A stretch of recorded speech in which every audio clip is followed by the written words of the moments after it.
5 new items: the Trident, Gleaming Stingray, Water Orb Grenade, Water Orb Blaster, and the Whale Escape Pod.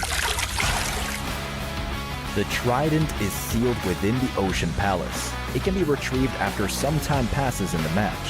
Follow the directions on the map to find it. Wielding the Trident grants the following: a special underwater swimming animation, faster swimming speed for moving about quickly or entering the play zone, and an exclusive water spout ability. Use it to turn into a water spout that moves around and can knock players and vehicles up into the air. You can use this ability to pull nearby enemies into the air, where teammates can focus fire on them, or give teammates cover to evacuate. Please be aware that water spouts cannot lift up enemies hiding in buildings. The Gleaming Stingray vehicle can be found in the waters of the Ocean Palace. Get close to it to ride it, or pick up a Stingray core in the Ocean Palace to summon it. Gleaming Stingrays can glide through the new underwater areas in the air, and can seat 2 players. After dismounting, it can be stored as a Stingray core. The Gleaming Stingray can then be summoned again from the quick item menu. In water areas, it can be quickly deployed with 1 tap without needing to be placed. Gleaming Stingrays have a special ability that launches bubbles and can be targeted at enemies to restrain them. When enemies are restrained, the passenger and other teammates are free to eliminate them. Bear in mind that the player in the back seat must be in the air to fire. Enemies restrained by bubbles cannot fire. Furthermore, hiding behind cover or moving quickly can reduce your chances of being hit by a bubble. The Water Orb Grenade is a new throwable item that can be picked up around the map and thrown to generate a huge water orb where it lands, engulfing players caught in the explosion. Enemies must swim to the edge of the water orb to escape, while you and your teammates get a dash ability inside the water orb. While in combat, hit enemies with this throwable to let you and your teammates get closer to eliminate them. The Water Orb Blaster occupies the pistol slot and can shoot a water orb that lasts a while and grants you and your teammates a dash ability that you can use to quickly enter the water orb. From here, you can quickly move to another water orb or dash from it.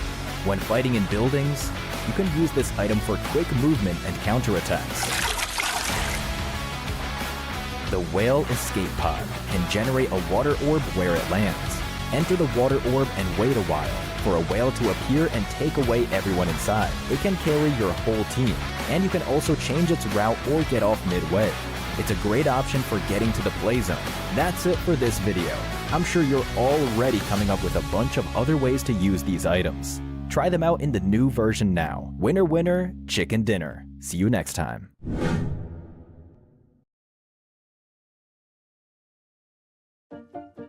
In this video, we will go over the new version's game mechanics to help you have a better understanding and improve your experience. Let's get started. First is the Kraken underneath the Ocean Palace. Although the Ocean Palace is abundant in resources, the rewards are not without risks. After players enter the Ocean Palace, a countdown begins, and at the end of it, the Kraken will awaken and break the sea suppressor, causing the Ocean Palace to flood. This jeopardizes the play area, so when the countdown ends, make sure to evacuate quickly to avoid getting trapped underwater. Next is the special respawn. Upon entering the Ocean Palace, you will receive the Heart of the Sea's protection and get an additional special respawn chance. This special respawn only works once per match. When eliminated in the Ocean Palace area, the special respawn chance will be used up. When you leave the Ocean Palace waters, you also lose the Heart of the Sea's protection, and your respawn chance will be removed. Furthermore, when the sea suppressor is destroyed, the Ocean Palace will flood. If you enter the Ocean Palace area at this point, you won't get a respawn chance. Next is the Sea Treasury underneath the Forsaken Ruins. If you wish to enter the Sea Treasury, you will need to find it within the Forsaken Ruins and activate the switches at the Treasury entrance. Pass through an underwater cave to reach the entrance of the Treasury. To open the Treasury door, you need to light up all the pillars. Once you get the treasure, a portal will appear. Go through the portal to be teleported high in the air within the play zone and parachute back in. There's also another feature to explore, the water prism. Water prisms are scattered throughout the map. Barriers surround them, and they can be unlocked by approaching them. Enter to reach the crates inside, and get precious supplies and items. Last is the Celestial Sea Treasure. In the new themed mode, you can pick up a new airdrop, the Celestial Sea Treasure airdrop crate. The Celestial Sea Treasure is delivered by water column. Loads of supplies lie within. We hope you all discover more fun and surprises. That's it for the game mechanics tutorial. We hope you have a better grasp of Ocean Odyssey now. Rewarding game mechanics and challenges await you. Be sure not to miss out.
In this video, we'll be going over some tips and tricks for the stages in the new version's themed mode, Ocean Odyssey, to help you better grasp the new gameplay and have a better experience.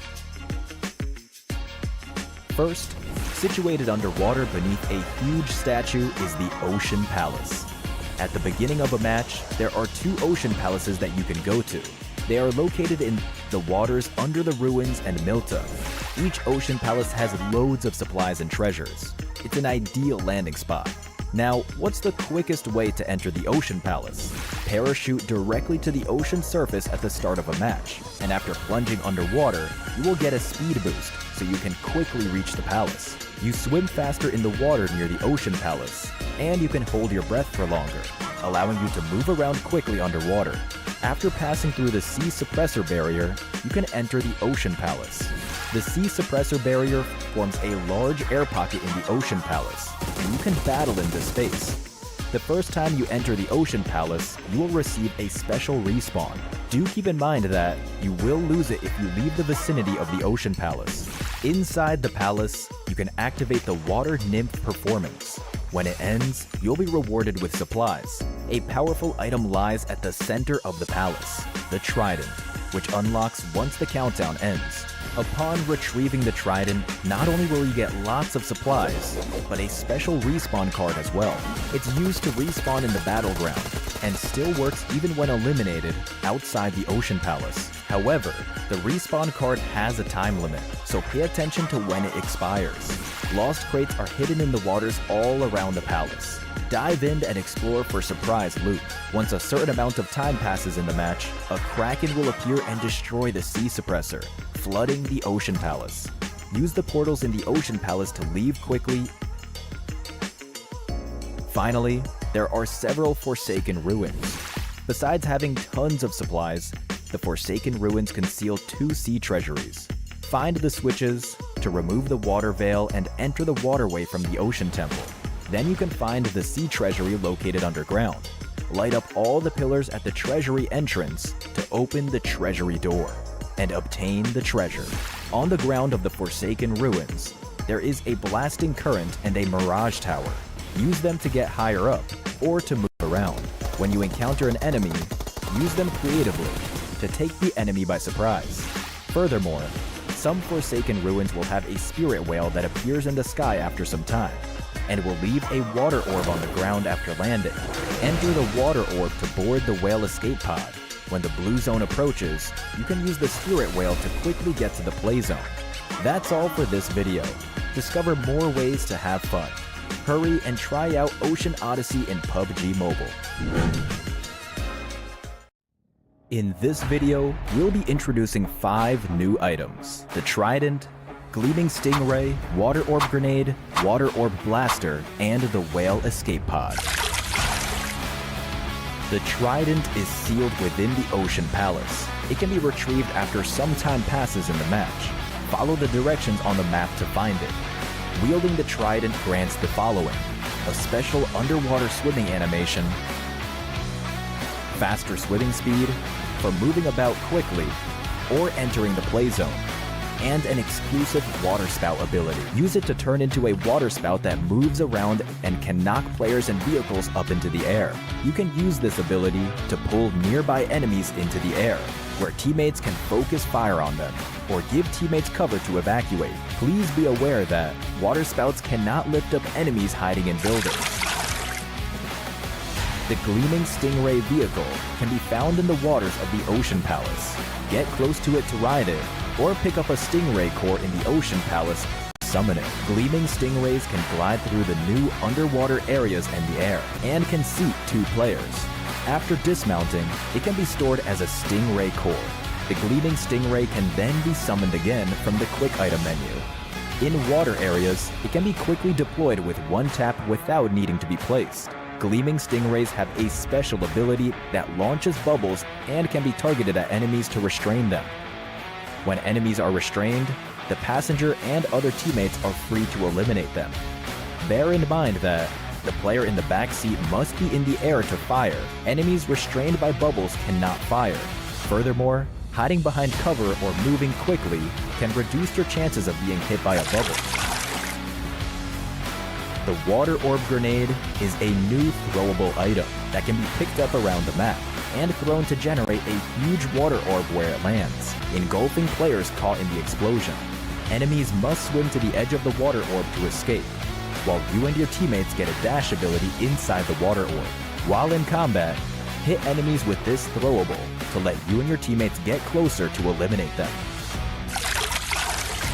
The Water Orb Blaster occupies the pistol slot and can shoot a water orb that lasts a while and grants you and your teammates a dash ability that you can use to quickly enter the water orb. From here, you can quickly move to another water orb or dash from it. When fighting in buildings, you can use this item for quick movement and counterattacks. The Whale Escape Pod can generate a water orb where it lands. Enter the water orb and wait a while for a whale to appear and take away everyone inside. It can carry your whole team, and you can also change its route or get off midway. It's a great option for getting to the play zone. That's it for this video. I'm sure you're already coming up with a bunch of other ways to use these items. Try them out in the new version now. Winner, winner, chicken dinner. See you next time.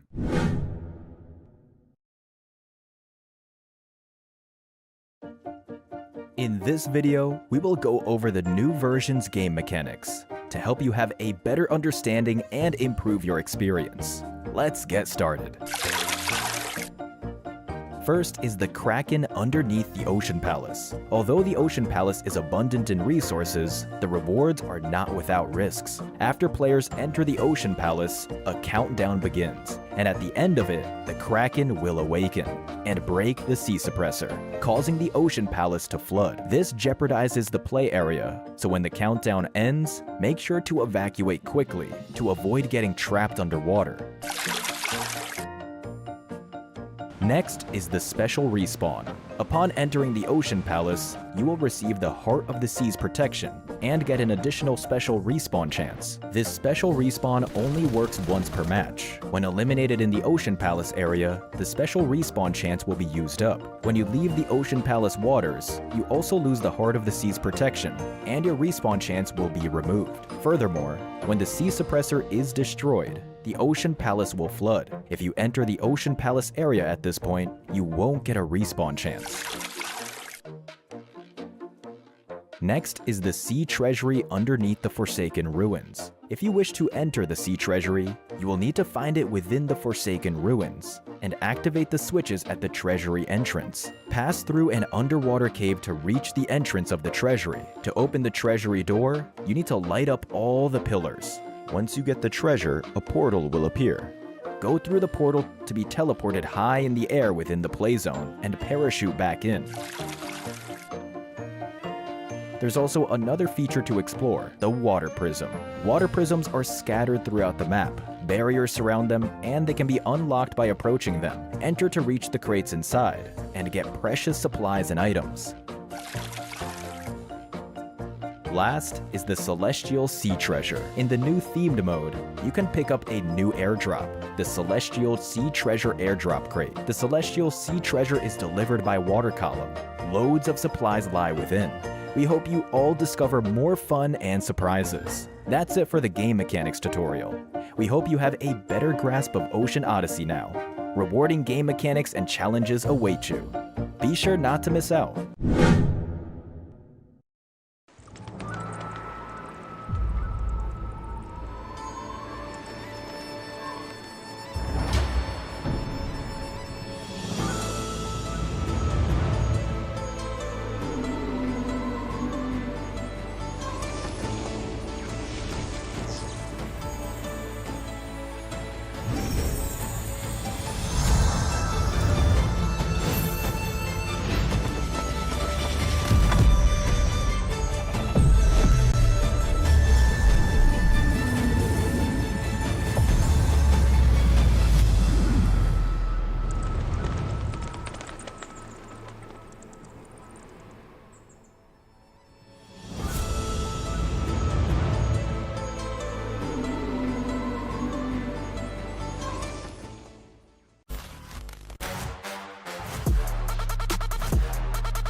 In this video, we'll be going over some tips and tricks for the stages in the new version's themed mode, Ocean Odyssey, to help you better grasp the new gameplay and have a better experience.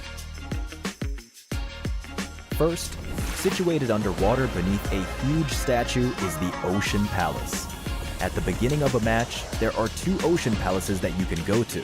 They are located in the waters under the ruins and Milta. Each Ocean Palace has loads of supplies and treasures. It's an ideal landing spot. Now, what's the quickest way to enter the Ocean Palace?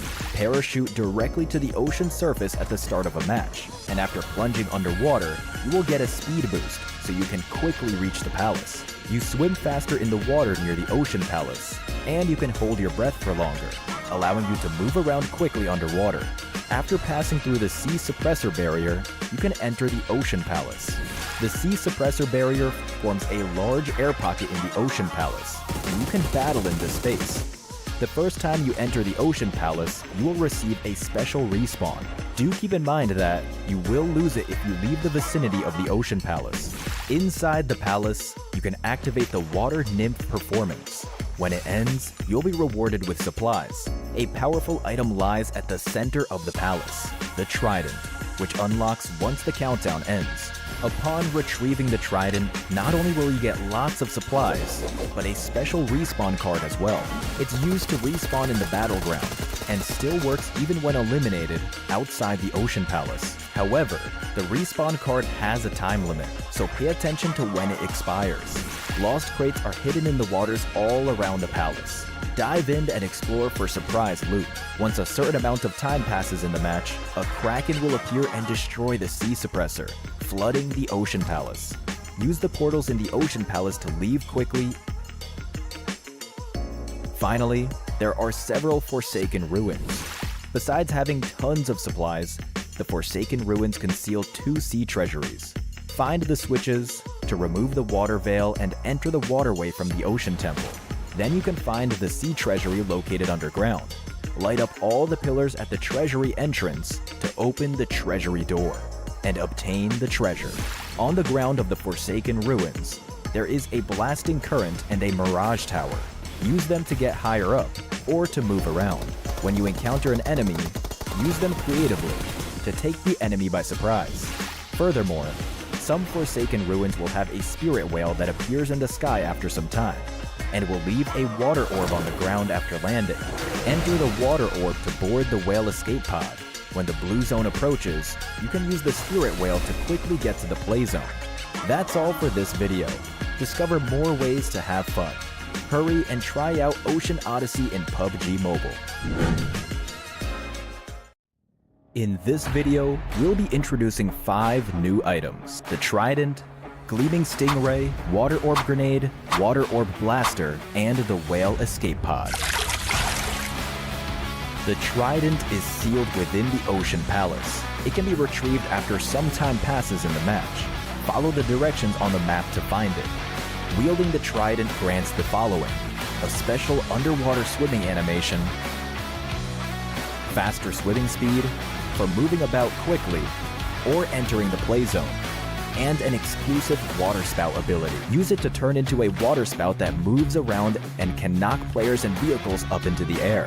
You can use this ability to pull nearby enemies into the air, where teammates can focus fire on them, or give teammates cover to evacuate. Please be aware that water spouts cannot lift up enemies hiding in buildings. The Gleaming Stingray vehicle can be found in the waters of the Ocean Palace. Get close to it to ride it, or pick up a Stingray core in the Ocean Palace to summon it. Gleaming Stingrays can glide through the new underwater areas in the air, and can seat 2 players. After dismounting, it can be stored as a Stingray core. The Gleaming Stingray can then be summoned again from the quick item menu. In water areas, it can be quickly deployed with 1 tap without needing to be placed. Gleaming Stingrays have a special ability that launches bubbles and can be targeted at enemies to restrain them. When enemies are restrained, the passenger and other teammates are free to eliminate them. Bear in mind that the player in the back seat must be in the air to fire. Enemies restrained by bubbles cannot fire. Furthermore, hiding behind cover or moving quickly can reduce your chances of being hit by a bubble. The Water Orb Grenade is a new throwable item that can be picked up around the map and thrown to generate a huge water orb where it lands, engulfing players caught in the explosion. Enemies must swim to the edge of the water orb to escape, while you and your teammates get a dash ability inside the water orb. While in combat, hit enemies with this throwable to let you and your teammates get closer to eliminate them. The Water Orb Blaster occupies the pistol slot and can shoot a water orb that lasts a while and grants you and your teammates a dash ability that you can use to quickly enter the water orb. From here, you can quickly move to another water orb or dash from it. When fighting in buildings, you can use this item for quick movement and counterattacks. The Whale Escape Pod can generate a water orb where it lands. Enter the water orb and wait a while for a whale to appear and take away everyone inside. It can carry your whole team, and you can also change its route or get off midway. It's a great option for getting to the play zone. That's it for this video. I'm sure you're already coming up with a bunch of other ways to use these items. Try them out in the new version now. Winner, winner, chicken dinner. See you next time.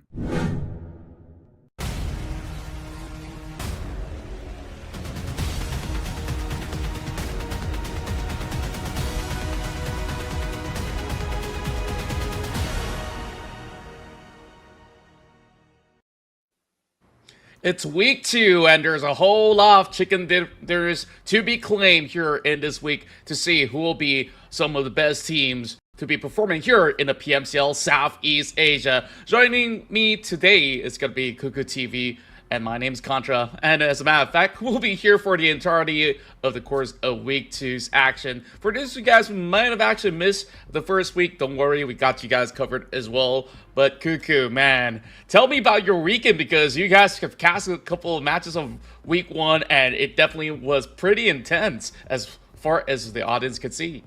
Yeah, pretty intense and pretty amazing, Contra. Well, I do miss you here in the English desk. Then again, we also miss Vinci now, who will be transitioning over to the PH broadcast. There's a lot of things in store for week number 2, brand new groupings, brand new teams who will be playing in for day number 1, and there's a lot of bikes and like gliders being used now here in PMCL, so would love to see more of that here on week number 2.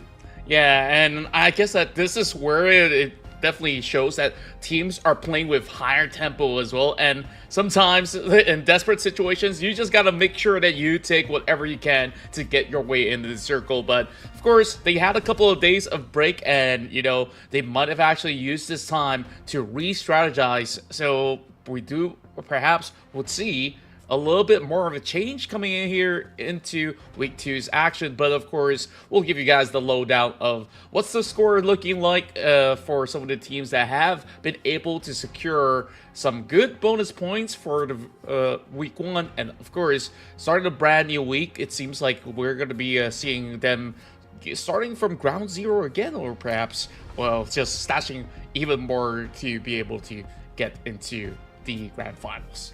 Right, we're going to start off with all 0 points for the brand new week, and it's just so, you know, beautiful to see that Austria has been really consistent now here in this region. Austria Esports getting the number 1 spot in week number 1, so they got that 20 points of league points that will be used later on for the head start in the grand finals. But again, we still do have 2 weeks to play here in the league, and it's also interesting how the teams will now play, because there's going to be unexpected adjustments coming in here in day number 1. But before we even talk about that, let's talk about the maps and the point system coming into your screens right now. First map will be in Sanhok. Second through the 4th maps will be Erangel, and then the 5th and the 6th maps will be Miramar. The point system will be the same.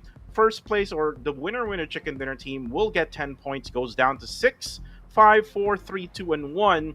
9th to 16th will get 0 point, and for every elimination they will get 1 point. And this is how important it is now for the point system for this league, especially if you're struggling in the early stages, wherein you're struggling trying to make it out in the placement points. So it's better to be aggressive, and it really depends on how the teams actually place. I actually talked to Elevate Esports during the day off, and they say that they are willing to not go through those early engagements. Yeah, it's really vital for them to be keeping themselves surviving throughout the course of the battle, because they're hoping to rack as many points as possible for this week, as here on your screen is the league points that they are hoping to accrue by positioning the highest possible throughout the course of the week. And of course, with the amount of points they gather, they'll be able to collect the league points. If they finish first, they will get 20 points. As you can see, the numbers dwindle down all the way to the 20th, which will be the middle point of 1. So with all these points racked up, this league points that they do gather will also be brought forward to the grand finals. Most importantly, they're also looking to qualify for the grand finals, so only the top 16 teams will be able to make the cut, and therefore it is definitely going to be worrisome for the teams that are still somewhere towards 16 as well as 20th, because we might actually see some shifts going on. But of course, let's take a look at the standings of the league so far, as these were the points gathered by the teams that have played out throughout the course of week 1.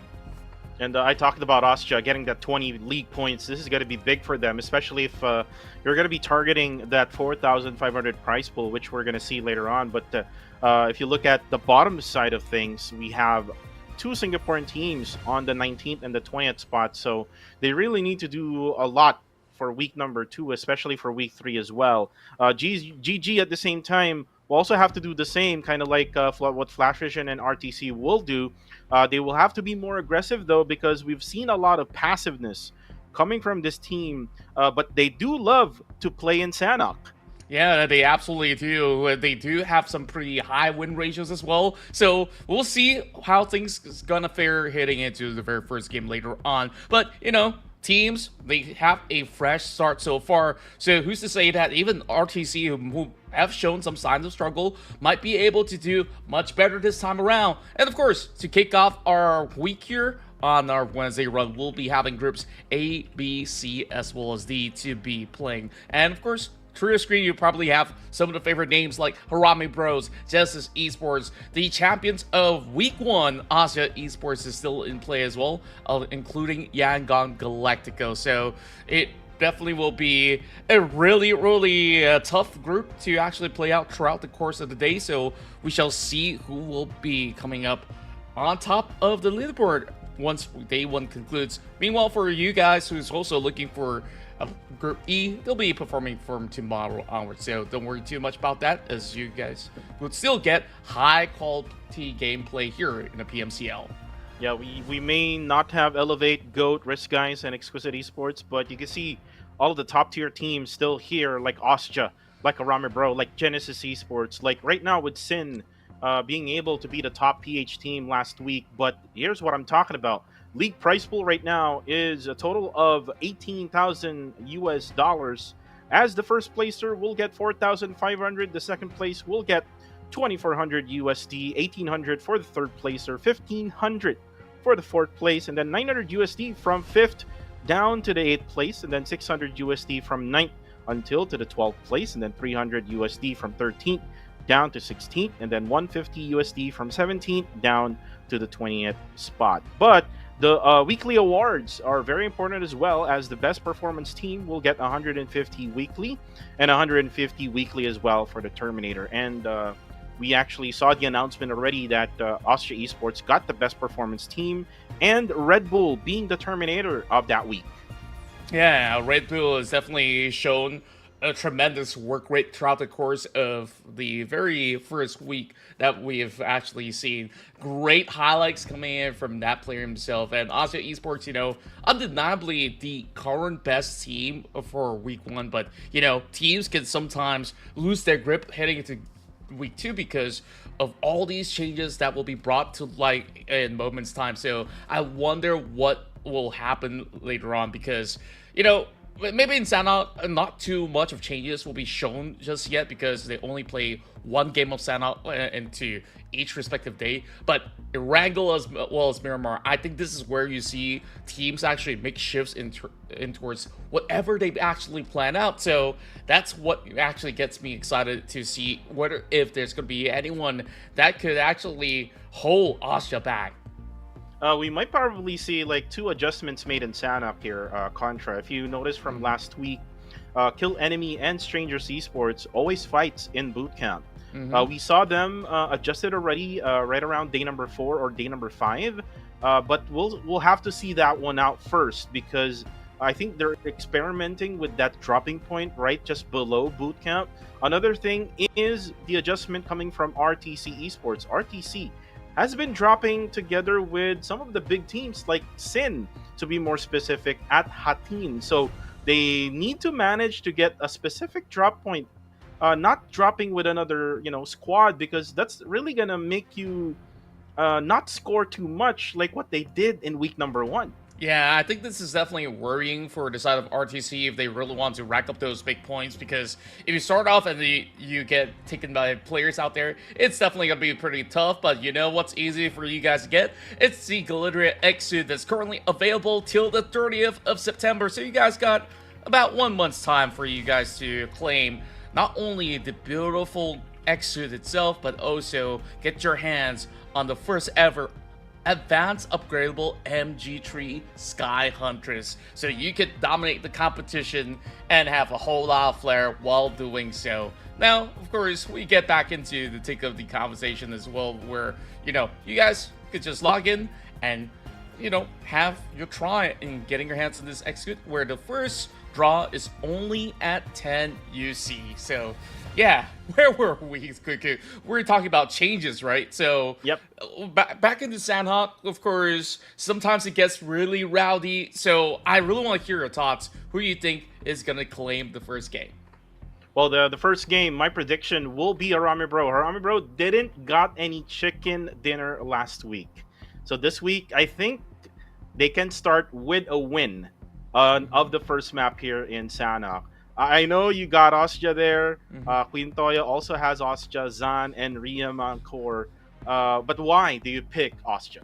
It really seems like, you know, last week they finally found that form of rhythm in a very gradual manner as well. Though this isn't exactly like their best map being displayed so far, but when it comes down to their fragging ratios and everything else, it will still cover up if they will manage to at least hold true the first 4 phases of the zone. So other than that, you know, we've seen them actually getting challenged very early, or they go in very late into the zone as well, and eventually get themselves into trouble. So hopefully, you know, with any form of changes being brought to play, heading into week 2, also might actually see better gameplay hitting into this map. And you know what? I know Queen Toya will just vote off for whoever other region's team that she wanted to, you know, just die early. That's how she actually does it. She's like the queen of PH curse, they say over there in the PH broadcast. We've seen also some curses happening in the MM and the KH broadcast, Contra. While you're away, me and Vince G have noticed that these two broadcasts just vote off for Harame Bro all throughout the whole day. So looks like they're gonna go first. Zan and Zami will gonna go first for the Cambodian or the KH region. But for the caster Riam, this is the first week that he's gonna be casting. So most likely he will stay neutral for now, as he votes off for Ostia. Yangon Galacticos is what Stalker's target for right now, because we know Yangon Galacticos has been the top number 2 team from last week. They got a total of like 133 eliminations, and if you look at like the most eliminations out of all teams who played in week number 1, it is actually Yangon Galacticos, so they better watch out for YG. Yeah, and of course we saw that Yangon Galacticos definitely had a tough week 1 during the weekdays, but it's a gradual improvement. They've always been looking for big frags out there, and you know what? You guys can also score huge by just giving our thoughts on the votes as well, who you think is gonna score this chicken dinner. And not only that, you guys could also vote for who you would like to see as your MVP for this week as well. So last week, Red Bull definitely was absolutely dominant on his style of play, and there's just so many clutch moments coming in from this individual. We'll have to also keep our eyes onto him as well, whether if he's going to be able to put in the same impact. I'm pretty sure that there were a few names that also came close, and I may have actually missed out the weekend because I was elsewhere, but who do you think is going to be in that tight race for number 2 as well? Well, for right now, it's going to be YG, or might be for the PH region, which is Sin. Sin has been the ones who's been getting all of those chicken dinners from last week. 6 chicken dinners just for Sin. All they need to do now is just be a little bit more aggressive, because they're lacking the eliminations that they, you know, needed in order for them to be at number 1. What Sin needs to do. Oh, and by the way, Contra, today's the birthday of Blanks of Sin Esports. So happy birthday to Blanks of Sin Esports. Well, happy birthday to him. Yep. Yeah.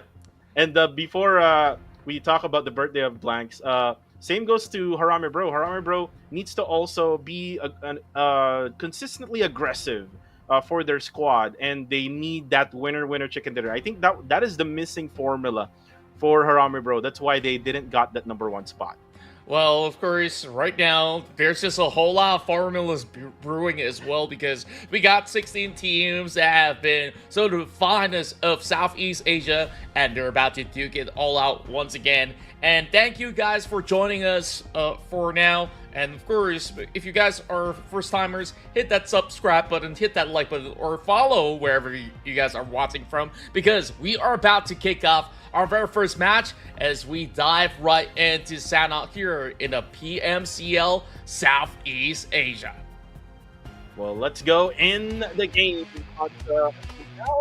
This is kind of a new scenery coming from Sanhok. But anyways, as we talk about Sanhok, again, like what I said, RTC needs to find their specific dropping point wherein they can be peaceful right at the early stages of the game, and that's what has been the memo from RTC Esports. They always try to go to certain dropping points where other teams are going to. And then the other thing is, for Strangers Esports, have they formulated some type of gameplay wherein they can eliminate KE at bootcamp?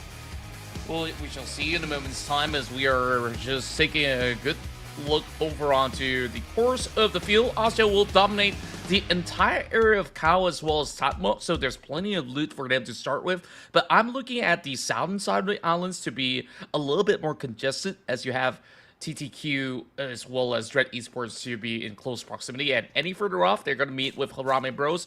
And over here with FV kicking off into the corners of Kampong. So I really do wonder, how does FV usually manage, because they're starting off on the very far corner of the map. But, you know, on their south side is where RTC is going to land, which we finally get to see them not contesting with anybody at all. But we already see a little bit of casualty. Dread Esports, like I did assume to be going on for a collision course, will open up his account by getting a knock against Monboy, I believe. Oh yeah, that's Monboy who got dropped. The struggles still continue for Playbook Esports. I was thinking of voting them as the winners for match number 1, but looks like the struggle is still there for PBE. And if you notice on the map earlier, there was a hot drop right at bootcamp. This is between Strangers Esports and Kill Enemy. So let's just hope that we see that engagement, as right now TTQ Gus spots Jibna. That's really a quick shot over onto the side of Jibna as well. And thankfully, Jibna is pretty much in the compounds for him to be pretty well sheltered. So there's not going to be any form of a viable push that will come in from the side of TTQ. But of course, speaking of which, TTQ unfortunately did get penalized with -3 points for some form of violation. Of course, we'll get to that too later, because we still have this battle in the middle of bootcamp that has yet to be settled right now. Strangers Esports, they're going to look to eventually swarm into the middle of bootcamp. They heard plenty of footsteps against the side of KE. A 3-man stack now charging towards the side of Lucy. He's got that DBS, so let's see whether or not will he be able to hold out, as shots are now being fired, only damaging them for the slightest bit. Kaya holding from the top end, and now Lucy is just trying to take control, but he's all alone. He's all alone right at the staircase. It's very difficult for Lucy as well, because KE is right there waiting for him just to get upstairs, as Kaya is now going to be on top of the roof. So he has that height advantage, has a lot more of visibility compared to STE. Ooh, actually NC2 drops Kaya from above. How in the world he was able to do that from upstairs? And now it's going to be NC2 pushing in now inside the Y building. And let's see if he, or if they, can actually eliminate the others of KE, as he confirms Kaya down there. Beautiful quick work from inside of NC2. Now Lucy's also signaling some warning shots as well. But it's no clear-cut answer, right? Even despite them getting that one elimination, they're pretty much funneled through. This is going to be a big nade. Not really having too much of a chip damage as Get Slow. So big to pull through with that vector. But it's going to be West Carried on the other corner map. They'll be able to knock one member of Sin, as we do have some form of fights happening all throughout this phase 1. But we focus onto this bootcamp because this is where they will try to establish that ground control here in this drop spot. And 762, he got spotted out, and it goes for an exchange. Oh, what a jump shot coming in from Lucy as well to deter them. But Master did trade it right back though. So NC2, all eyes are on him. Can he actually pull more points back for STE? Ooh, and right now NC2 gets in. Oh, just right in time. The DBS to the face, and STE eliminates kill enemy. They have to be careful though, because on top of the hillside, there is Harami Bro who tried to third party earlier on. And while this is happening, Contra, we see on the kill feed that GE and Sin Esports have met probably right around the bridge area as Rankid now drops Mile off from the ground. Yeah, and my, what a fight that was, right? We go back to NC2, where he was just so confident on that push despite, you know, those trade of blows. And now GE, as much as we see two members from the feed to be taken out, you still have Marnet that has been able to eventually secure those finishing touches to bring back 4 points for the side of Genesis Esports, but we've already lost both Sin Esports as well as FV in the process as well. And of course, we just witnessed the obliteration of KE. So 3 teams gone in less than 10 minutes. This is the tempo of play that we're looking at here in week 2. And this is beautiful for GE, even though they got the the 2-man trade there, a 4-2 trade with Sin. They were able to get 4 eliminations, so they also got a vehicle that they can use so that they can get away from that area, so that they can avoid the third party coming from Austria Esports. And now Austria, all eyes on Yangon Galacticos as Dambot. He was able to drop 1 player of Good Game Esports. And this is what I mentioned, Contra. RTC just needs to be quiet in the early stages. Just find those items, find those weapons. Oh, but then again, it was the kid who spots him, drops him down. It's going to be Curry now. Needs help. But all 3 members of RTC is on the other side of the road. Yeah, he was dry peeking over on the back of the compound, but of course with the high advantage playing from the top side of the cave, GG definitely has the better end of the trade. And RTC, despite, you know, having a better start, now they find themselves in a really tough predicament as well, needing to deal with the rest of GG despite them pretty much being slowly chipped by the Blue Zone to still phase 1. They can still take some time to actually tank out some form of damage, but I believe that GG will need to actually wrap this one quickly as well if they really want these points. Onyx already going in for a different approach as he's moving deeper into the fields. I believe this to be a big flank against the side of RTC, and I don't think that the rest of RTC knows about this. Yeah, there's a very wide flank coming from Onyx, as RTC has no idea about what is happening with the other guy of GG. Navit, though, on the kill feed goes down, all because of Arame Bro. The circle going onto the northern side, centering around Paradise Resort. So it's all about the Paradise Resort right now, is what these teams are going to be fighting for, as Austria now spots 1 player off from GE and eliminates that 1 guy. And now still busy here on the left-hand side of our screens. The kid just has that height advantage over RTC. RTC cannot really move at all here, Contra. And the sad part about this, they weren't able to also revive Curry. Yeah, it was way too risky for them to actually move across. And when Maltese actually tried to do so, he's even getting a couple of shots being fired back from the side of Baby Harry. So I don't think the situation is going to get any better for both RTC as well as GG until they just go in for a full-blown fight here into the corner of caves. Well, Onyx, he's only got a couple of bandages and perhaps a few first aid kits that he could just use to buy a little bit more time as well as space. Meanwhile, PBE, they've been having that small little tug of war between them as well as TTQ, but Gerald makes quick work after finding a straggler out there in the open. And now we're taking a look at the rest of the squads as well. It seems like quite a number of them are still in the blue zone, as this first circle, or should I say stage 2, is still going to be pulling them over onto north. So lots of traveling to be done here. Yeah, lots of traveling to be done by TTQ. And speaking of TTQ, we just heard news that there was a violation that they did from last week. So their league points got deducted by 3 points. So that's just so sad. And right now they're struggling on getting into the zone as well. And looks like they're going to find most likely some first aids now as they go into a compound right at Kampong. But right now, Contra, again, still a standoff here between Ostja and YG, as earlier, Ostja was very busy with the one member of GE. Yeah, and this is the kind of fight that we love to witness because these two have been the top dogs of week 1. And to actually see a potential collide coming so early into this matchup, it will definitely set the pace for the upcoming rounds into Erangel for sure.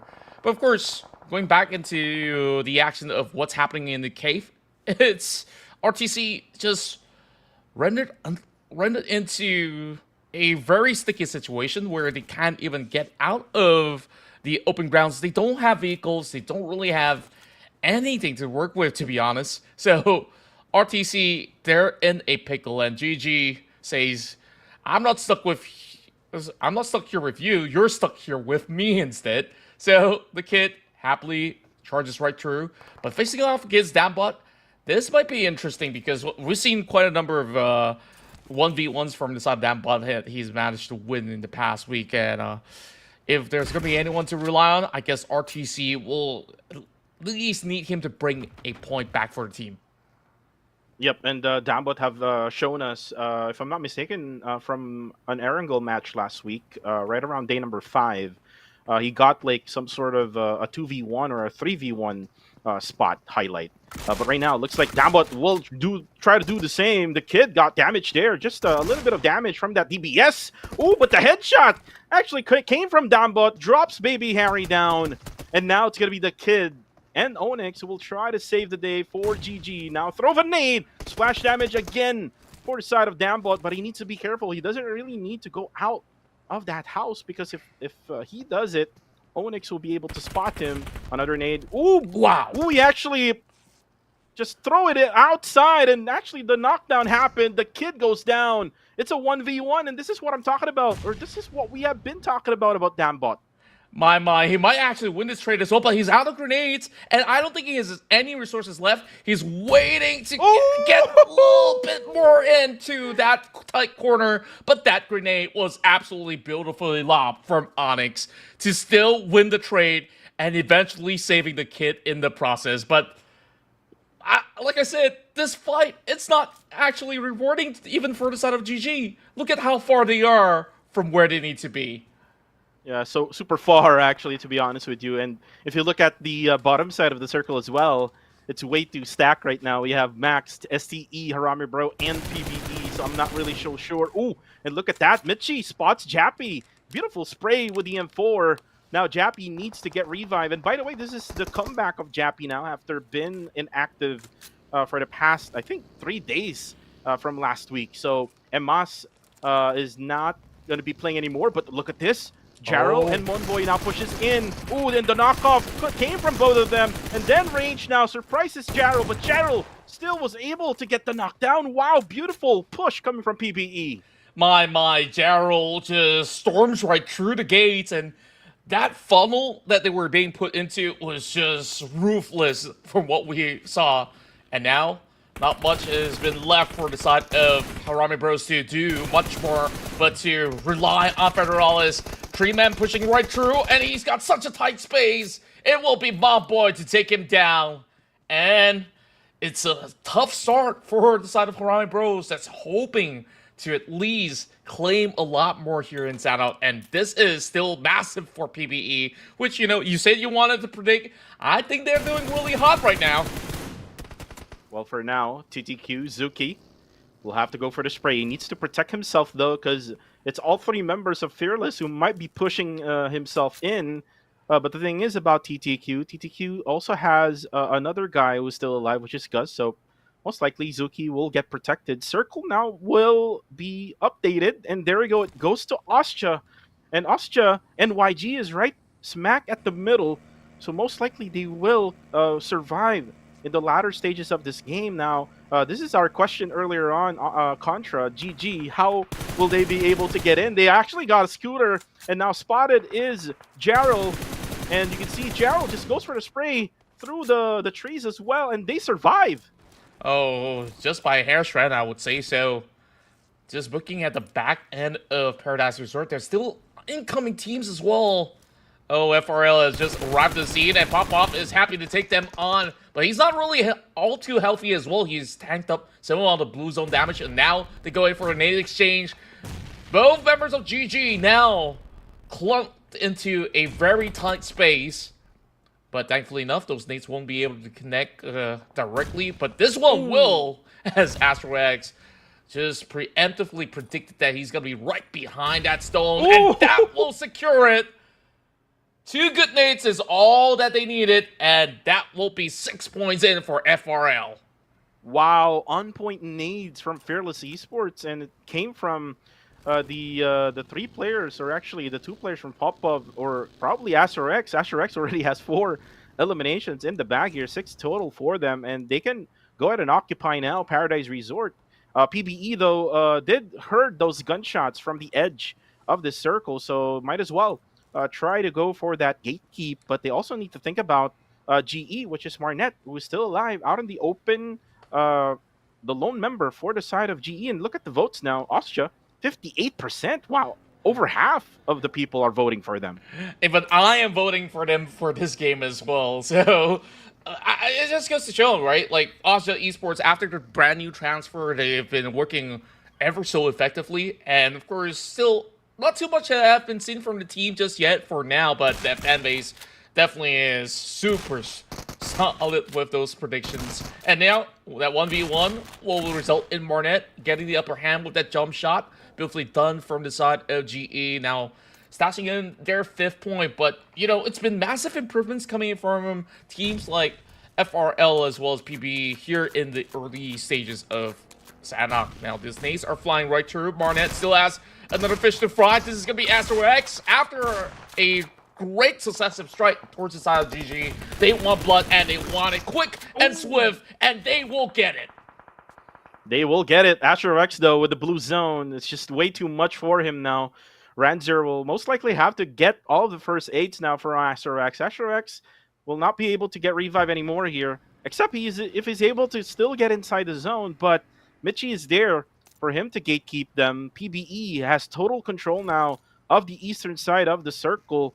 And there you go. You see Astro X already dies, and now Mitchie spots Ranzer, hears the footsteps, and Fearless Esports is out.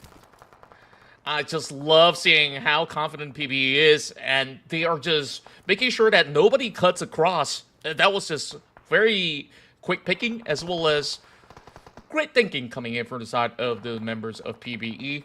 Now, they will control the utmost eastern corner of the map. Meanwhile, the ones towards the center will have a lot of work to do to try to zone the rest away. GOT7 finding it really hard to make their way across with some pressure coming in from the member of TTQ. Still have 2 more members alive. Meanwhile, the top will be able to find 1 member outside of Dread Esports.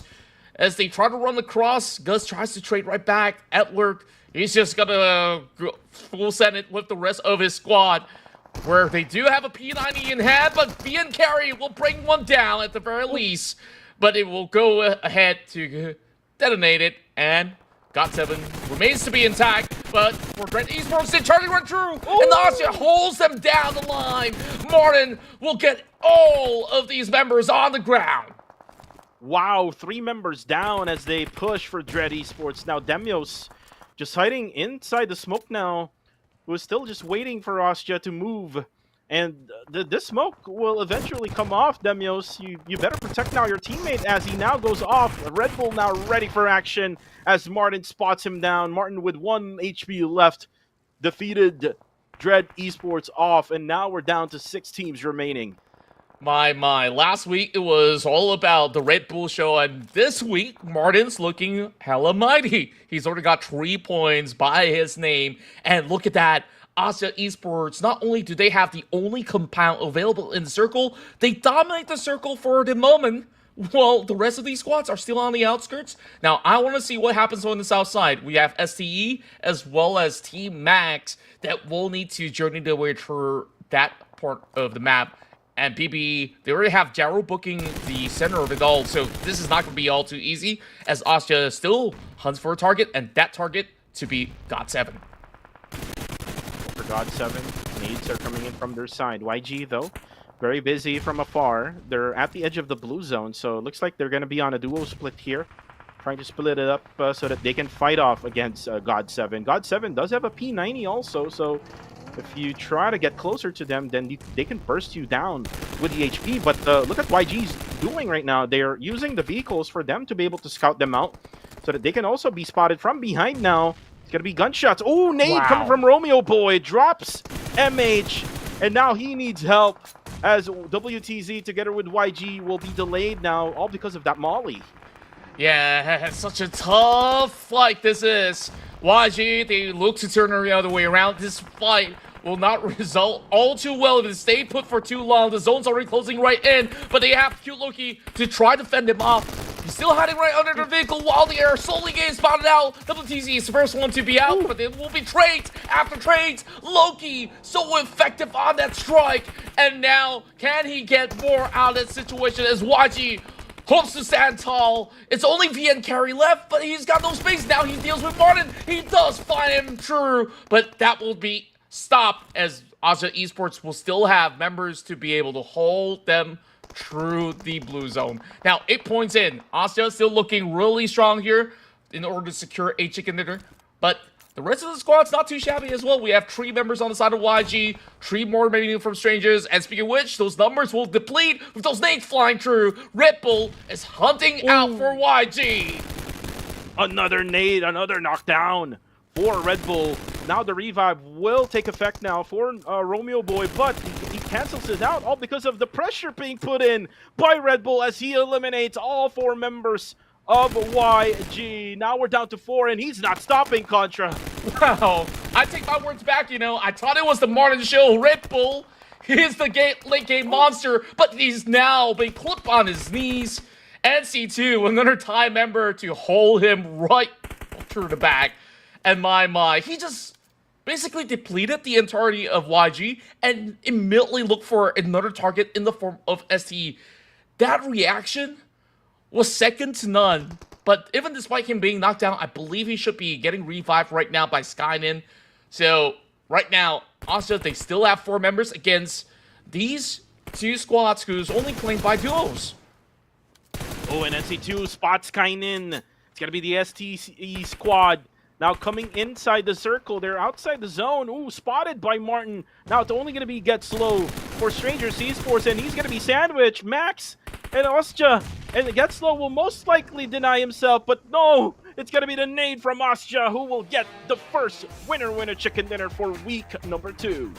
You guys have predicted it, and this is Asia Esports to kick off week 2 in style once again. And I didn't even calculate how many eliminations that they managed to actually get by the end of the round, but it really felt like there was no form of a chance at all being given to the rest of them because all these squads were just busy outrunning the play zone, or should I say blue zone, excuse me.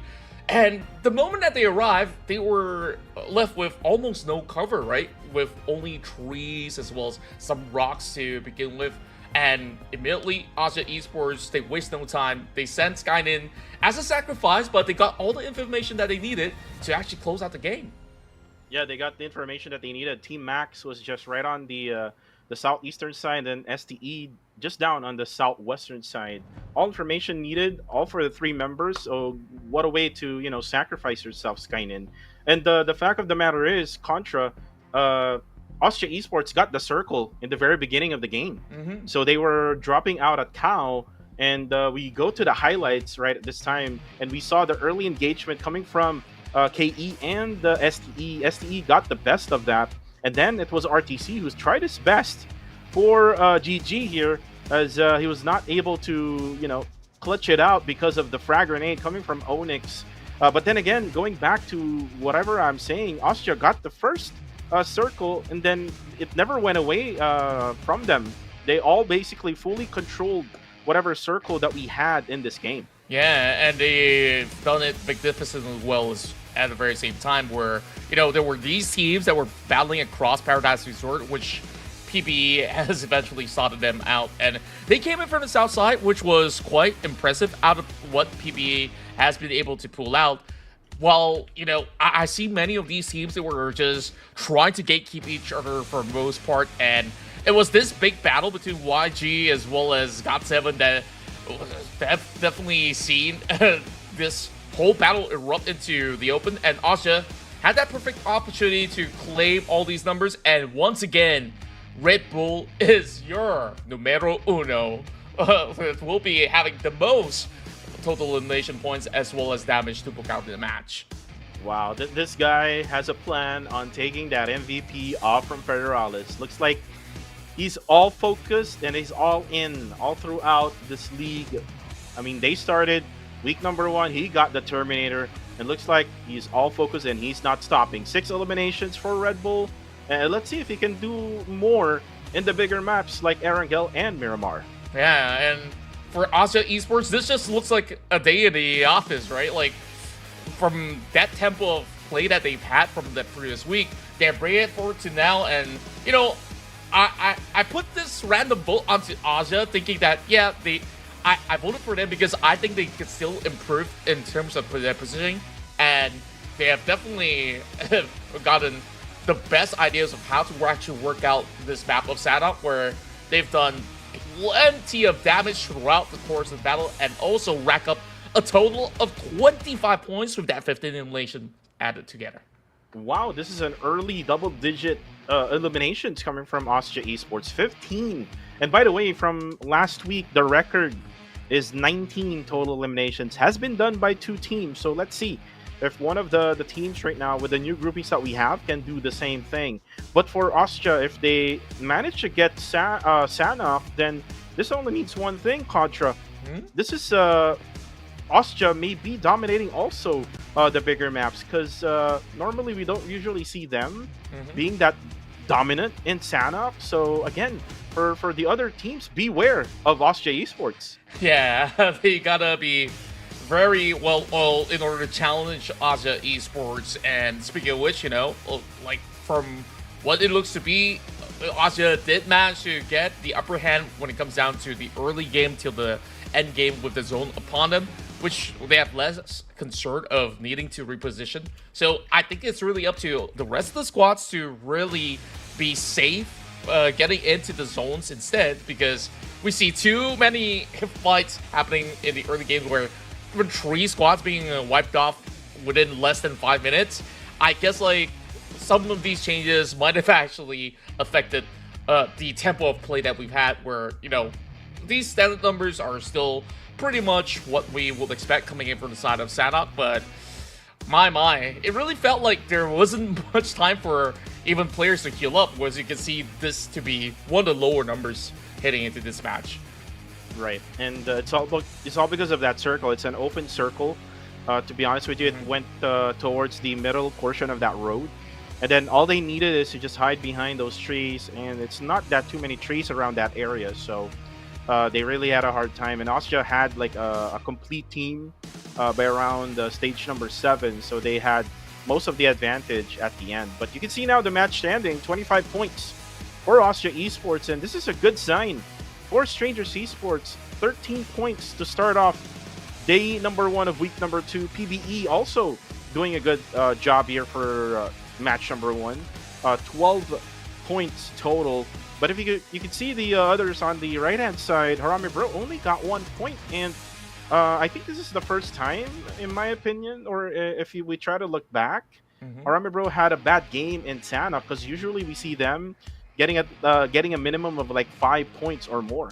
Yeah, they were basically dealing with a very on-form PBE, where PBE has gotten action from the get-go, and throughout that rotation, it really felt like Harami Bros got cut off, so they only managed to get that 1 elimination points throughout that early phase of the game. But of course, regardless of that situation, I'm pretty sure that some teams just wish it to be over and done as quick as they can, because that was a really, really tough matchup. But moving into Erangel, I think that the pacing will be a lot more familiar for all the teams on board. So with that being said, you know, I guess like this is where we'll see whether or not are these teams actually ready for Asia? They have won almost every different maps that are in the competitive scene so far.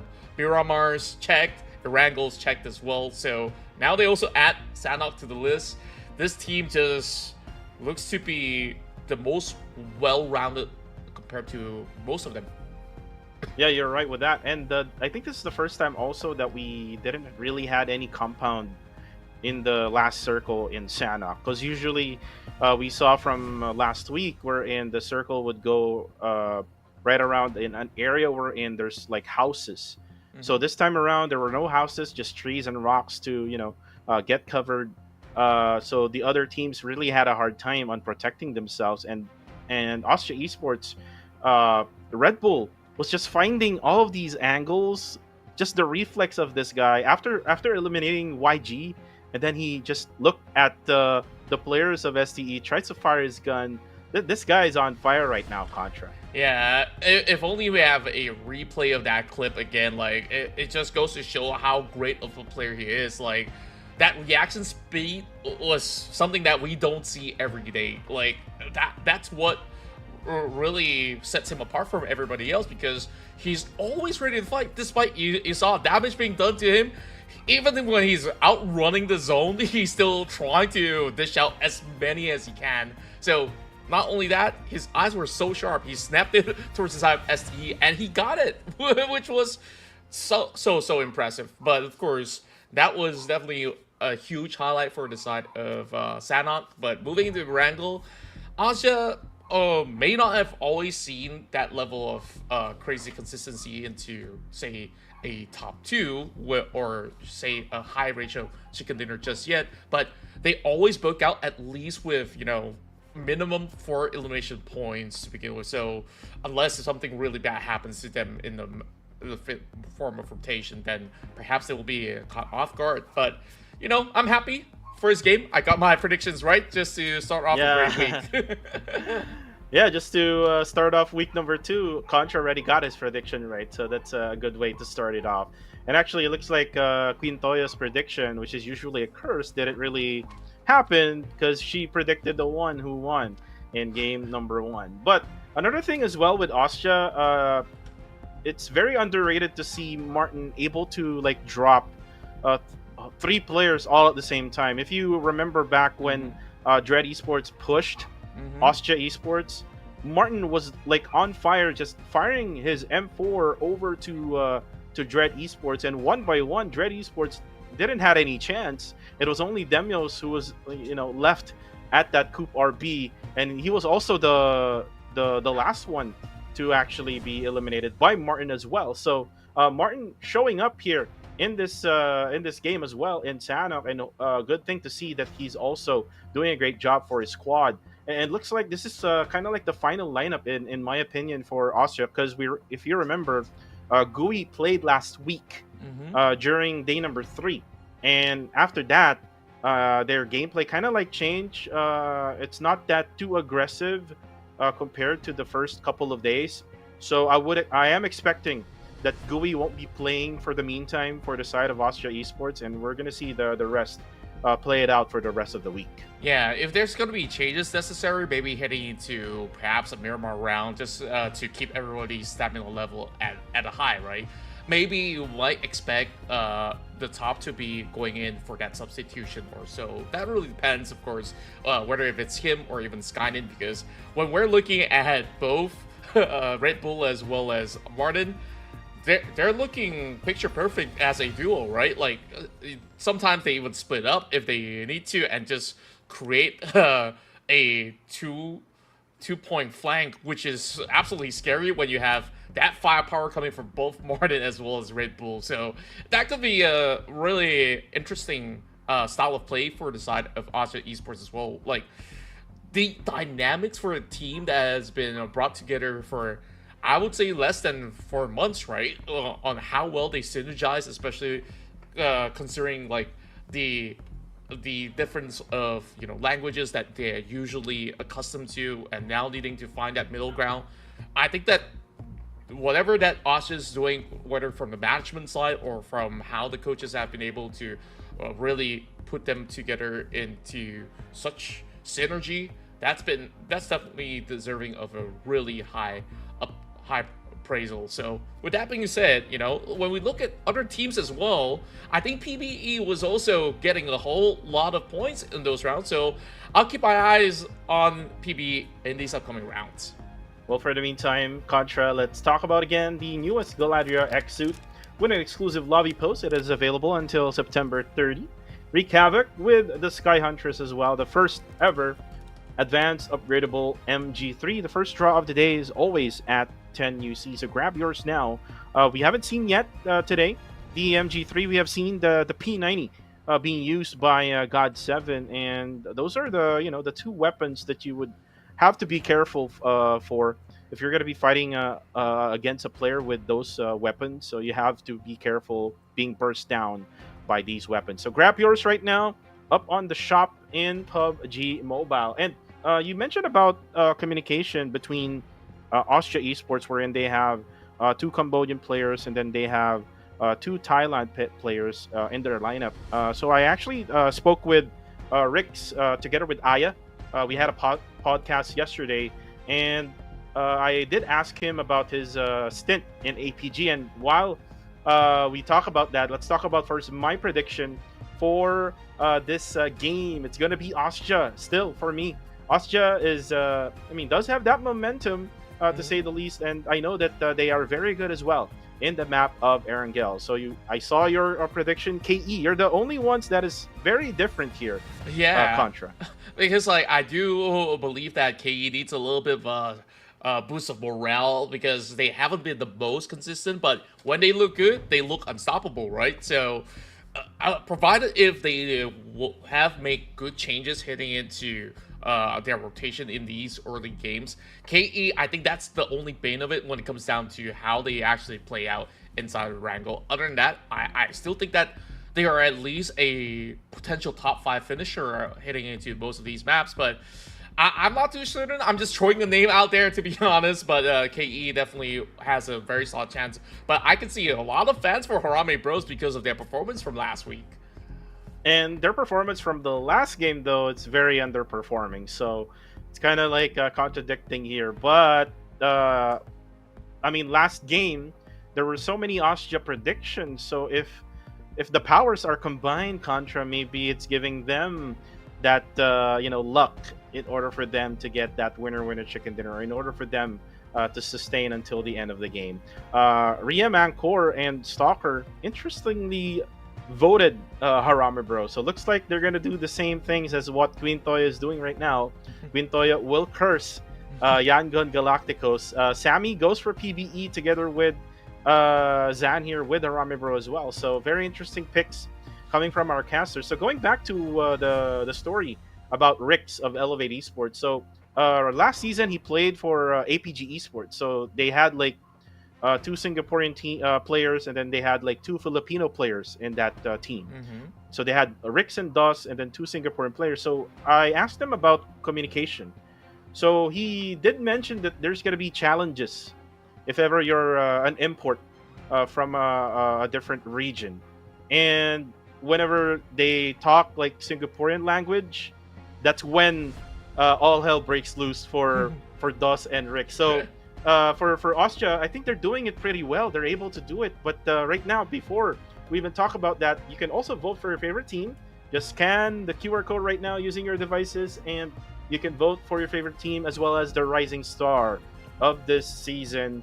Might as well vote for Red Bull because he's the one dominating right now.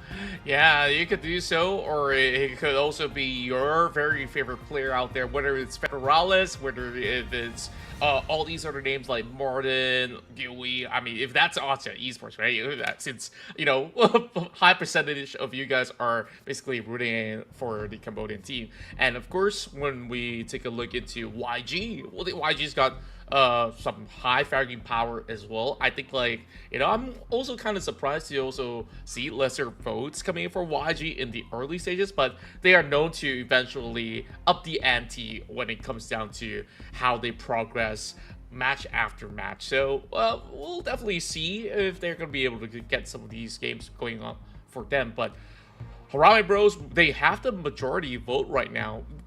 I do believe that, the past matchup in Sanhok wasn't exactly their full showing as well, because, PBE, they just got themselves pretty much kickstarted with those early takedowns where they were battling other teams, but I wonder what really went on, because we were so fixated on that fight in boot camp. The moment that we pan off, they're already in the midst of that battle. So, and for a matter of fact as well, we saw Harame Bros, they had that high ground. So I'm really eager to actually find out how PBE managed to push them off in that form of stance.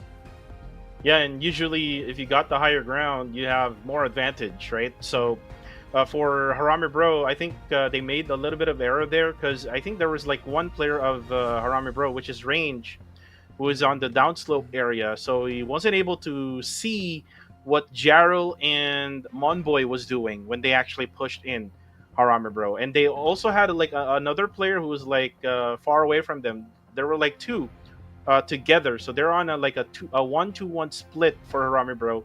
So with that kind of split, they weren't able to recover right away. So I think that was the error that Harame Bro did in Sanhok, and you highly unlikely see errors like that for Harame Bro. They usually are on point. They're usually on really good positioning. So expect them to be better here in the first map of Erangel for this day. Yeah, that was quite the dramatic civil rivalry that they had in the early stages of the game as well. But I want to give a good shout out to the side of Jarrell. I think he really created that perfect play, right? With that push up towards the hillside. Getting that first knock was the thing, but like that immediate push to secure the second, and then he had to slide down the hill as well to aim the other guy that was basically charging towards him on the other side, and he managed to do so. And PBE, I'm pretty sure that they have that high tempo play going for them. I think they will come into this match with the same form mindset. And I know you guys have been waiting for quite some time with Contra yapping all about, but you guys see the timer right above me. We're about to begin real soon. Yep. So, our predictions aside, I definitely do think that there's definitely a few notable teams to be able to really pull big rounds here. Maybe right now, without the YG logo on the predictions, I felt like they were underrated. They did decent, and I actually hope to see them being one of the top fours to head into this round.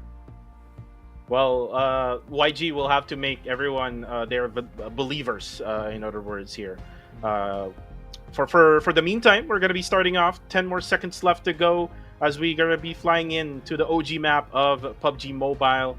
And again, my eyes is all on STE also, Contra, because they had a really good game in match number 1 in Sanhok. We seldom see them having that good game. We usually see them right around the second page of the match standing for the map of Sanhok, and even for the other bigger maps. So let's see if the adjustments coming from the rest day that they had will take effect now, especially now that this type of flight path, it's an extreme southern flight path coming from the waters of Primorsk and Sosnovka down upstairs of Milta Power. And if you talk about dropping points, Averni will be a far ways out. Yasnaya is also a far ways out from that dropping point. So we're going to be expecting some sort of war when it comes to getting those vehicles. Yeah, that early clash may be unavoidable for certain teams, but also Esports pretty happy, they'll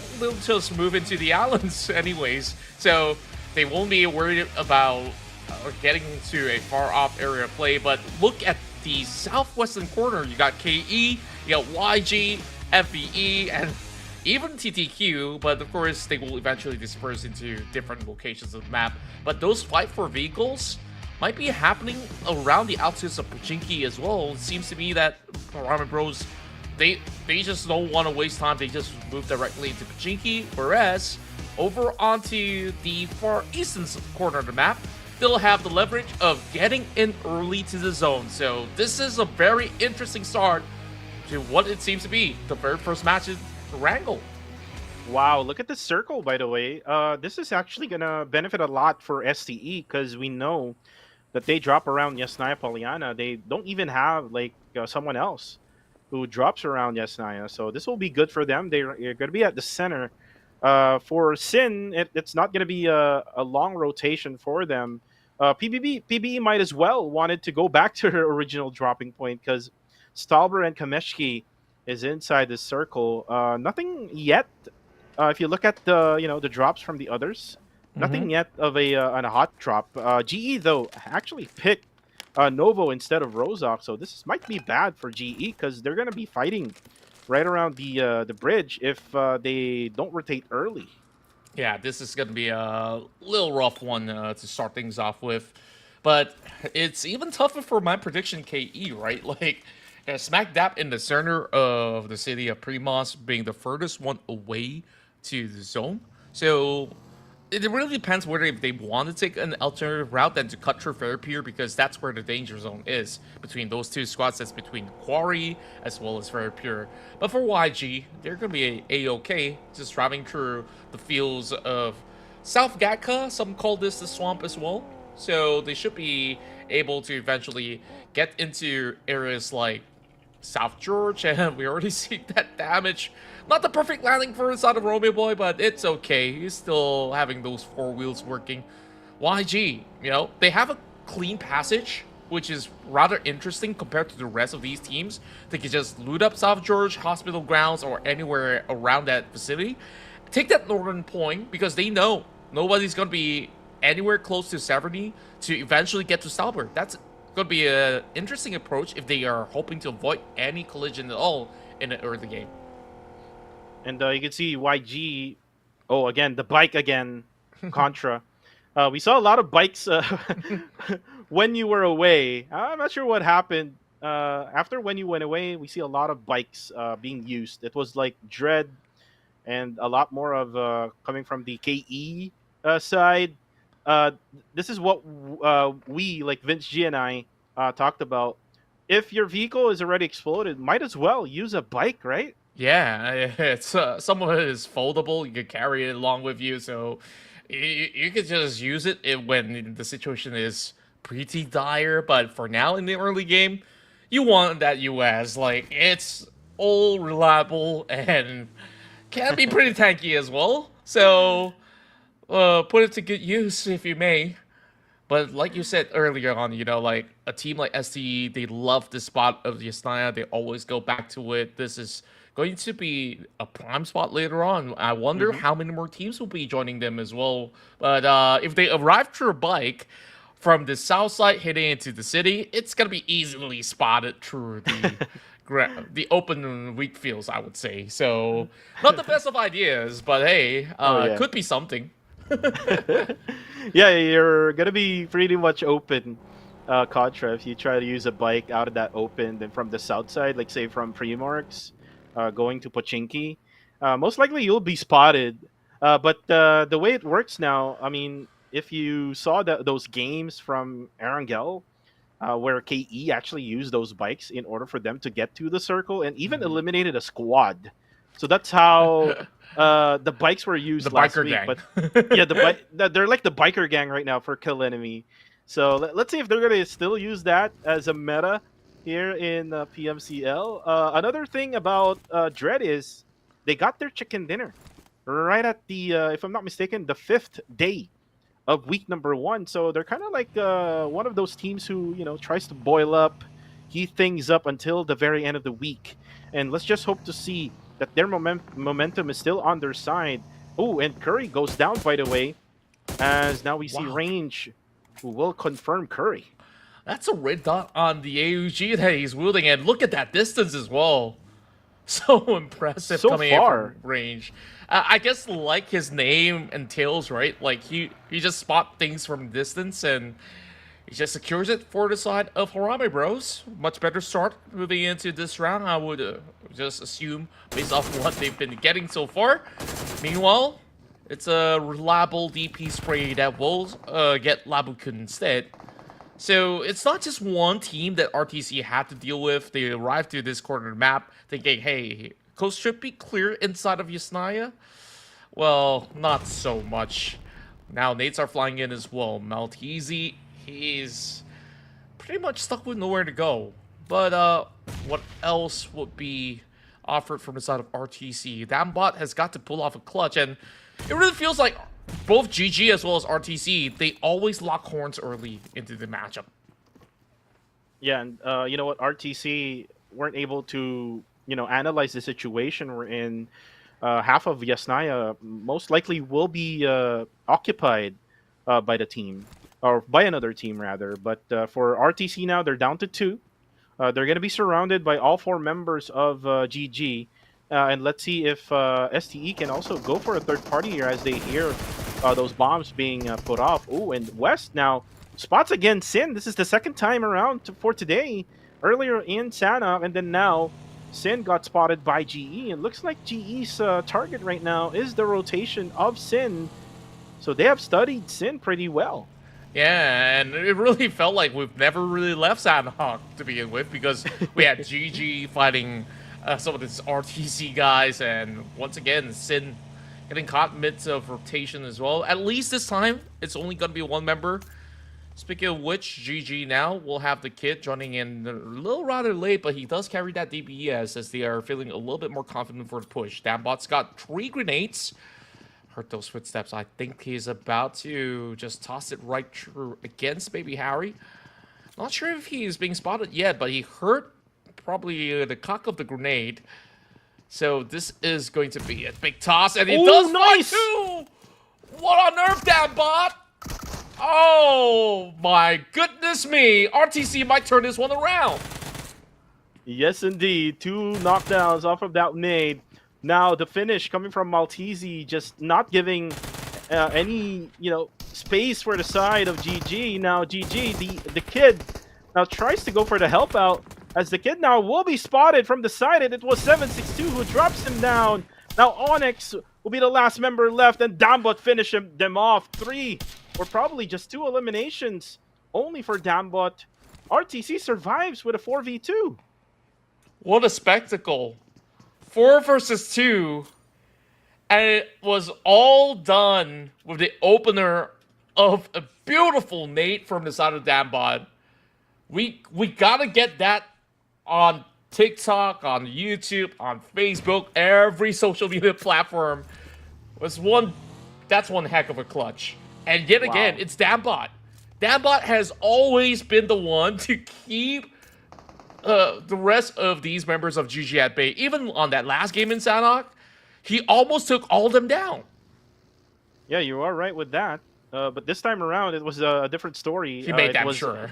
Yeah, it was his nade. If you remember, it was Onyx nade who eliminates him in Sanhok. And then now it was his nade who saves the rest of RTC. But for the meantime, it is going to be Kaya now for KE. This is your vote, or your prediction for this game. Let's see if they can manage, as Master D2K is already out. So a lot of rotations coming in, and they haven't really rotated yet. So a delayed rotation here coming from the side of KE. For Team Max, they already have rotated away here at the northern side of Gatka. They spot Marnet. Marnet will go down as the struggles here still comes around with GE. Wako will be the ones to confirm it. So again, a third party now from Sin. So it looks like GE is able to get 1 from Sin, but Sin will try to get back at them, try to go for that revenge, and gets 1 back. So just GG WP for both squads.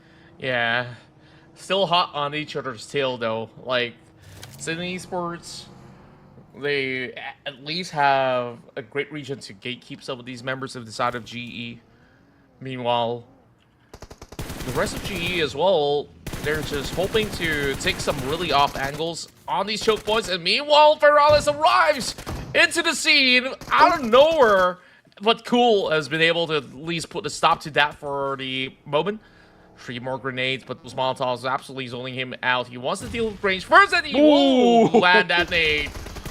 What an absolute beast that was. And Wako still standing tall. I'm not too sure how is he able to survive that one. But it's absolutely chaotic here. Sin, they're hoping to still hold strong, but that nade connects to Federalis, as now it's really down to Rick as well as Jappy. They have to deal with Jappy first, I do believe, but it's not going to be easy to clear out these corners of the wall. He's got the grenade. He's trying to put it right through. He finds it. Oh, he's got to run. He's got so little health left. Jappy, he's hoping to bounce this grenade off, and this might just be perfect. There we go. Woo! Sweet, nice throw from Jappy. Way from, downtown, kind of like Stephen Curry in the NBA. Anyways, for Hungrier Bro, they still managed to survive with 3 players strong here. Contra, unfortunately, they lost their MVP, which is Federalis. With this exchange, I guess they're happy enough with those 4 points, because that almost looked to be them crashing out as well on how it went down to that 2 versus 2. But man, it was a rebound that we saw, especially on that grenade, like Curry. Oh, and look at the circle now, going at Stalber. BBE would love to go back to their old dropping point now, after knowing that this is the circle, as Zuki now from TTQ. Still at the blue zone, though, for the others of TTQ. They're kind of like the team who's going to try to gatekeep the rest, who's going to still be rotating inside the circle, as you can see now PBE, that was like Ryman, who got dropped by Austria Esports. And PBE right now having a really hard time on getting into the circle. I mean, looks like they're inside the circle. It's just that Austria is the ones spotting them from the the outskirts, or like the edges of the circle right now. Yeah, it's smart enough of Austria Esports to not commit to the city as compared to all the other teams that we saw earlier, moving directly into Yasnaya. And now they have the leverage of whether to climb to the top of the mountain to eventually challenge GE, or maybe take a further area of play like the foothill of Stalber instead, and just solely secure it. Now, this is going to get a little bit more interesting, as we have Red Esports coming pretty close to Hungrier Bros, who have already gotten a reset off of that fight. I believe that they might have actually vacated some of all these compounds as well. But I do see one member in there, though. So, Dread Esports, I'm not sure if he will be able to catch Jappy, but Barney's not going to be able to see anything through that window pane. Jappy's going to take the other side for a quick spray onto the side of RTC. RTC, they don't want to be anywhere close by. This is already being devoured by the zone. So if he's not careful enough, Jappy might be caught out. And Kurukuru actually got an elimination there off from PBE again. PBE struggling even while they're inside the circle, so this is kind of bad for Playbook Esports. Gus also is currently down. Now Boyshan will most likely try to go nearby to his teammate, which is now Zuki, but he gets gunshots from actually from the outside of the circle. I'm not sure where that one is coming from, but looks like TTQ able to get the number off from Team Max, and now Team Max is now down to only 2 players left. Now DD together with Joseph. They do have the height advantage here. DD is trying to look. Maybe we'll just try to bail out from the scene. This is not worth it. They're not inside the circle as well, and there's like 15 seconds left, Contra. Yeah. And they just, try to focus into the circle, which have shifted. It's kind of like a hard shift, because earlier it was like going to Stalber. Now goes to the southwestern side of Stalber now. Yeah, it's been shifting up and down, left and right, but at least for those that have moved in from Yasnaya, they're not too far off, but playing on the outskirts here is going to be absolutely dangerous, and this is what I've been talking about. PBE, they find themselves in the thick of a battle, dealing with the situation against SDE from the low ground. High ground, you got the rest of Fearless Esports also tapping them out. Mom Boy's got nowhere to go and nowhere to hide. So Fearless Esports hoping for a quick pickup here before the arrival of all the other teams. Even Hungrier Bros is in the mix, as Riggs have been able to sweep one off of the players from the lower ground. Meanwhile, names are running well on the left-hand side of your screen, as these teams are just being caught in the middle of all these rotations that's been forced because of how difficult this circle can play out. And whoever's taking the top will have a sweet time. As we can see, Fearless Esports, they've been adding some numbers on the block. Oh, and Rig did not see Demios. His focus was on STE. However, Fearless was able to drop 2 of them down already, and Demios will just pick those knockdowns out. And Dread Esports now with 2 eliminations. Barney and Damon didn't survive, rotating into the circle. Now it's going to be Fearless. Now focusing on Jibna, who actually got dropped. And then the position of Damios is now spotted, and he doesn't have any heals anymore. This is so bad for Dread.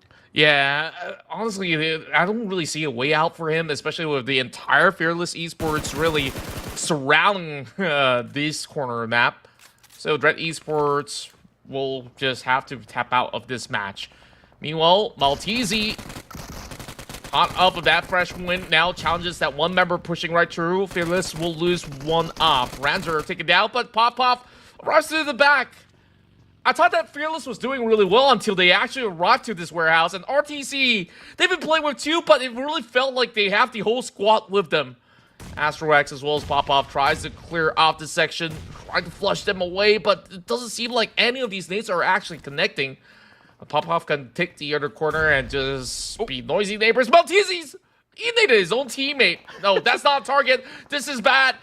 This could have actually been so much better, but it seems like they walk into Molotov as well. Astrox is down to 1v1. What are we witnessing? Total chaos. And, of course, shenanigans and blunder, but it's time for a full-on brawl. Point-blank shots, and Popov's got it. Wow, Popov just outplayed Maltese over there. Now, the focus is now on Popov as Edward now gets in. The frag grenade came from him, eliminates Astro X, and you won't see Popov anymore at that very area. Most likely, we will see him just hide behind rocks, behind tree covers, and this is gonna be so hard for you to find some cover. Look at the terrain right now. Look at his buggy. It's now up on all smoke, all because of that. As Popov right now is just down on south, and I think he has an idea already where to hide. Probably right at the ridges, or no, he's not yet satisfied. But he needs to be careful because he's out in the open. Yeah, and then any further he goes, there's going to be players lurking around as well. And, you know, it really felt like RTC outplayed themselves in that situation with that nade from Dambot. That if he didn't nade it his own teammate, then perhaps they could have actually stand a really good chance to actually win out that fight. But, of course, that has passed. Now GOT7 takes over this warehouse of death. Probably a lot of loots laying around after those players were eliminated. So STE, gotta be mindful about that situation. And this doesn't seem too demure for the side of West Carry, but he's gonna be able to prime that grenade. When they actually connect towards the entirety of FV, now pretty much clumped together. He's still got some time to heal off. I don't think so, but it's gonna be Master Rix that full sends it, and we'll eventually have the rest of FVE to just clear that one member inside of GE, while Small tries to go in for a couple of these pump taps from his shotgun. He's got a Scar L to work with as well, but this might just be overwhelming. But Master Toki now tries to roll him over, and he will secure it. Not the best way to go out for Genesis Esports.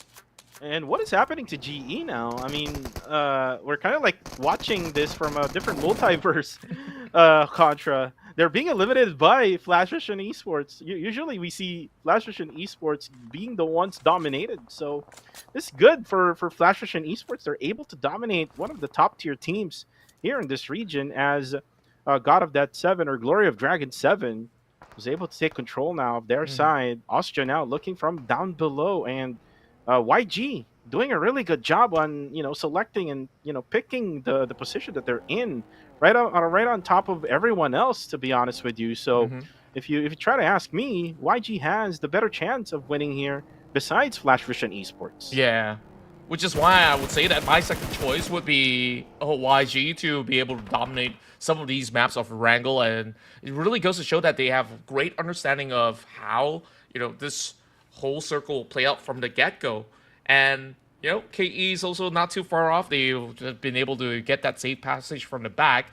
Now it's going to be a problem for the side of Austria Esports, because they're taking the outskirts, and now they have to really decide whether to take on KE or Yangon Galacticos. There's no other way to go about, because that rotation towards GOT7 is going to be a little too far off, but I believe that Martin's going to be cooking up something in return now. Yeah, really surprising as well, right? When we go back to that fight between GE as well as FVE. FVE, they look a lot more composed with those four-man stack up against a very scattered side of Genesis Esports. But now, going back to the side of Asia versus YG, this duel happening between Red Bull as well as members of YG. But Red Bull's pretty much trying to open up a fight all by himself, while the rest of Asia is just hoping to take other angles instead. They understand that this is not going to be an easy point of entry, but no matter what, they need to find that opening pick first before they could get through. And there we go. Skydin's got it. There we go. First knock coming from Ostja. Now the push is going to happen now for Red Bull. He will have to activate his MVP form. But looking at this situation, he has to heal up. All because of the damage being dealt by Yangon Galacticos. Now WTC goes down. Two members now down for the side of YG, and Red Bull now activates himself. And then now looks onto Naughty Boy, who is going to be down on low HP. Now Red Bull just looking, finding those eliminations. He's able to manage himself. The backstab coming from God7 though. So Austria is getting help from other squads from different angles here, and now only just one for YG. What happened? It really felt like they needed no help at all. The moment that's going to get that opening pick, you just see Red Bull just charging right through like a mad cow that he is, and Martin's going to be nading his own teammates. Oh, what's going on here? There's just so many self-nades going through, and this is where KE comes to play as well. And this is looking pretty bad. It gives another chance, a lifeline for YG to survive. Well, for now, Romeo Boy, he survives. He definitely would have to push in, knowing that there were knockdowns coming from Ostja. There we go. The first knock is there. Now he's actually spotted now. The nades, he has to be careful for that. I'm sure now goes for a 1v1. Goes down. Master Rix able to manage that elimination. Now he needs to fight off against two players left for God of 7, who's still left standing. Edward QT now pushes in as Master Rix won't survive that one, and now the revive or the reset will happen now for God 7. They will have control now of the topmost part of the circle, together with one player who is far away from them on the eastern side. Yeah, that was a really difficult push for Flash Vision to try to claim the high ground as well. God7 absolutely prepared for that, and take a look at this situation. Now it's only three teams left. KE on a very scattered approach at the very same time. That will be Kaya to be left out to bite the dust, I do believe. No chance for any form of a reprieve, while T-Rex also slowly getting chunked out, but he's really going for the revive, but he's running to the cause of Red Bull. Not where you want to be. Oh boy, one tick of HP left, and somehow he stays afloat. But this is too close to the side of Asia Esports, while KE is trying to take out Edward QT that's been the thorn in their flesh. Now, he's going on to an alternate angle to try to pick him up after that tree, rely on smokes, but now, buying his time, there's not much cover left. Yeah, not much cover left for KE. KE needs help also because it's not just only God7 who's giving them a ton of damage. Is also Ostja right now who's going to be pushing them in. The top now throws in a frag grenade, not going to go for any damage. He overthrows it. The top now spots God7 Amora, and Amora will be eliminated right away by Red Bull. Oh boy, Asia Esports. This is definitely the team to beat right now, despite them not really claiming the high ground just yet. But they are definitely hot on the tail of KE that's got not much covers to begin with. And they have finally seek refuge right behind that stone, where this might just be turned by the side of the top. But he also gives a little bit of a breathing space back towards the side of KE, knowing that this is not going to be an easy push, especially with Carrillo around the corners. But God7, they got that best spot possible. They should be the ones to strike both teams down. Ooh, and actually Actor X manages to drop Martin. Now Red Bull manages to drop MH. So drop after drop for both, for like the two of the three squads here who's still left standing. Now Kaya, since they were able to go to drop Martin, now the top needs to be careful here, just hiding behind the smoke, waiting for KE to actually push in. Martin is actually just waiting for his teammate to get him revive as well. Kaya, not really so aggressive. They don't really want to overcommit. Still the same here for both sides. Just a standoff as the blue zone will now close in. We're now going to be on stage number 8, the final circle of this matchup. It now benefited God7, so it's going to be just Osja and KE who will battle it out for the south side of the circle. Yeah, God7 just waits for that golden opportunity to strike, and they can eventually secure the chicken dinner if they have that perfect moment to eventually go for pickoffs, third party into this current scenario that's been so sticky. And the rest of the terrain, some parts of it is absolutely unplayable because it just was claimed by God7 in terms of the POV. So with that being said, also Esports, they're rotating all the way to the back as they will just leave the rest of KE for the moment. I would say it's a smart measure, but it's also pretty risky considering the fact that they don't really have the best of idea of where the two members of God7 is at. And I didn't know that there's like a space wherein you can get in at this type of circle for the side of Osja. So a really smart play here for the top, able to go to that specific spot. Now, this leaves to God7, who will most likely be able to spot KE or kill enemy. Carillo now, Devon goes for the spray onto Edward. And now with the blue zone coming into effect, this is way too much damage for Carillo. And only 2 players left for the side of KE. Red Bull just crawling like a snake right now. Tries to go for a backstabber onto God7. God7 needs to be careful as well. Osja just very smart with going into their position. There we go, another one coming from Edward. Ooh, but Kaya spots the top. The top goes down. And looks like the top may not be revived at all. I'm not really so sure. If they do have the smoke, they could probably do so. But the nades are coming from God7. This is so bad for the top. Most likely he won't. Oh, but Edward actually spots Iterex. Now it's going to be only Kaya. 4 kill enemy will only survive for them. Oh, but look at this, Contra. The revive will still happen. Oh, but he went forward to cancel. He cancels out the revive and he dies instead. Oh no, not like this. But you can see how difficult this situation is. There's really no opening ground for the side of KE to actually work with. But hey, you know, voted for them. Top 3, very respectable run. Now, God7's down to a 1v1 fight. It's Edward Cutie versus Red Bull. Red Bull, we've seen him done plenty of clutches before, but this time he will be denied from victory as God7 will claim the second chicken dinner of the evening.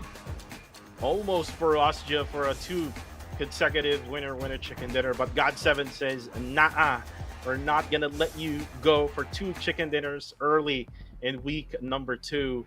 And what a way to start off Erangel at the northern side of just on the southern side of Stalberg, on the northern side of the map. And it's just that the ones who is on the higher ground would be having more advantages compared to the others who went towards the southern side. And God7 was the one who took over that area.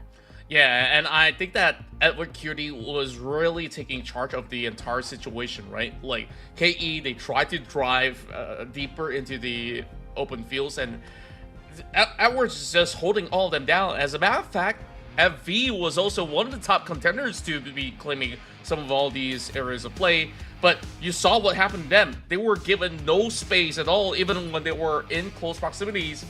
But we saw so many of these fights coming in from that southern corner of the map where it's just chaos all around and beautiful nades being tossed. Some not so beautiful because they knocked their own teammates down. But, of course, it's a pleasant surprise that we're seeing coming from some of these squads out there, like FV winning out against GE and plenty more of all these really, really tough scenarios on the outskirts with even Fearless, you know, going for good trades to this point where, you know, RTC, they had the limelight and then it just diminishes after that self-nade coming in from Dambot. Yeah, it was Maltese who actually drops Dambot. Oh, right. And I almost thought that Flash Vision Esports will have a ton of advantage after eliminating GE, like what you saw there, and it's just a matter of time wherein they can just, have that total control, but God7 manages to eliminate them, and then you can see here the push coming from Austria towards YG. YG had a much better, position, though the MVP of this matchup will be Red Bull of Austria Esports, a second MVP out of this day, and this man really wants to be the MVP of the whole league. Yes, indeed. And even despite all the challenges you saw on some of the shacks that we were holding out, Austria could have actually been eliminated. He was also the one to revive all of these members that were pretty much battered early on and still carried forward all the way to the very end with all the remains that they had. And of course, it was smart play coming from his team member to try to open up the space with the top, scouting out some of these open space. But even so, they had pressure coming from KE and also some more coming in from the side of GOT7. They didn't claim the dinner, but rest assured, Austria, they did manage to claim plenty of points in this match.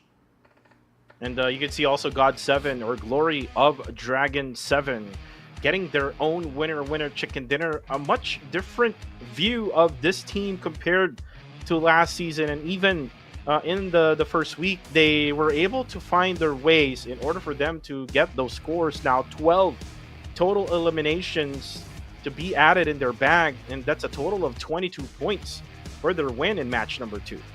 That's right, and this is a very huge stash of points for them to also catch up to Austria Esports. But with Austria's finishing on second place, I still believe that there is still some work to be done here by Glory of Dragons in order to really topple the current performing team of the past week.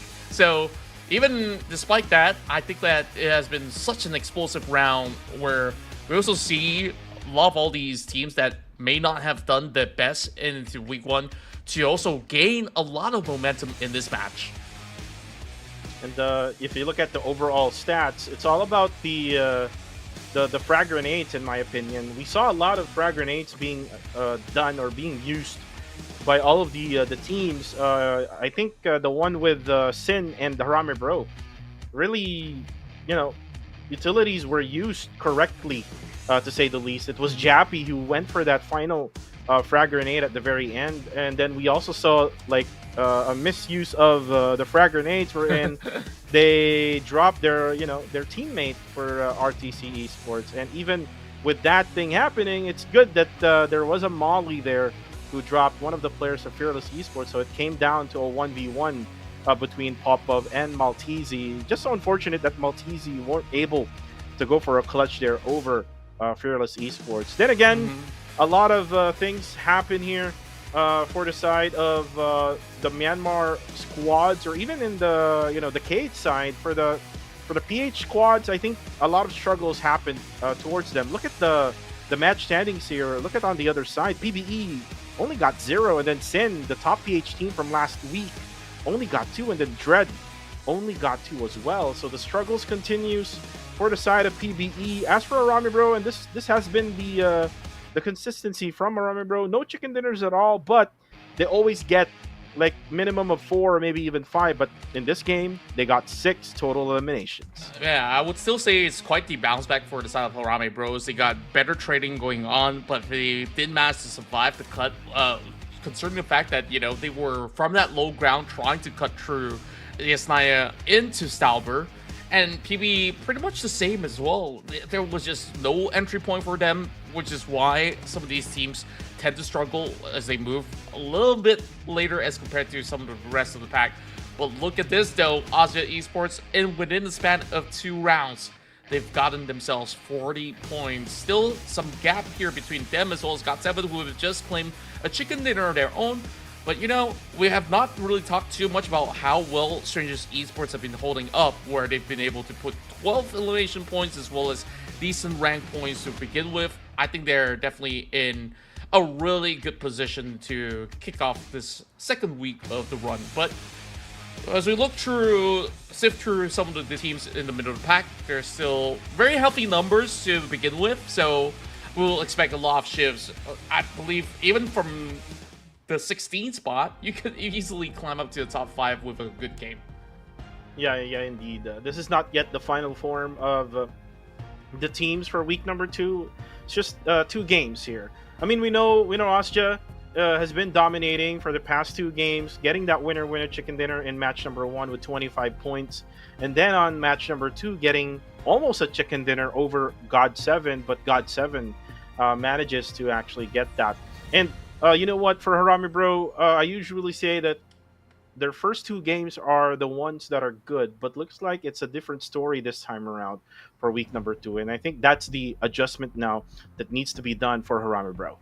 Yep, and of course, with that being said as well, like some of these teams are still having a really tough time, which they will need to take a little moment for them to, of course, readjust what needs to be done. But who could blame them as well, because that circle was pretty tough.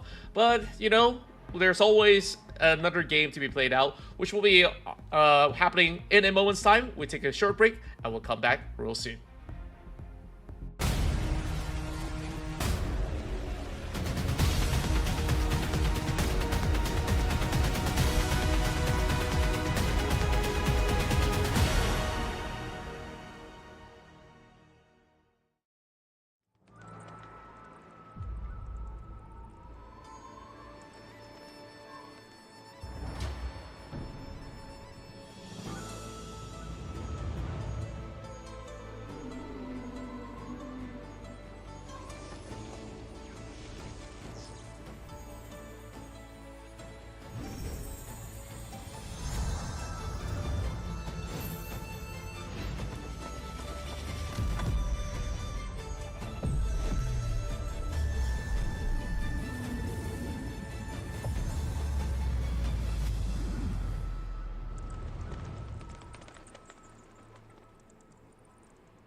In this video, we'll be going over some tips and tricks for the stages in the new version's themed mode, Ocean Odyssey, to help you better grasp the new gameplay and have a better experience.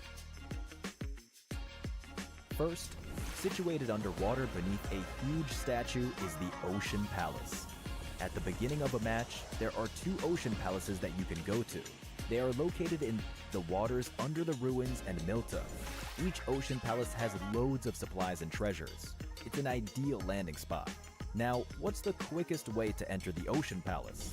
Parachute directly to the ocean surface at the start of a match, and after plunging underwater, you will get a speed boost, so you can quickly reach the palace. You swim faster in the water near the Ocean Palace, and you can hold your breath for longer, allowing you to move around quickly underwater.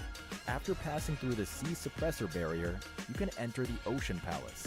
The sea suppressor barrier forms a large air pocket in the Ocean Palace, and you can battle in this space. The first time you enter the Ocean Palace, you will receive a special respawn. Do keep in mind that you will lose it if you leave the vicinity of the Ocean Palace. Inside the palace, you can activate the Water Nymph performance. When it ends, you'll be rewarded with supplies. A powerful item lies at the center of the palace, the Trident, which unlocks once the countdown ends. Upon retrieving the trident, not only will you get lots of supplies, but a special respawn card as well.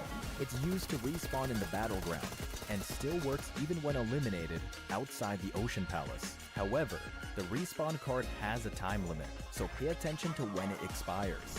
Lost crates are hidden in the waters all around the palace. Dive in and explore for surprise loot. Once a certain amount of time passes in the match, a Kraken will appear and destroy the sea suppressor, flooding the Ocean Palace. Use the portals in the Ocean Palace to leave quickly.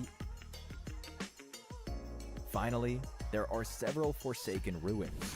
Besides having tons of supplies, the Forsaken Ruins conceal 2 sea treasuries. Find the switches to remove the water veil and enter the waterway from the Ocean Temple. Then you can find the sea treasury located underground. Light up all the pillars at the treasury entrance to open the treasury door and obtain the treasure. On the ground of the Forsaken Ruins, there is a blasting current and a mirage tower. Use them to get higher up or to move around. When you encounter an enemy, use them creatively to take the enemy by surprise. Furthermore, some Forsaken Ruins will have a spirit whale that appears in the sky after some time, and will leave a water orb on the ground after landing. Enter the water orb to board the whale escape pod. When the blue zone approaches, you can use the spirit whale to quickly get to the play zone. That's all for this video. Discover more ways to have fun. Hurry and try out.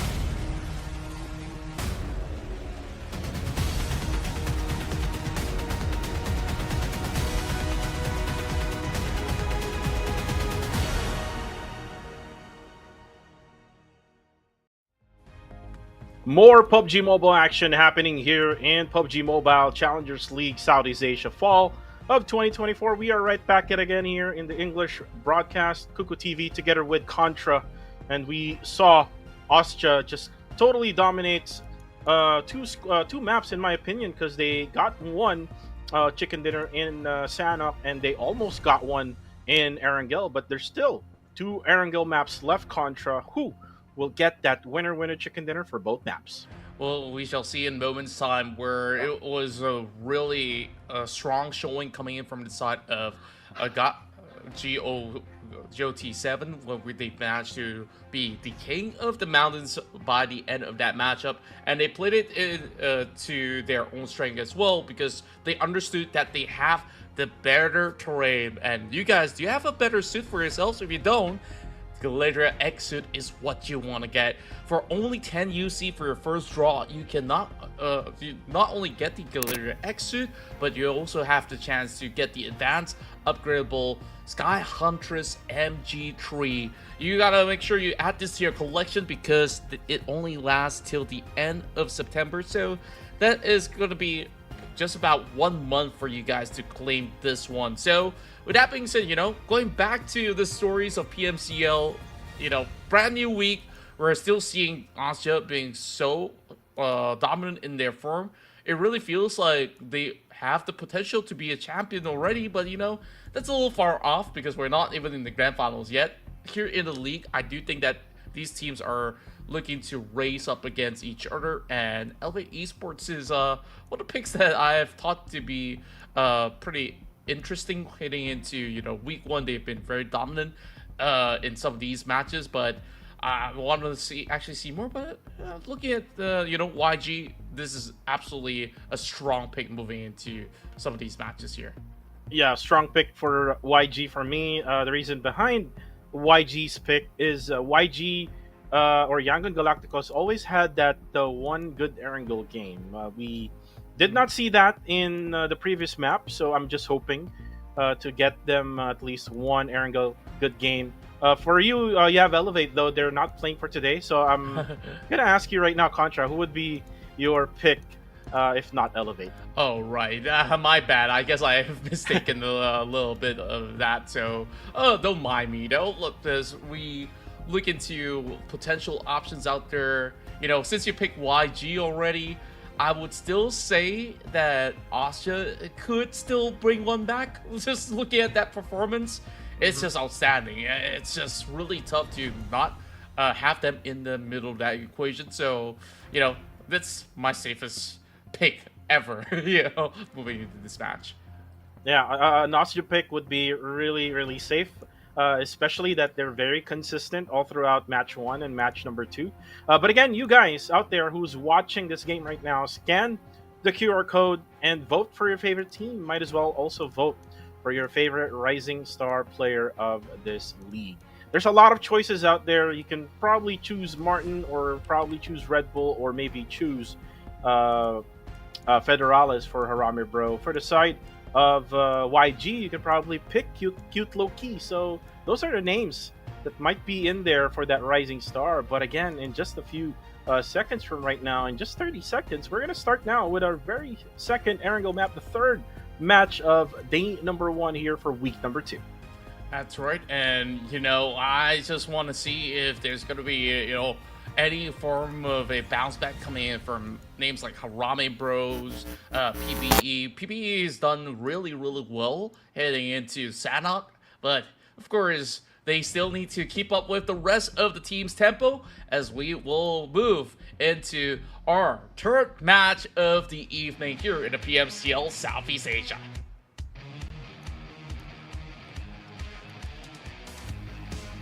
And first, we will take a great look into how this light path is going to begin with in a moment's time. But Cuckoo, this has been some really high tempo of play that we've seen coming from all these teams out there. So, of course, they need to brace themselves yet again. Hopefully this time the circle will be a little bit kinder as compared to what we have seen heading into that previous round, because that round in Stalber seems to be really, really challenging. So with that being said, we are about to kick off a run. This time a little bit skewered to the south side, but still allowing a lot more space in the center, Cuckoo. Yeah, definitely. Well, for right now, we are back at it again. I'm sorry about that, Contra. No worries. My dog just tripped over the cables out here. Anyways, well, I was looking at the flight path here. It's a middle flight path, so this is not as hard as the previous matchup where we saw the flight path came from the bottom side of the whole map of Erangel. This time around, it's going to be a much easier thing for all of the squads, and you can now see RTC able to spot Milta here as their dropping point, and look at the circle now. It went over their way. Yeah, pretty interesting though. Despite that slight chance moving into the southern corner of the islands, I would still say that it's a high chance that it would still end up in places like Milta or even the farm. But the ending is going to be very, very uncertain for all these teams out there. So I wonder what's really gonna happen in a couple minutes.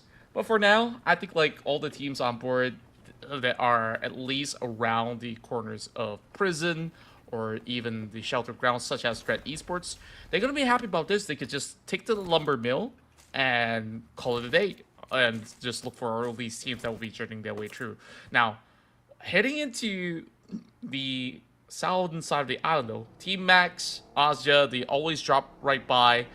I wonder what's their approach. Are they going to stay put inside the island, or do they look towards cutting across the bridge? Because we will expect a lot more teams on that mainland later on.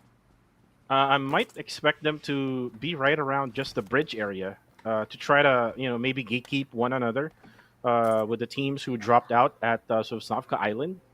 And also, some of the teams might probably stay right just beside those houses, right just above the right hand side bridge of Sosnovka Island. So let's see if that's gonna be the strategy for one of those teams who have dropped out in Sosnovka. But for the others, like say for example for Sin, for RTC, they don't really have to go anywhere. And this is what I mentioned when the circle goes to Sin's way.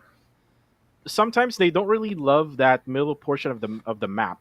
So we might expect them to be on a late rotation, going to their picked spot if this circle would come up.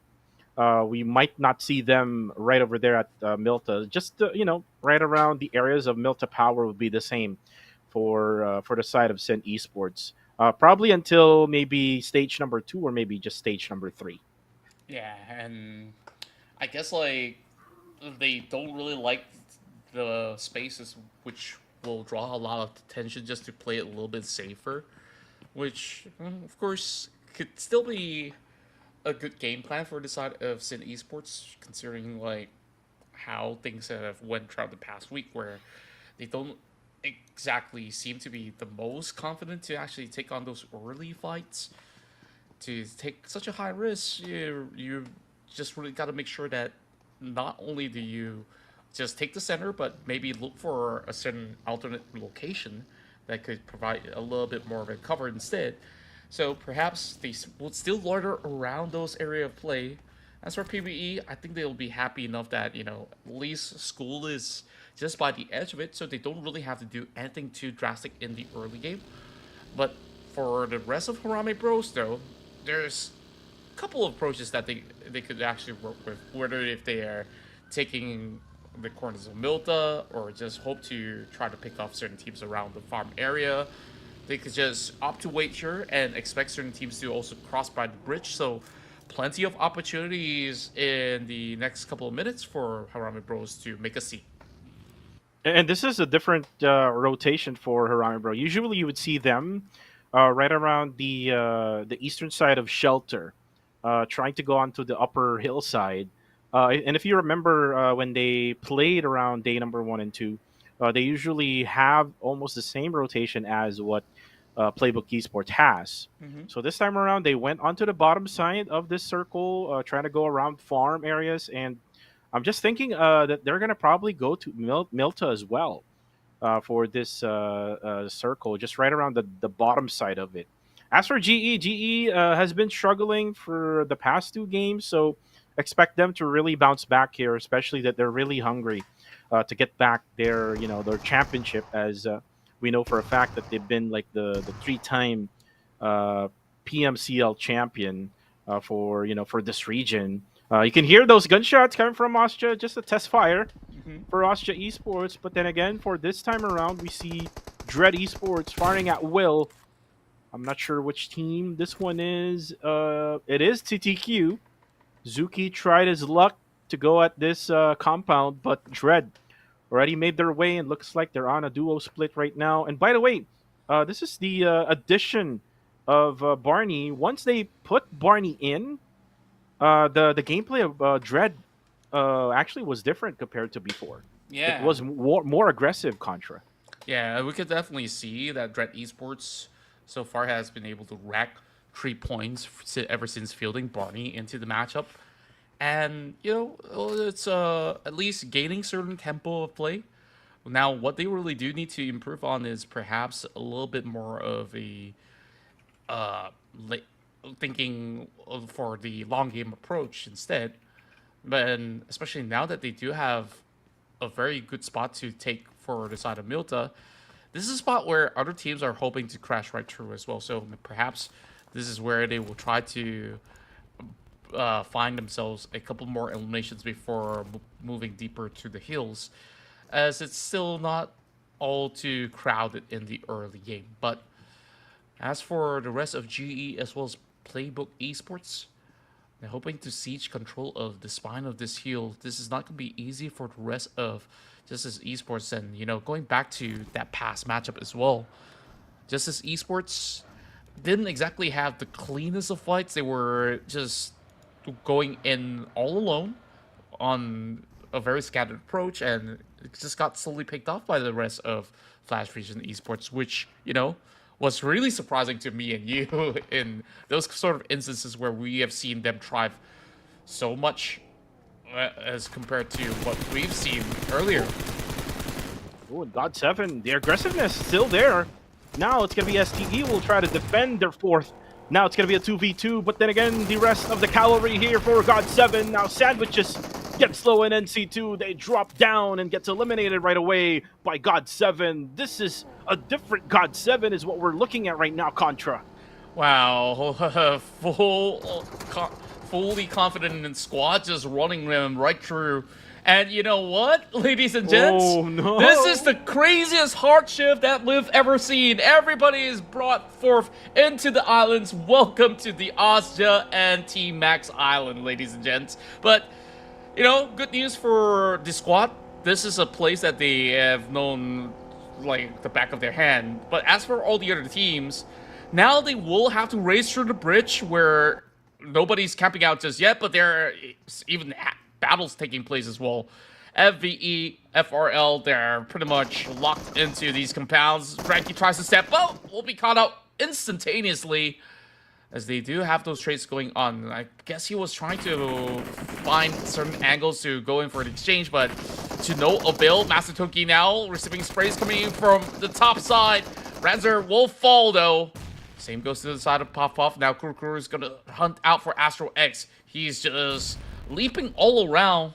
Thankfully, he didn't jump towards the direction of the grenade. Now, not too sure if Fearless will be able to make the cut because the rest of FV, they're just storming it through. Astro pumping some of these shells out of the chamber. Still trying his best to stay alive, but it's just way too tough for Fearless Esports. Just way too tough, as Flash Vision Esports only loses one in that exchange. While that is happening, there's a lot of knockouts and a lot of eliminations happening also on the kill feed. And this is all because of this circle, this hard shift that we talked about, Contra. We're in now that the circle is focusing right at the bridge itself. And this would mean that there's going to be a lot of teams who was going to, try to get through this bridge. And maybe some of the other teams might as well try to go onto the left-hand side bridge, try to go on a far rotation. And look at what KE is doing. Wow. KE has been really... should I say unorthodox when it comes to their transportation. One game in last week they use his bike, and now they're now using a boat.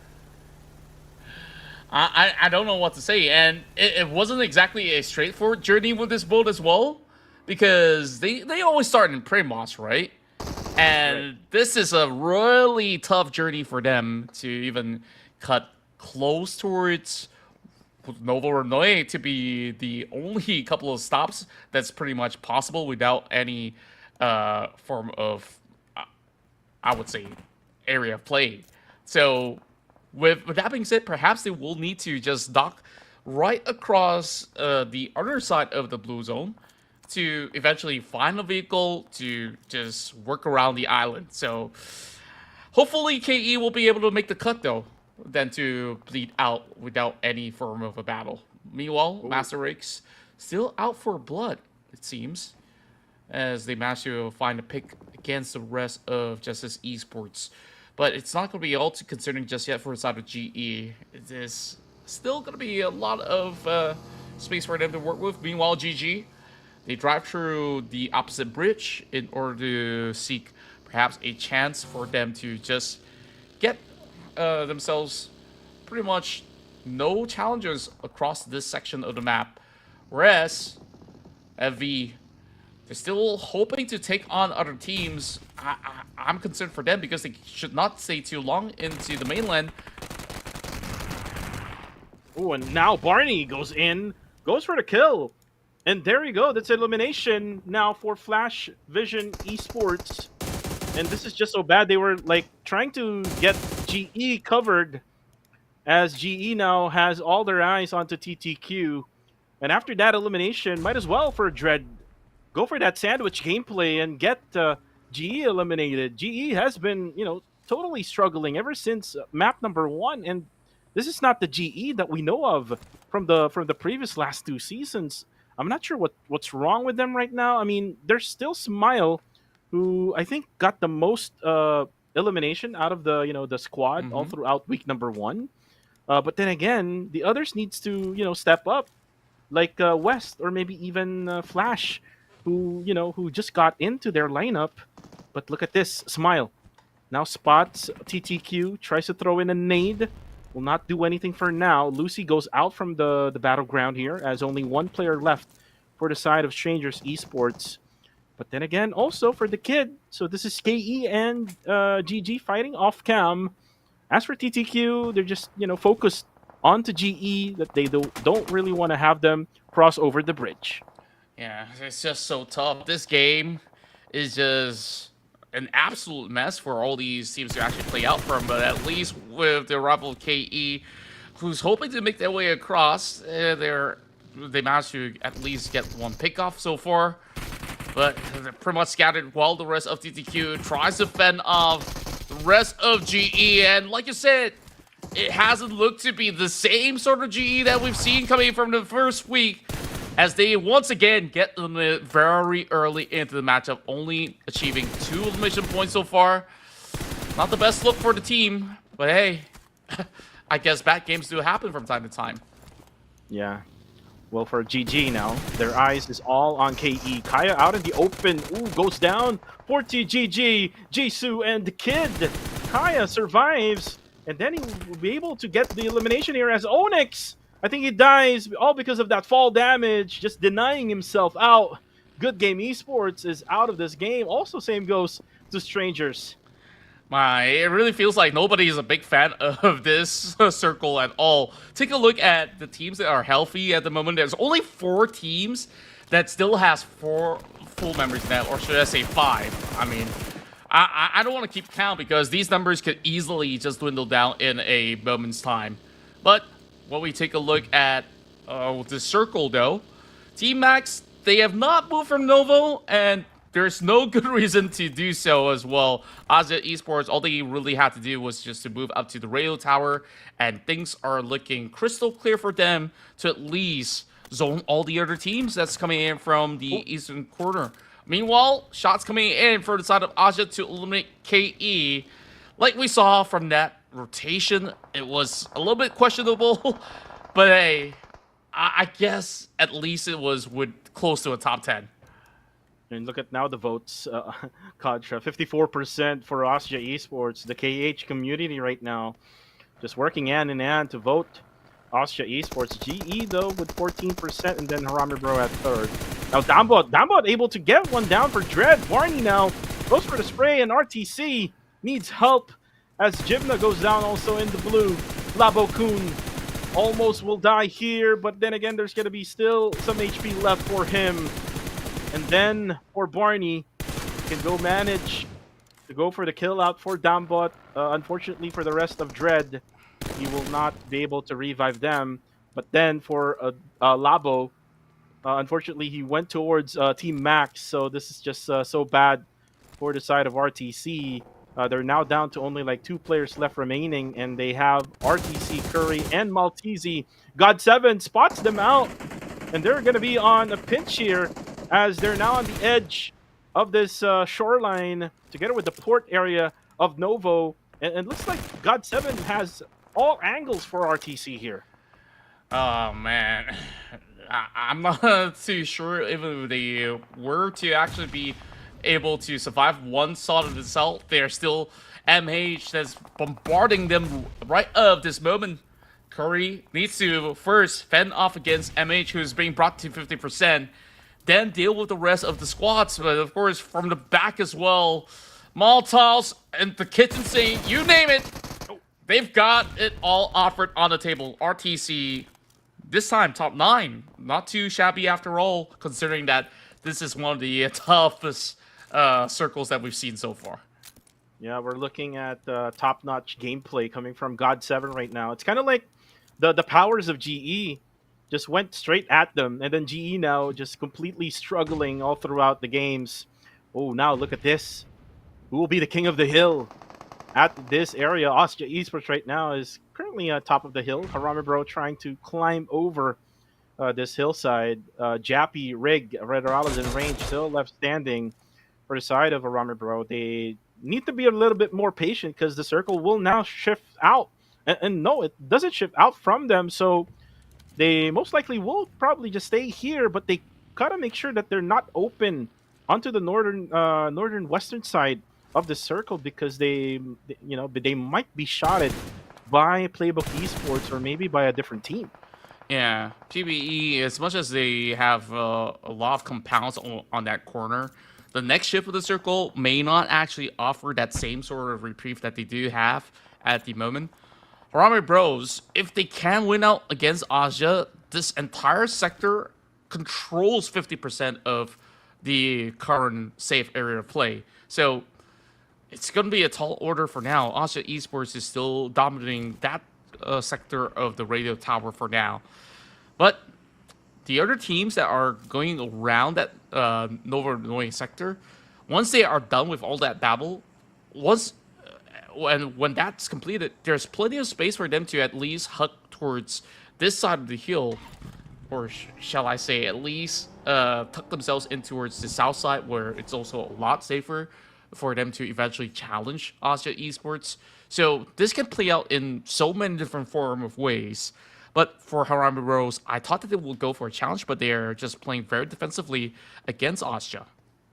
Oh, and the glider, previously used by Carillo, aka Divan of Kill Enemy, might be used this time around if the circle won't be in the hands of Austria Esports. They do spot PBE down below. Good thing that Harami Bro has a ton of ridge that they can use for them to survive for a little bit here. But this is bad for Harami Bro if they really want to get elimination points. So they will be stopped at this area, and then eventually the others will work their way around the circle, kind of like what God7 is doing right now. They're kind of like on a sandwich here between Team Max and another team. As for Barney, the dinosaur, we call him the dinosaur, the content creator here in PH.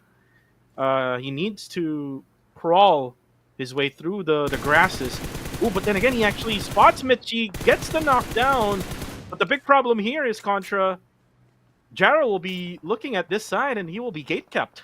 Yeah, it's going to be a little tough. He's just hoping to hug by the rim of the circle if he could. Or perhaps pick up that 1v1, take over the compound against Jarrell, and then make it his own. But Jarrell knows where he's at too. The nade's now lopped a little too far wide. He now spots Jarrell running around. So it's not going to be an easy catch after all, but he's already climbing right through. Bring the fight directly towards PBE. I mean, he's all alone since, this is that perfect opportunity. He will try to at least challenge them one after another. Now that Jarrell's pretty much singled out, perhaps he's called is to walk outside, and that's being spotted by Martin from the top end of the rail tower. Oh boy. Oh, we need to be careful now. Martin has all eyes on Jarrell. Ooh, but good thing there were smokes being popped off by Dale. Ooh, and now gets the kill. Barney gets 1 point for the side here of Dread Esports. And now, as PBE struggles, Dale and Monboy has all eyes onto Barney. Barney will have still have a time here. 30 seconds left for him to plan it out. He does have 3 smokes. So he can put up a line of smoke on the right-hand side, maybe. I think on the left-hand side will be probably better, in my opinion. Yeah, he's just setting one on each side, and he's just calling in for the Dacia to be the big play because he knows there's just no chance he will survive against the other 2 members of PBE. Meanwhile, Sin Esports needing to deal with Yangon Galacticos, who's holding the top section of the map. At this spot of YG has been absolutely perfect to just zone away all the teams that's coming in from Novo. While that's being dealt with, GOT7 as well as Team Max, they are having a scuffle on that far corner map at the very same time. Wako as well as Rankit, they just moved the other way around, but this is just free spraying for Cute Loki. Almost clipping Rankit, and that should be able to do the trick with that final tap remaining.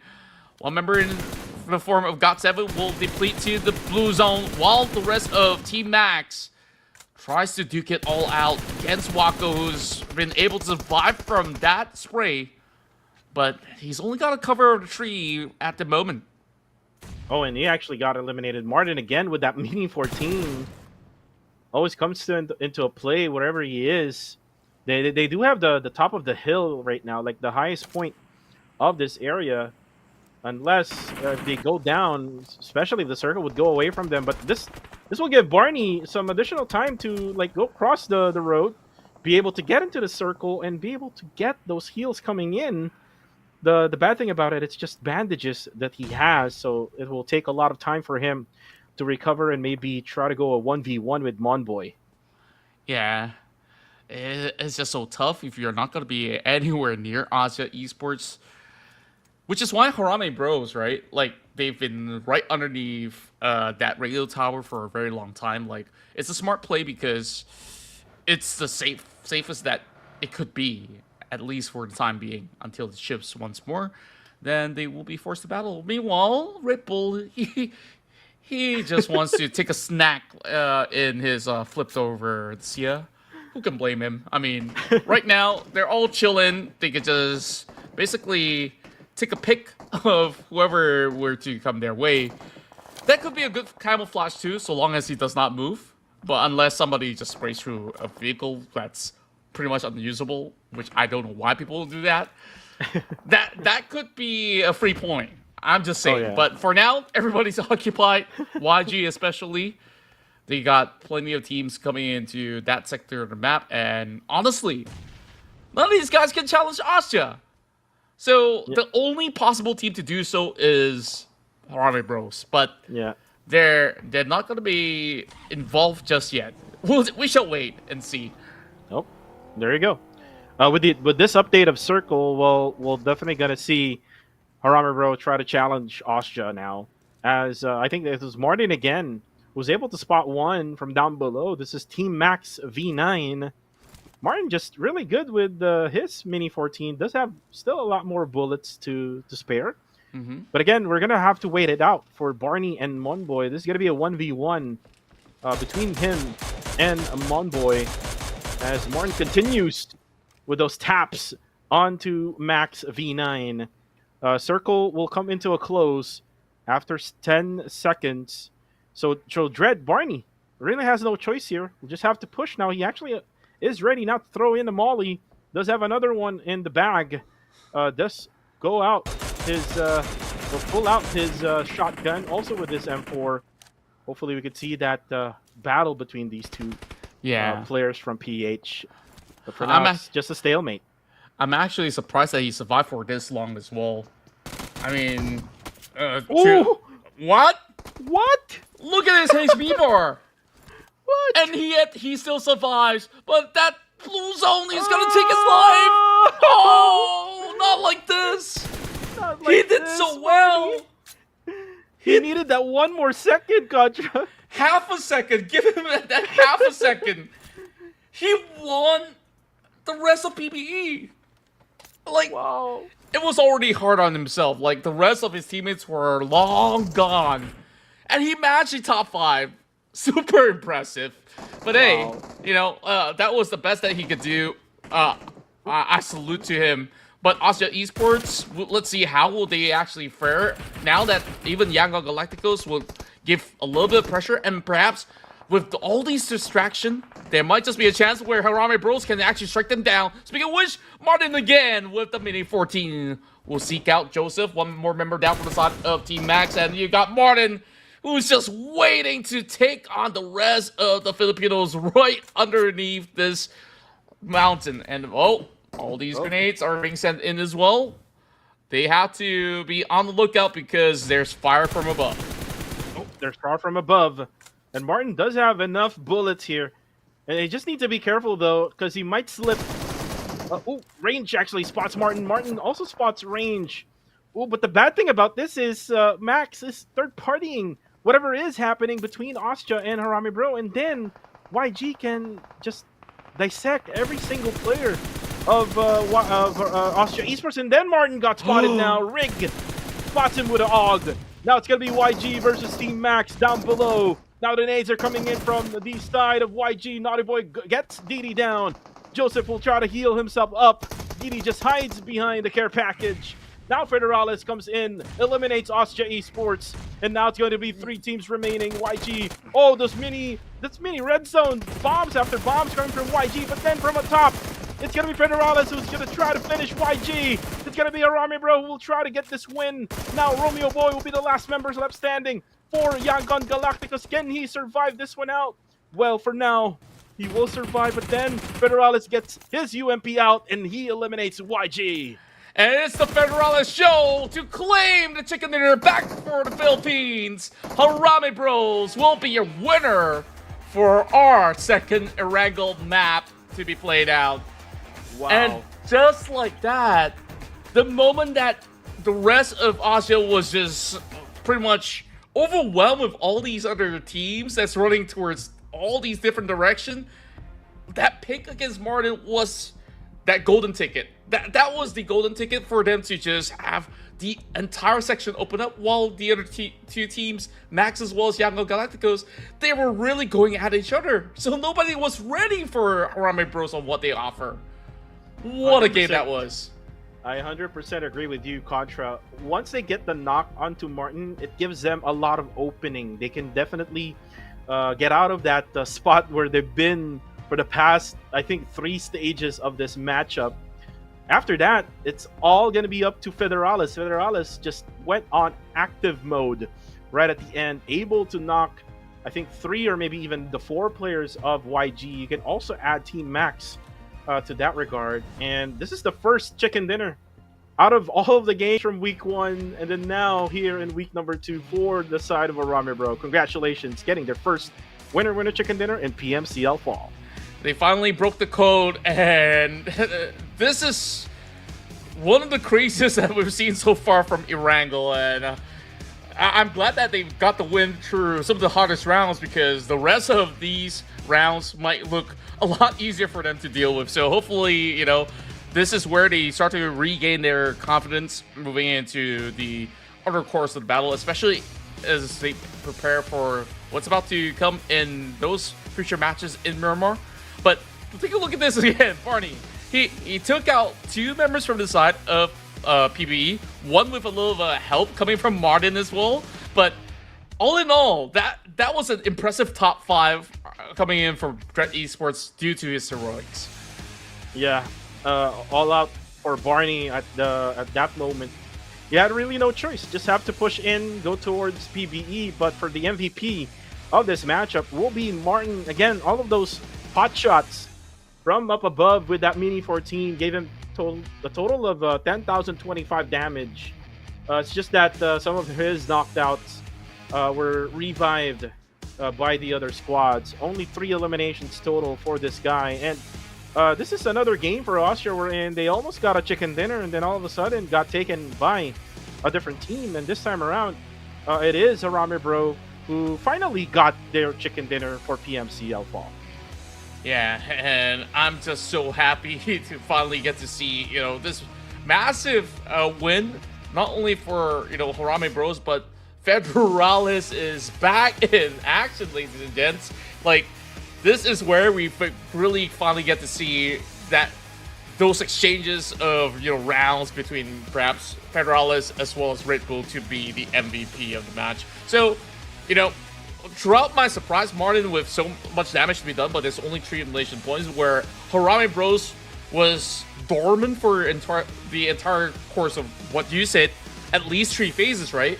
But once they're done being dormant, they just went ham, and it was boom, 7 points on the table for them. There were like 0 eliminations until like stage 7, and then all of a sudden they got those 7 eliminations, I think, coming from both Team Max and YG. So just a matter of like planning it out all throughout the game. I mean, they didn't really had any much angle from all the other teams, all because of that King of the Hill gameplay being done by Austria Esports. And once they managed to eliminate that King of the Hill, which is Austria, that's when they activated the MVP, the Terminator of PH, which is Federalis. Then again, it is still match number 3. We still have one more Erangel map, and this one is for the books already. This is a big hard shift from the Northern Island down on South. We might see more of this Contra coming in match number 4. That's right, and this is an absolutely legendary game for the books, to be specific. Some of these players, as well as certain teams, did not really make the cut moving through such a difficult round. We can't blame them. There's only one bridge that's pretty much playable, and the rest are blue zones in particular. Like, we saw the fate of KE. Despite them coming from Primos, we thought, you know, with them getting, you know, that west bridge as a direct access, they didn't do so. They took the boat, and eventually, even when they end up in the island, there were already teams surrounding those corners of the map. So such is the fate of all these teams out there. But when we take a look into this round, at least everybody was involved in some form of trade or so. So nobody walks out empty-handed.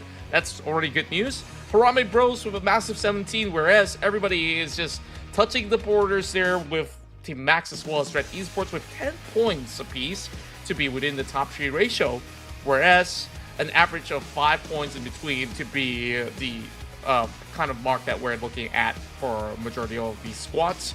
But, also Esports, despite getting so much damage being done, I'm just surprised that it's only 8 points added together. Yeah. Only 4 actually, to be honest with you. I mean, they got the King of the Hillside, which is the tower out there as well. Together with they also have a glider. To be honest with you, so they have everything up on that hill. Unfortunately, once they get the the knockups, it's either the other squads would get the kill or they will get revived. So that's probably why Austria only got 4. But nevertheless, after that game, they're still number 1 right now with the overall with 48 total points. God7 still at number 2 with 33, and then Harame Bro will be now at top 3 with 24. A big jump for Harame Bro. I think they were like top 11, and then all of a sudden they're top 3. So you will see a lot of that during day number 1 of each week here for week number 2, and we're still seeing those consistent teams. Austria Esports, Harame Bro, but YG as well. You can add that, but the others like Flashers and Esports, you seldom see them getting a lot of these points in the early stages of the week. So let's just hope to see that their consistency will still be there, and they will try to be one of those underdog teams to maybe try to be on the top 4, maybe top 5 later on by the end of the game. Yeah, especially when you mentioned, FV, they are really showing up pretty huge into some of all these rounds, especially these Erangel maps, which, is a very pleasant surprise to all of us out there that, whatever that they've asked you make use of throughout the course of a 2-day break has definitely done them a whole lot of good in terms of researches and so I'm happy to actually see this form of FV. I hope that they can keep this up for the entire week, as we still got a long week up ahead. And when we take a look at the table once more, like that battle for the top 5 is still pretty much within grasp for all these teams up till 11th, but we are seeing a very tight race, especially from like 7th place all the way down to 10th. That's where, they're just either sharing the same score lines or just like 1 or 2 points shy into really chasing up against each other. So they got to make good use of all these maps of Erangels that's pretty much left on the table before we move into a round of Miramar. So this is where, things could not get any worse compared to, what went down into that matchup, where initially I think at least half of the teams were really thinking, oh, it's gonna be in Milta, so we're chilling, we're okay. And then that hard shift happened, and then well, I guess it's kind of whatever, right? Some of these teams have accepted their fate, where they're not gonna be moving in to some of all these area of play, so might as well just fight it all out. And you know what? You don't have to fight for this, but you could spin to get yourself the Galadriel X-Suit as well as the Sky Huntress MG3. Yeah, wreak havoc with the Sky Huntress MG3, the first ever advanced upgradable weapon for the MG3. Make sure to log in every day, because each day the first draw would always be at 10 UC. So spin it all the way, get that X-Suit. And if you ever get the X-Suit or the Sky Huntress MG3, you can tag us on TikTok or maybe on Facebook, so that we could see that you have gotten your own skins. Anyways, going back to the conversation, I would love to see God7 to be around top 3 by the end of the week. If that happens, Contra, it's gonna be flipping the table for GE maybe, because they're coming from Myanmar. But anyways, my prediction for match number 4 will be Playbook Esports. We've seen they've tried their best here in match number 3. They also tried in the previous matches also. So I'm looking towards PBE grabbing that winner chicken dinner this time around. Let's see and find out if they can. But for your pick, it's gonna be Harame Bro, who just got their win, and they're actually consistent right now, to say the least. Now that they're won in that third match. Same goes to Austria Esports, by the way. three consecutive games that they're in the top three or maybe even top two, right? That's right, and like Austria Esports definitely is a very, very safe pick. Which if perhaps they were a little bit more reserved than to really go hunting in that chaotic moment where teams were rushing to move into the next zone, they might still find themselves a chance to actually go for better trades out there. So, let's see if it's going to be another win for Austria Esports. Maybe my vote for Harame Bros came one game off too late, or perhaps this is where they will continue to thrive yet again to get a back-to-back chicken dinner.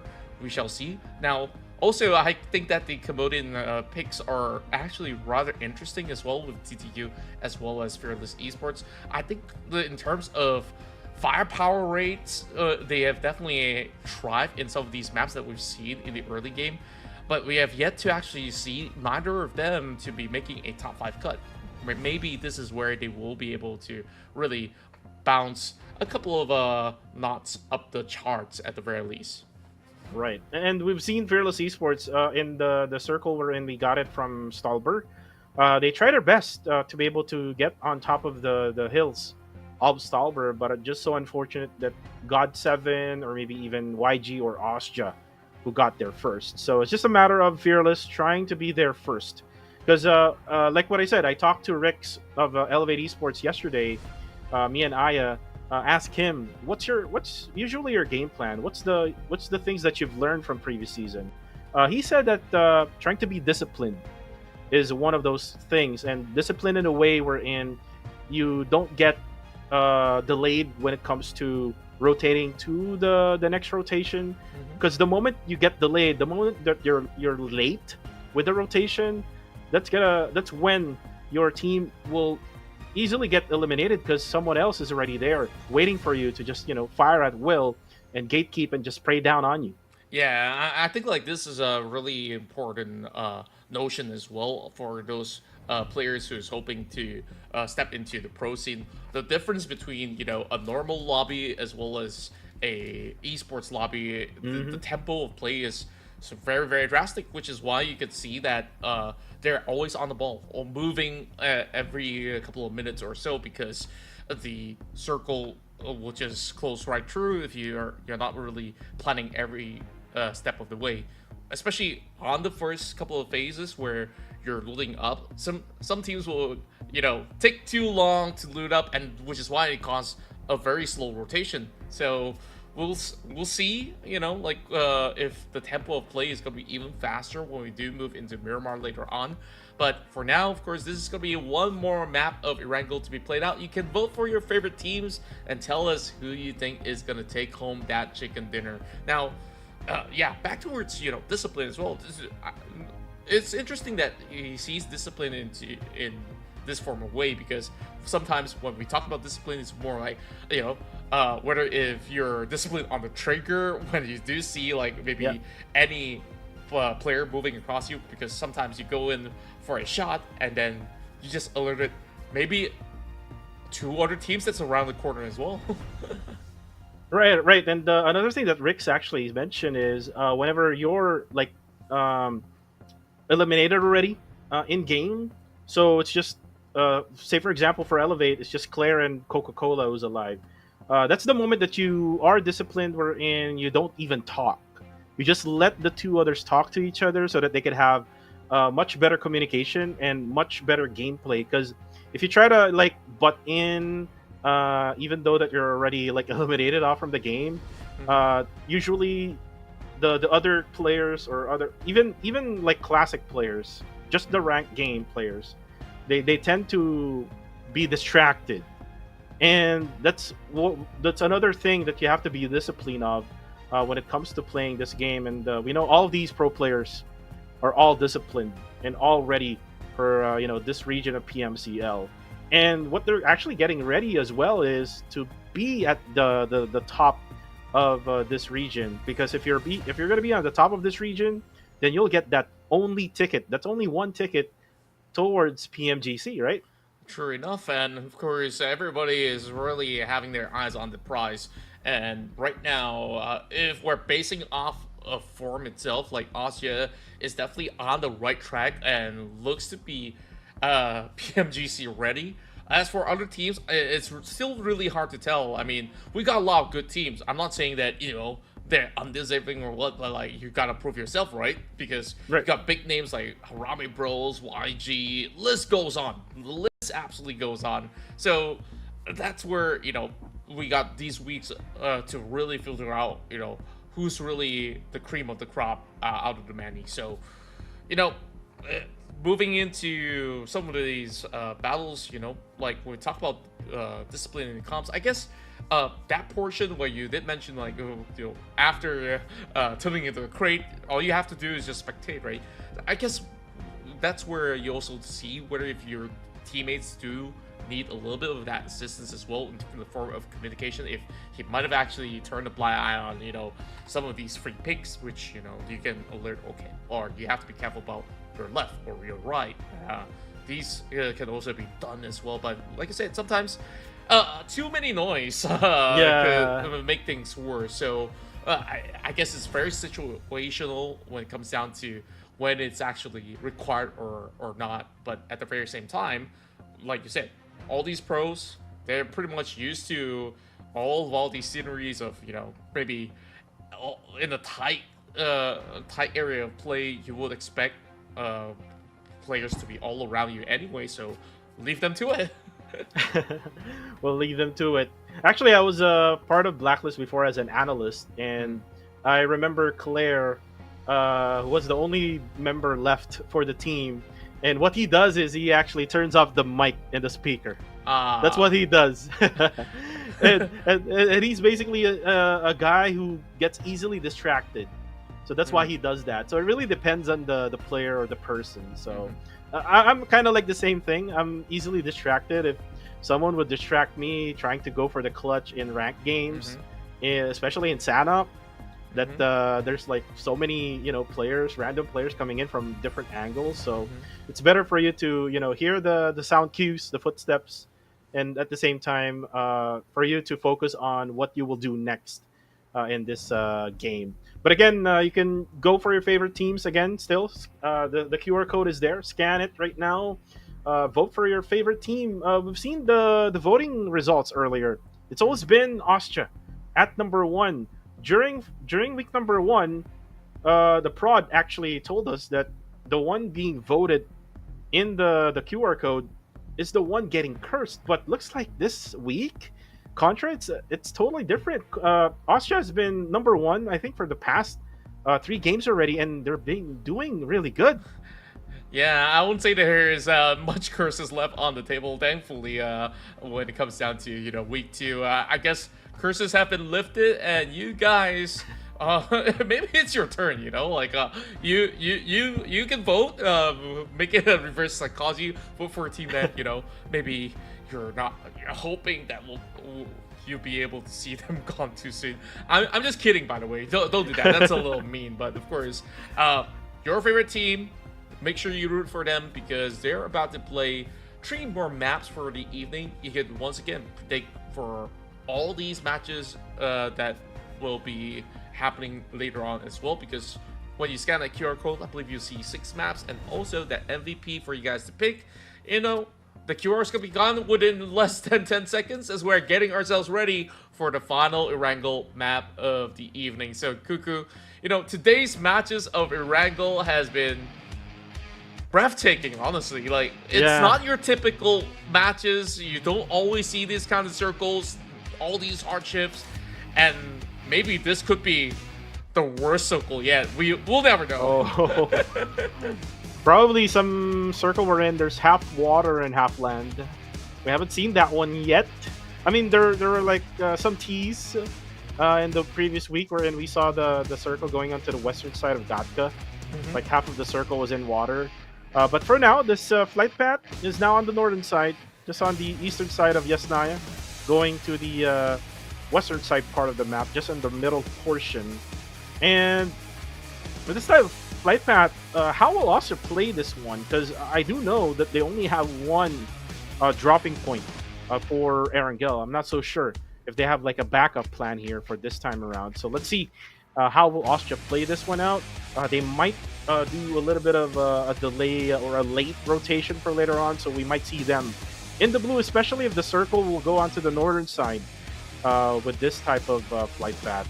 And normally, with this type of flight path, it would go the opposite side. So it's interesting if it goes to another Sosnovka military base circle.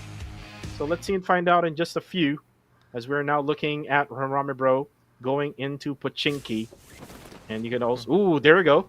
It now goes to the western side. This is what I said earlier, right? Yeah, and just like you predicted as well. But thankfully, it's not Sosnovka military base, which, you know, you were touching on to where exactly would Austria Esports land. They are moving further down into the very far corner of the southeastern part of Gatka. So possibilities are they can even loot up Fair Pier if they would like to, in order to keep themselves within the first phase of the circle. But it's good news for the side of KE, right? Because they've always dropped around these regions. This time, they don't really have to move too far off, so this is their time to shine, I would say, alongside with the rest of Fearless Esports. But, you know, speaking about, you know, difficult circles in this portion, we have yet to see the ones that you mentioned before, like water as well as a town in between. I'm thinking if it does end up around North and South George at the very same time, that is going to be one heck of a battle that we'll witness. But yeah, that's just, you know, me having a little bit of hopium.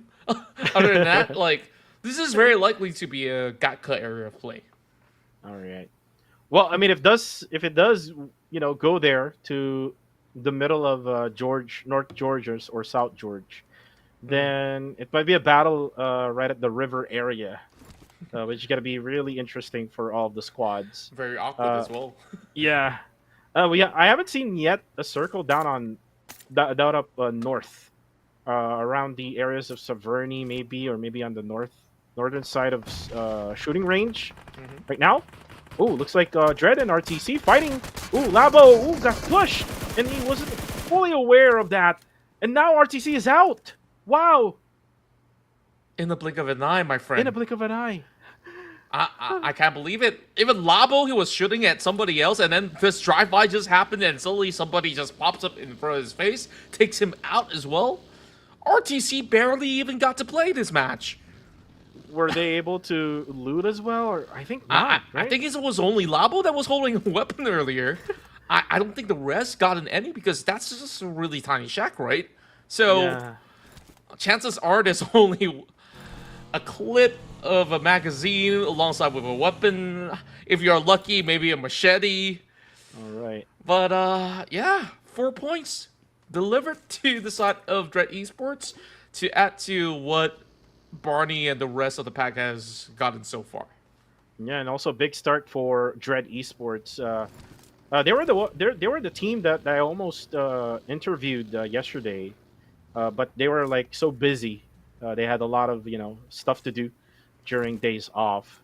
Hopefully, I could talk to the whole Dread Esports squad, because there's so many fans. Just to be honest with you, Contra, during the weekend when you were away, there were so many TikTok fans who went over to the YouTube live stream.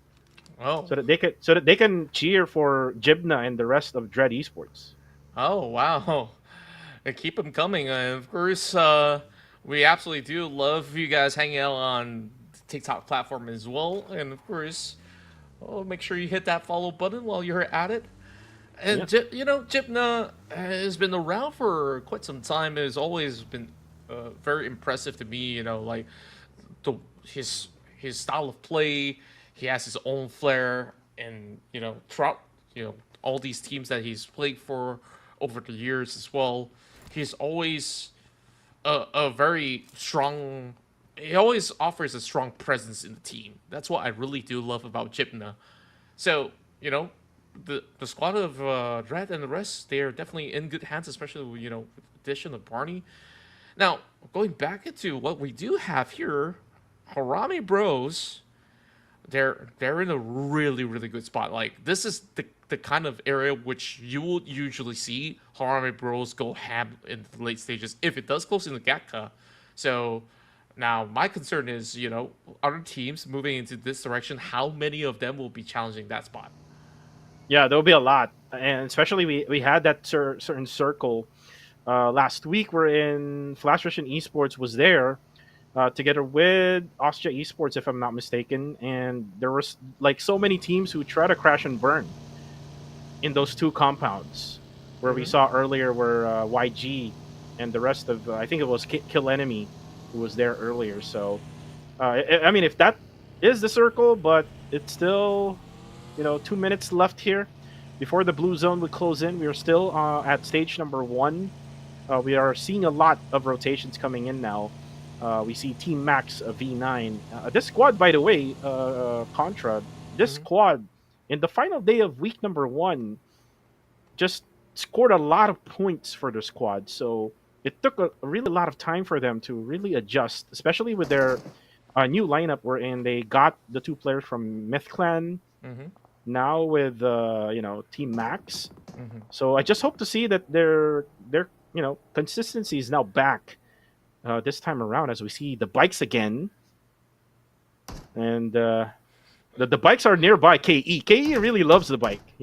Oh yeah, I mean, and considering this area of the land does not really spawn too many vehicles, this is one form of it that they can always rely on.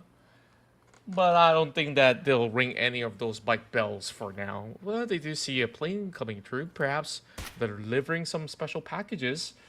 And I really do wonder which team was it that was just across the corner. Because as we take a look at the mini map, there is like a 2 players on that other sector of the map. Whereas Federales goes for that spray down, almost catching a perfect clip. I mean, it would have been perfect if the vehicle exploded, of course, but we do see Jibna going for a pickoff, going for a knock.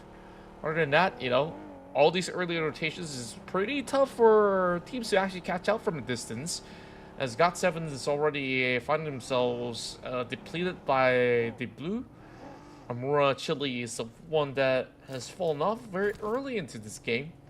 But take a look at the charts right now. GOT7, after that chicken dinner, they still remain to be very, very consistent to keep up with the pacing of Austria Esports, despite that last round of Erangel to be absolutely horrendous.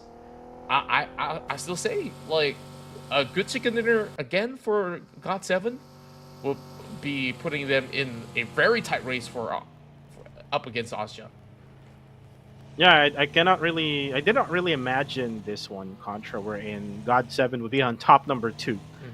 Mhm. I mean, we know for a fact that there's only been like 3 games, but I would really love to see it like underdog teams like God7 to be in the top tier list here in PMCL. Like, we would love to see those underdog stories like what God7 is doing right now. If they remain consistent, if they can remain a top 5, maybe top 4, maybe top Mhm. 3 during this week, then it's a whole different story now for PMCL. Smile goes down though on the kill feed together with a player of Arame Bro. So there's an engagement happening now. This is GE versus Arame Bro. Oh, they're just crashing right through the gates, and Millie Marnet finds one, continues to spray down onto Rick, one after another. But thankfully, Federales just got just about enough of bullets to actually trade right back. And it really felt like Marnet has emptied his entire clip. Now it's just down to GE to try to defend that compound. What? I say that, but it's Pop that picks him off. GE is no more.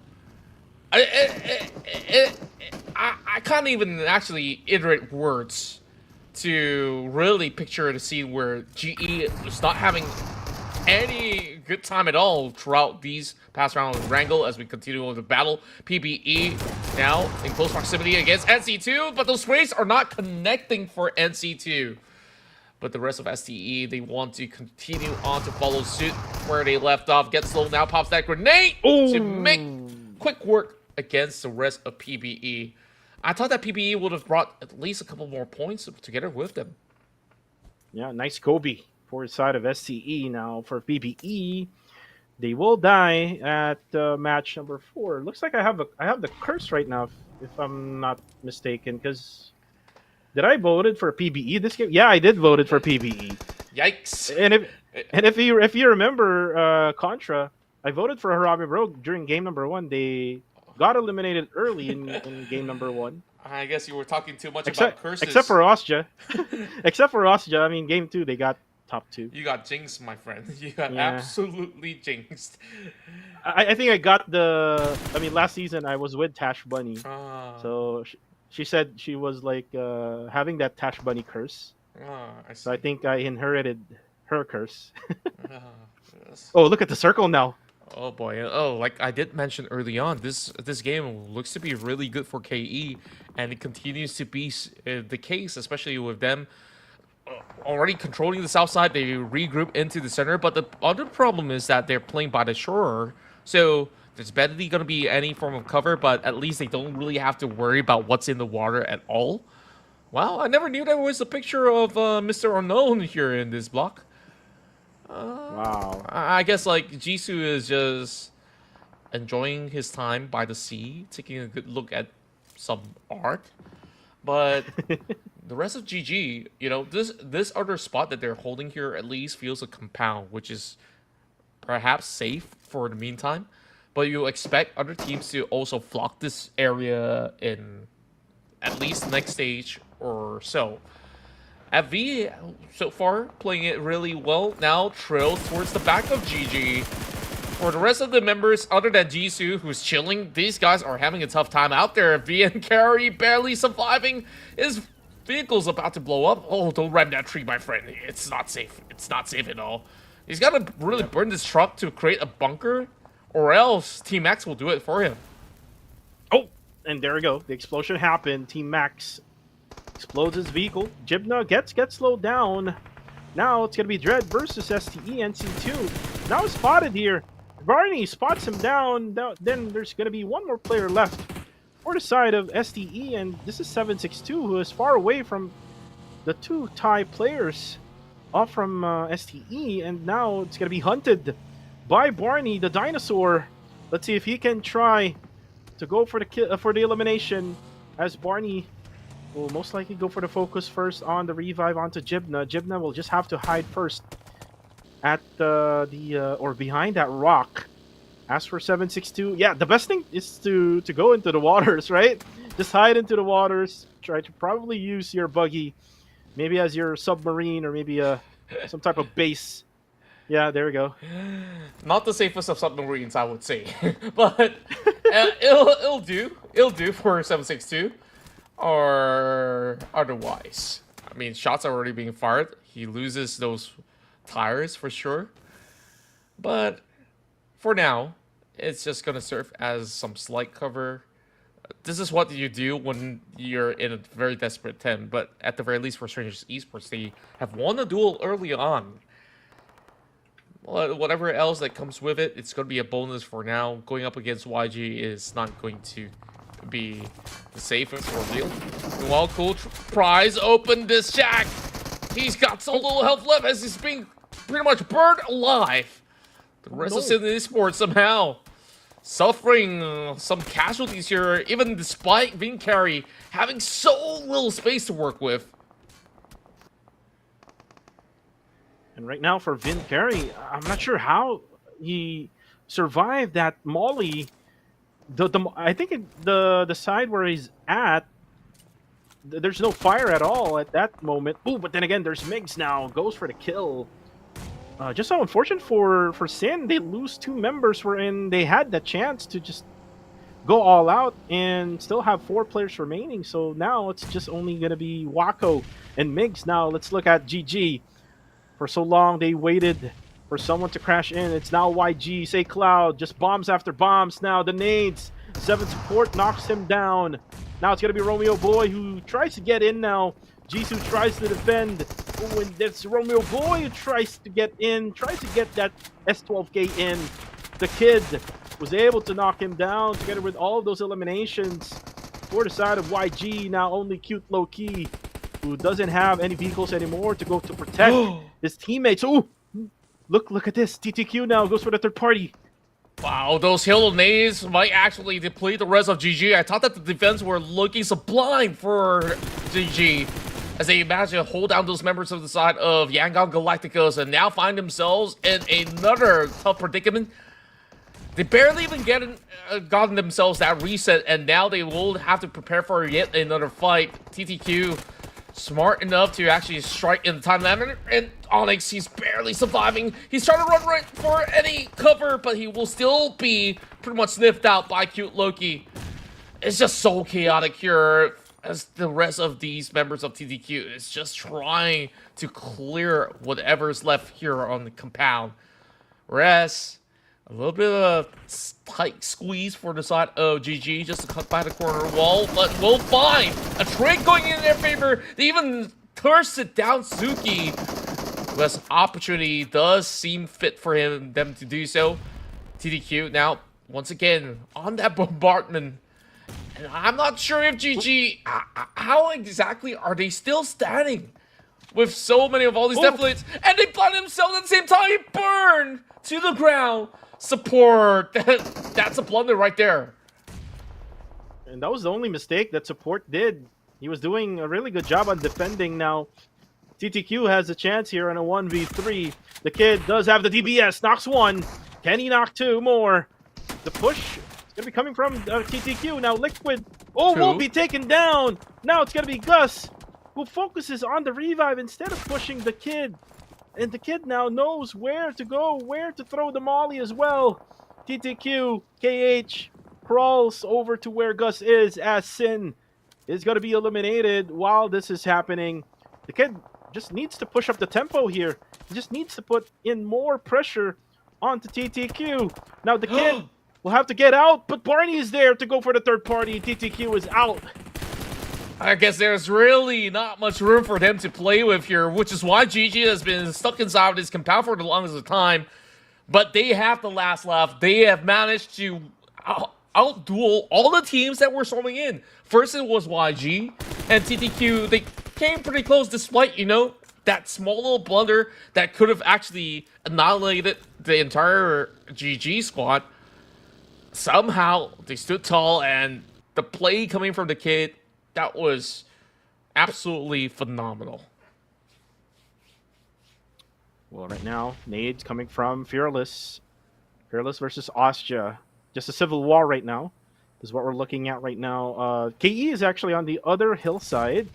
And this is right outside the circle as well. So whoever comes up with the win here will most likely be the ones at the eastern side part of inside the circle. So for now, it's Pop-Up just scouting the area, looking for the bodies of Ostja. Ostja is just trying to be defensive for now because they don't really have much of any information on where exactly is the players for Fearless. As for Good Game is out. Looks like Barney and the rest of Dread was able to gatekeep him away from this game. As for Carillo, all he needs to do right now is not move Contra. Yeah, he's got a really good spot, but his feet is kind of sticking out in the sun as well. So I guess it really does take a really sharp eye for him to be spotted out. Meanwhile, Astro X is journeying towards this direction. And he's not even trying to actually turn his body around to even seek him out. He does know for the fact that the entire Fearless squad is around this corner, so he should be well prepped to actually take them on in a moment's time. But for now, Red Esports tosses those grenades. Demios with the first line of defense, while over on the bottom, Jipna tries to also chip in some form of help, but a little too late though. The rest of Fearless Esports should be able to make good use of this position. And they also spotted the other flanking member coming in from that shore. So, not too clear cut as Master D2K does actually get the catch. And look at that distance of coverage. Master D2K just making sure that they get every single opportunities out there, while the member of Dread Esports just tries his best to defend. Fearless, they claim this sector, but this is still by the edge of stage 5. They might still need to journey through the rest of it, but what a spray that was from Pop-Off. And that was through the smoke. Just a blind side for Ranzer. Now Ranzer, all eyes on him. as Martin and Ostja will now go for the push. This is a hard rotation from the eastern side now to the north of the circle. Now they hear the gunshots. Now they're gonna go for the third party. Skynin goes down, and it's all because of the P90 just burst down on the bodies of Ostja Esports, and then Master D2K just picking all of those knockdowns coming from both sides. And now Ostja Martin able to take out Pozo, then goes for Pub is Master D2K. Harame Bro also joins in the fun here. It's a four-way battle here at this hill. It's just crazy, and once again, we still have some body of water and plenty of flat grounds for the taking as well. I say taking, but nobody wants to be there because it's just an open line of sight. Also, Esports has a very good reason why they force entry into the top corner of this hill, because this is the only couple of cover that they do have throughout this section of the map. Speaking of which, Skynet once again strikes, finding Pop-Off, and only Astro X remains. Oh boy, this is going to be a world of hurt for Astro X as this grenade is being tossed towards his direction. It's going to be pushed too far wide, but Skynet, he overstepped, but there's at least some coverage coming from Red Bull as this mighty warrior that has been claiming MVP titles is trying to book it out of that sector. While, look at the rest of the scenery. This does end by the beach. Yeah, it will end by the beach, just on the shorelines. And remember, there was like one, yeah, out in the waters. That's still STE 762, just swimming at the waters, thinking this is Olympics. No, this is not Olympics, bro. Olympics is over. Max, yeah, Olympics is over as well. There's the Paralympics though happening throughout this month, but he's definitely not part of the category. And of course, good luck to those competing. But you know, STE, this is a strat that's off the wall, but it's working out. You know, we were talking about that so-called bunker or submarine, which was the buggy, and now this. We'll see all kinds of strokes coming in from him, but perhaps he might just be in a really good stroke of luck for him to pull through into a potential top 3. Because nobody seems to be looking at the waters at the moment. Yeah, you're right with that. DD, though, got spotted by Harame Bro. Harame Bro is just right beside the edge of the circle. So if the circle would not be on their side, then they will be forced to get away from that area. And this is where Federalis is good. Just on top of the roof. We'll try to pick out those enemies that he can actually spot, but due to the ridge, due to the hillsides that this circle has, you cannot really do a lot of damage on top of that roof. For now, it's going to be either KE or no, it's Team Max and Ostja who might have the upper hand. Oh, but look at this. Red Bull gets Rig for Harame Bro. But the sad part about this is Rig can easily get revived here. But for now, Federalis needs to spot Red Bull. It's a battle between 2 MVPs here for both squads. Yeah, so it continues to be the 2 Titans settling the scores. Rick does limp towards the direction of Federalis, but unfortunately, it's not enough time for him to actually get the revives to go through.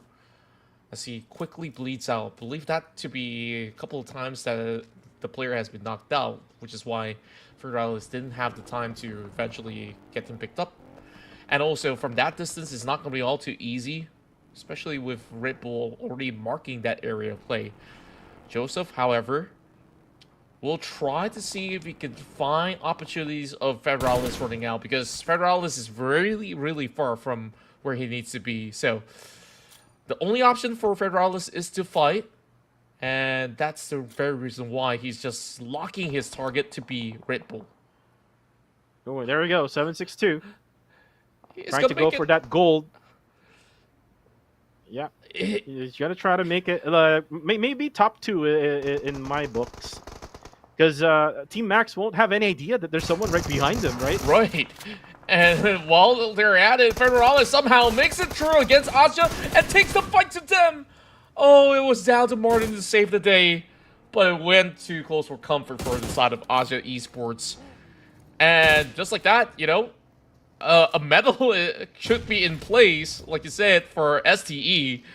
Master D2K now finds himself a challenge. 3 versus 1. Those nades are flying in hot.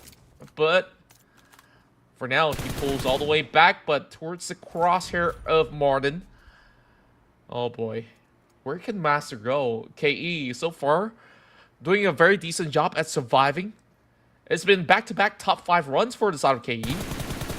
Last game, it was top 3. KE with 3 eliminations so far. If they can get one more in the back, it'll be really good. 762, he sees himself as a target. He moves back in the water. And Joseph still does not spot him out. So he can remain here for as long as he can. And this is getting more and more interesting on how things are going here inside of the Erangel. Here comes the nade coming in from the side of Red Bull. Does this connect? Knows the answer. D2K being slightly elusive, but there's only so much space that he can work with right now. Still, does not really hit the mark, and that buggy is in the way. 1 HP left for Master D2K. Another nade from a Red Bull. Can this connect? It is gonna connect. Austria Esports. Another one in the bag for them. 8 eliminations so far. 3 teams remaining. And like what I said, 762 can get at least maybe second here, or maybe go for gold for number 1. You just need to have that right timing right after Team Max and Austria fights. Then he can go for that third party. Yeah, I still see this to be a really good spot for him because they've been these guys of Team Max have been focusing on Austria's direction. So this is a good chance that the pickoff could be a victim in the form of either Joseph or even DD because they're currently fixated on Red Bull's direction. For now, Team Max, they're just gonna have to wait it out here for now. Maybe they will try to force Austria Esports to get out of that ridge where they're trying to hide for the last time here for stage number 7 and 8. And by the way, this is the final circle. This is stage number 8 already. Stage 9, they're just gonna have to wait for 10 seconds, and there we go. The 762 will be forced to actually get 2 knockdowns. 2! And what a play here coming from 762. Now get spotted by Red Bull. DD is still alive though. 762 with the final first aid left. Can he manage to go for gold? But for now, Red Bull will have to push in. He doesn't know. Oh, but he spots DD, not ready for action. In 2v1 situation now for 762. 762 now going for the cook of the nade. Red Bull, can he manage to go to eliminate him? Oh, with a knockoff, with a shotgun. Oh, with another shotgun. Oh my goodness. Contra. Oh my god. STE gets the win. And he is indeed a medalist as he goes for gold, doing it all alone to secure a win for Strangers Esports. That's the biggest clutch that we've seen so far. Cuckoo. Woo. I don't believe it. I don't believe it. I told you, Contra. He will go for gold. He was swimming, showing all of the strokes, like you said, and just waited for that right timing. We're in Team Max. I think Team Max thought that Austria was like 3 players remaining.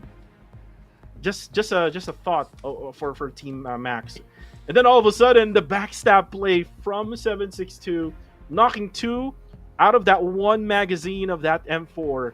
And then DD had really no choice just prone down, and then Red Bull, with that magnificent gameplay that he ever has, went for that push, eliminated DD, who was not ready for action, and that S1897 shotgun play from 762 eliminated both. What a play!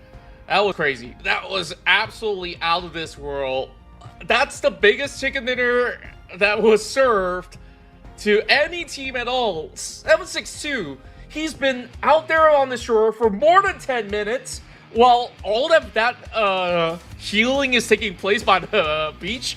This is the chaos that's in the middle of Gatka, where we saw teams were battling for spots over the hillsides, and you know, that area where Austria was holding out was the perfect spot. They even won those duels against so many other teams out there, and even despite them pushing through these two members, that finesse from 762 to win out that trade, that cannot be played any better by any individuals in this map. I tell you this. Wow.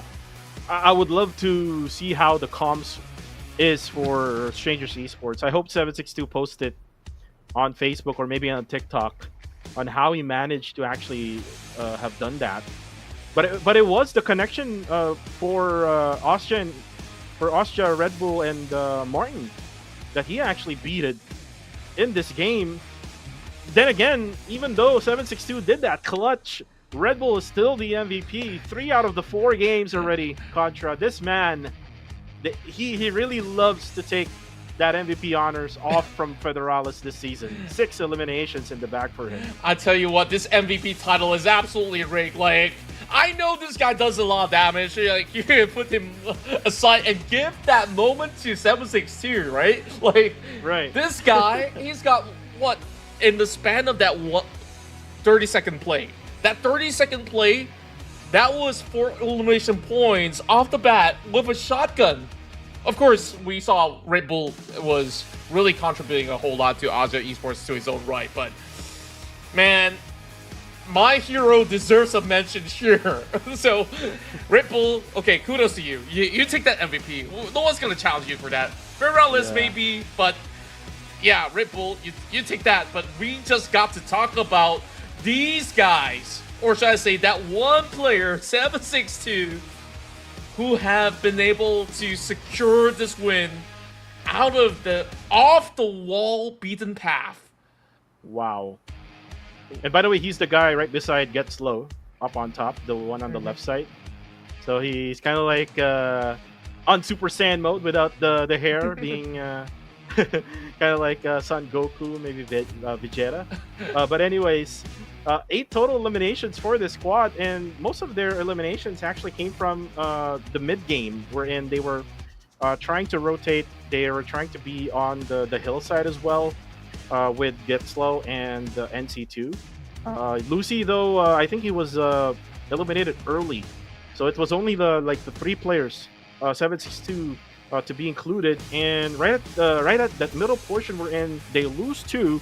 And only with 1 player left, they just went towards the shoreline, just in the waters, right around the western side, and they're able to manage to connect every single game plan that they have out there. Wherein they just waited and waited and waited for that right time. And like what you said, 30 seconds, 4 eliminations. That's how good that play is. You can clip that one out on the live, and I can see W's in the chats for 762, so you can spam those right now. Yeah, and I love his spirit. It's all in or nothing. Like, at best, like, I thought at least T-Max will be on high alert the moment that first player gets knocked out. But his transition to quickly take both of them out just rendered them unable to react. Like, DD was not exactly in the same spot as the other 2 members like Joseph. So he could not respond because Asha was pushing. So just to really take a look at how difficult this whole thing has been put together, STE is so well deserving of this 18-pointer out there. Wow. Okay, like this round, despite the challenges, you know, is still a really challenging round inside of Erangel because of how the terrain is being laid out. But I'm just really happy to see a lot of all these teams that were involved in those early battles to actually go pretty much toe-to-toe. Like, even if you look into the top 12 or to even position number 7, like, all of them have been winning at least half the trades. So it's always a lot of back and forth going on. But, of course, some of them received the short end, which RTC didn't even get to play the game. They just were off from the get-go. But for the rest of the field, it's super competitive. Yeah, very competitive, especially for Fearless. Same goes with Dread, or like on the latter stages of this game. Just so unfortunate as well for G to not get any point here, not get many point in match number 4. Now the updated overall with 4 consistent gameplays coming from Austria Esports. They're going to be a top number 1 with 63 total points. STE now goes over God7, who didn't really get any point in this game. Harami Bro still there at top number 4.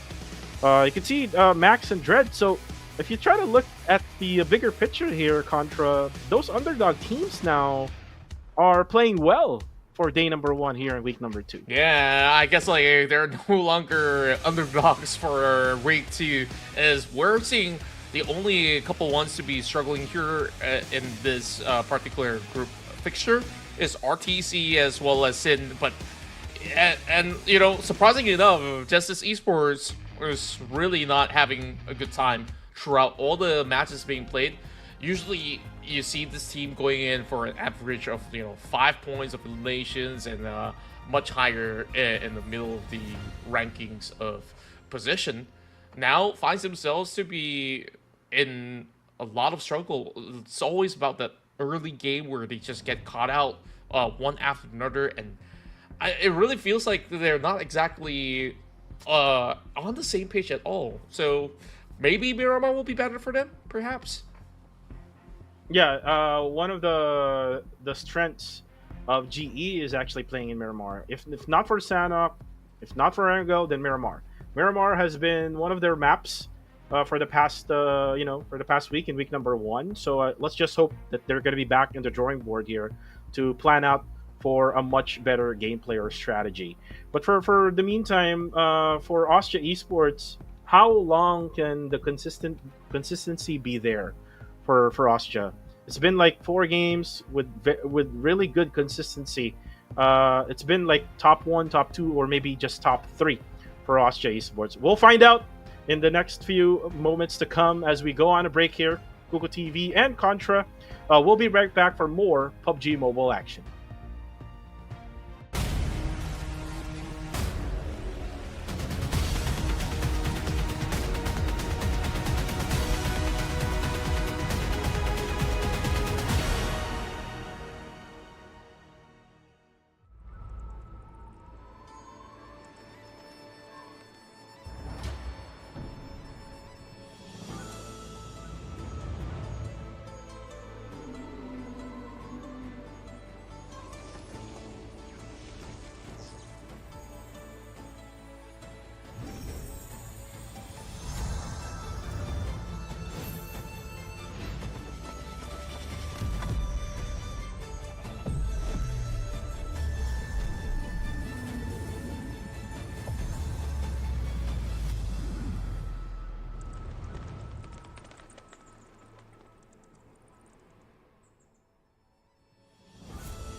In this video, we'll be going over some tips and tricks for the stages in the new version's themed mode, Ocean Odyssey, to help you better grasp the new gameplay and have a better experience. First, situated underwater beneath a huge statue is the Ocean Palace. At the beginning of a match, there are 2 ocean palaces that you can go to. They are located in the waters under the ruins and Milta. Each ocean palace has loads of supplies and treasures. It's an ideal landing spot. Now, what's the quickest way to enter the ocean palace? Parachute directly to the ocean surface at the start of a match, and after plunging underwater, you will get a speed boost, so you can quickly reach the palace. You swim faster in the water near the ocean palace, and you can hold your breath for longer, allowing you to move around quickly underwater. After passing through the sea suppressor barrier, you can enter the ocean palace. The sea suppressor barrier forms a large air pocket in the ocean palace, and you can battle in this space. The first time you enter the ocean palace, you will receive a special respawn. Do keep in mind that you will lose it if you leave the vicinity of the ocean palace. Inside the palace, you can activate the water nymph performance. When it ends, you'll be rewarded with supplies. A powerful item lies at the center of the palace, the trident, which unlocks once the countdown ends. Upon retrieving the trident, not only will you get lots of supplies, but a special respawn card as well. It's used to respawn in the battleground, and still works even when eliminated outside the ocean palace. However, the respawn card has a time limit, so pay attention to when it expires. Lost crates are hidden in the waters all around the palace. Dive in and explore for surprise loot. Once a certain amount of time passes in the match, a kraken will appear and destroy the sea suppressor, flooding the ocean palace. Use the portals in the ocean palace to leave quickly.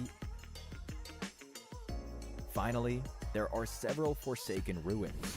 Besides having tons of supplies, the Forsaken ruins conceal 2 sea treasuries. Find the switches to remove the water veil and enter the waterway from the ocean temple. Then you can find the sea treasury located underground. Light up all the pillars at the treasury entrance to open the treasury door and obtain the treasure. On the ground of the Forsaken ruins, there is a blasting current and a mirage tower. Use them to get higher up or to move around. When you encounter an enemy, use them creatively to take the enemy by surprise. Furthermore, some Forsaken ruins will have a spirit whale that appears in the sky after some time, and will leave a water orb on the ground after landing.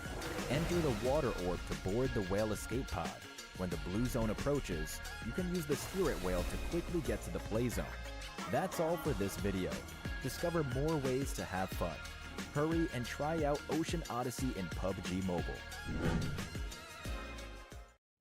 In this video, we'll be introducing 5 new items: the Trident, Gleaming Stingray, Water Orb Grenade, Water Orb Blaster, and the Whale Escape Pod. The Trident is sealed within the Ocean Palace. It can be retrieved after some time passes in the match. Follow the directions on the map to find it. Wielding the Trident grants the following: a special underwater swimming animation, faster swimming speed for moving about quickly or entering the play zone, and an exclusive water spout ability. Use it to turn into a water spout that moves around and can knock players and vehicles up into the air. You can use this ability to pull nearby enemies into the air, where teammates can focus fire on them, or give teammates cover to evacuate. Please be aware that water spouts cannot lift up enemies hiding in buildings. The Gleaming Stingray vehicle can be found in the waters of the Ocean Palace. Get close to it to ride it, or pick up a Stingray core in the Ocean Palace to summon it. Gleaming Stingrays can glide through the new underwater areas in the air, and can seat 2 players. After dismounting, it can be stored as a Stingray core. The Gleaming Stingray can then be summoned again from the quick item menu. In water areas, it can be quickly deployed with 1 tap without needing to be placed. Gleaming Stingrays have a special ability that launches bubbles and can be targeted at enemies to restrain them. When enemies are restrained, the passenger and other teammates are free to eliminate them. Bear in mind that the player in the back seat must be in the air to fire. Enemies restrained by bubbles cannot fire. Furthermore, hiding behind cover or moving quickly can reduce your chances of being hit by a bubble. The Water Orb Grenade is a new throwable item that can be picked up around the map and thrown to generate a huge water orb where it lands, engulfing players caught in the explosion. Enemies must swim to the edge of the water orb to escape, while you and your teammates get a dash ability inside the water orb. While in combat, hit enemies with this throwable to let you and your teammates get closer to eliminate them. The Water Orb Blaster occupies the pistol slot and can shoot a water orb that lasts a while and grants you and your teammates a dash ability. that you can use to quickly enter the water orb. From here, you can quickly move to another water orb or dash from it. When fighting in buildings, you can use this item for quick movement and counterattacks. The Whale Escape Pod can generate a water orb where it lands. Enter the water orb and wait a while for a whale to appear and take away everyone inside. It can carry your whole team, and you can also change its route or get off midway. It's a great option for getting to the play zone. That's it for this video. I'm sure you're already coming up with a bunch of other ways to use these items. Try them out in the new version now. Winner, winner, chicken dinner. See you next time.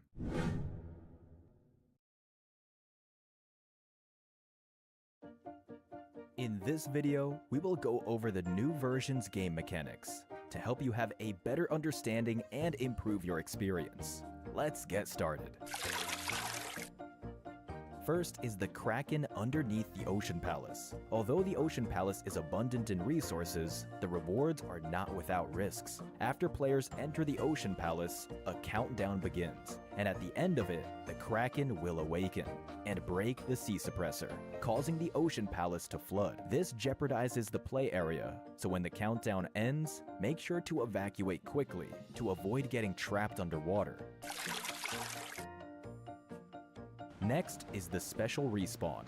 Upon entering the Ocean Palace, you will receive the Heart of the Sea's protection and get an additional special respawn chance. This special respawn only works once per match. When eliminated in the Ocean Palace area, the special respawn chance will be used up. When you leave the Ocean Palace waters, you also lose the Heart of the Sea's protection, and your respawn chance will be removed. Furthermore, when the sea suppressor is destroyed, the Ocean Palace will flood. If you enter the Ocean Palace area at this point, you won't get a respawn chance.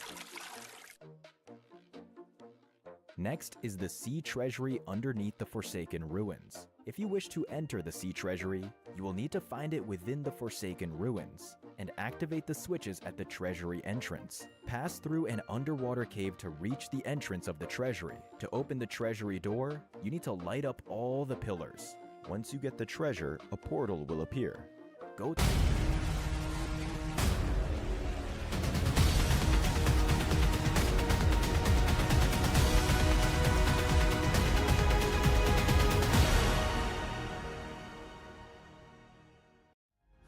Ladies and gents, welcome back to the PMCL Southeast Asia. We've just witnessed the most epic of chicken dinners claimed by a solo unit from Strangers Esports, and that's 762 with the craziest run for a win.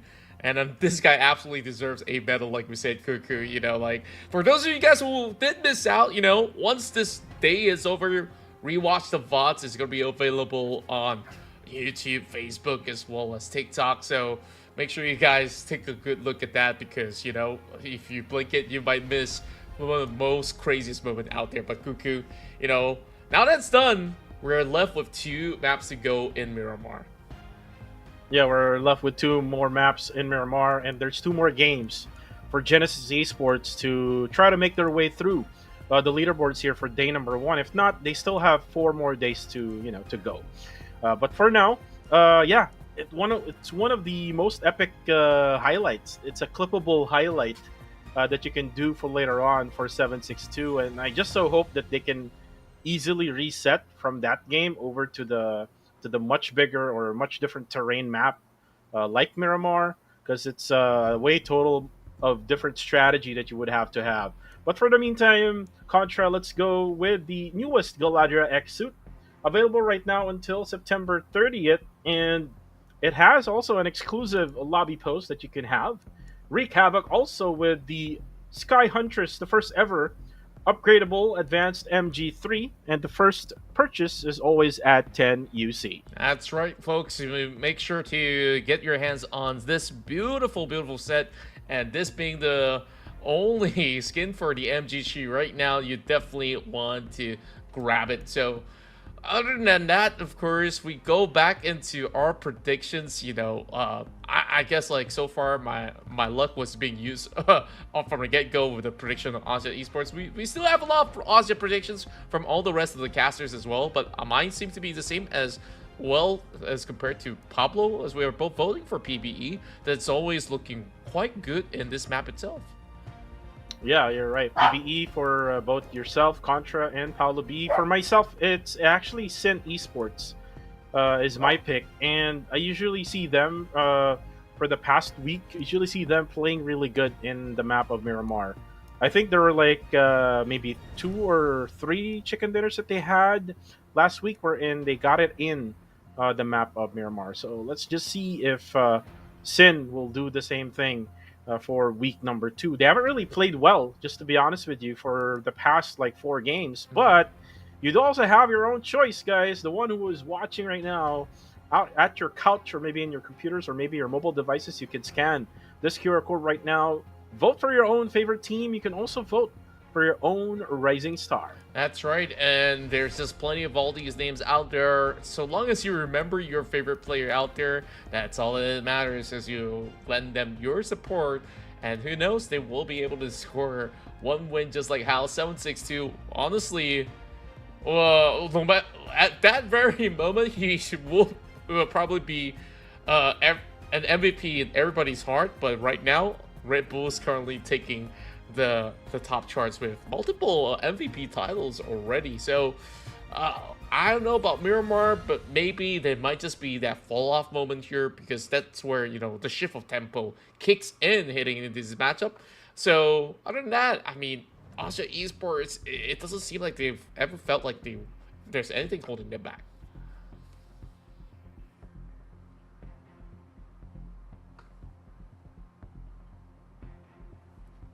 Oh. Yeah, sorry about that. I was muted. Anyways, yeah, if you remember from the previous week, Contra, Genesis Esports had that one game wherein they were able to get the top of the mountain gameplay, wherein they were able to gatekeep all the teams coming into the circle. So if that circle will happen again, and if GE can manage to take over again, then again, it's going to be a comeback for GE for today, because you really haven't had any good games here from Sanhok and even to the 3 Erangel maps. But it's not only GE.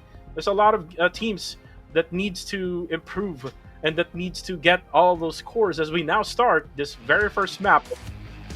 And here we go into the Desert Dunes, and perhaps this is where our teams are fancying chances to eventually get themselves into the top 3 or at least a win against a very on-form Austria Esports. Now, I'm liking what I'm seeing here from the flight path. Very even flight for them to reach to every single destination other than Campo Militar to be one of the furthest points away.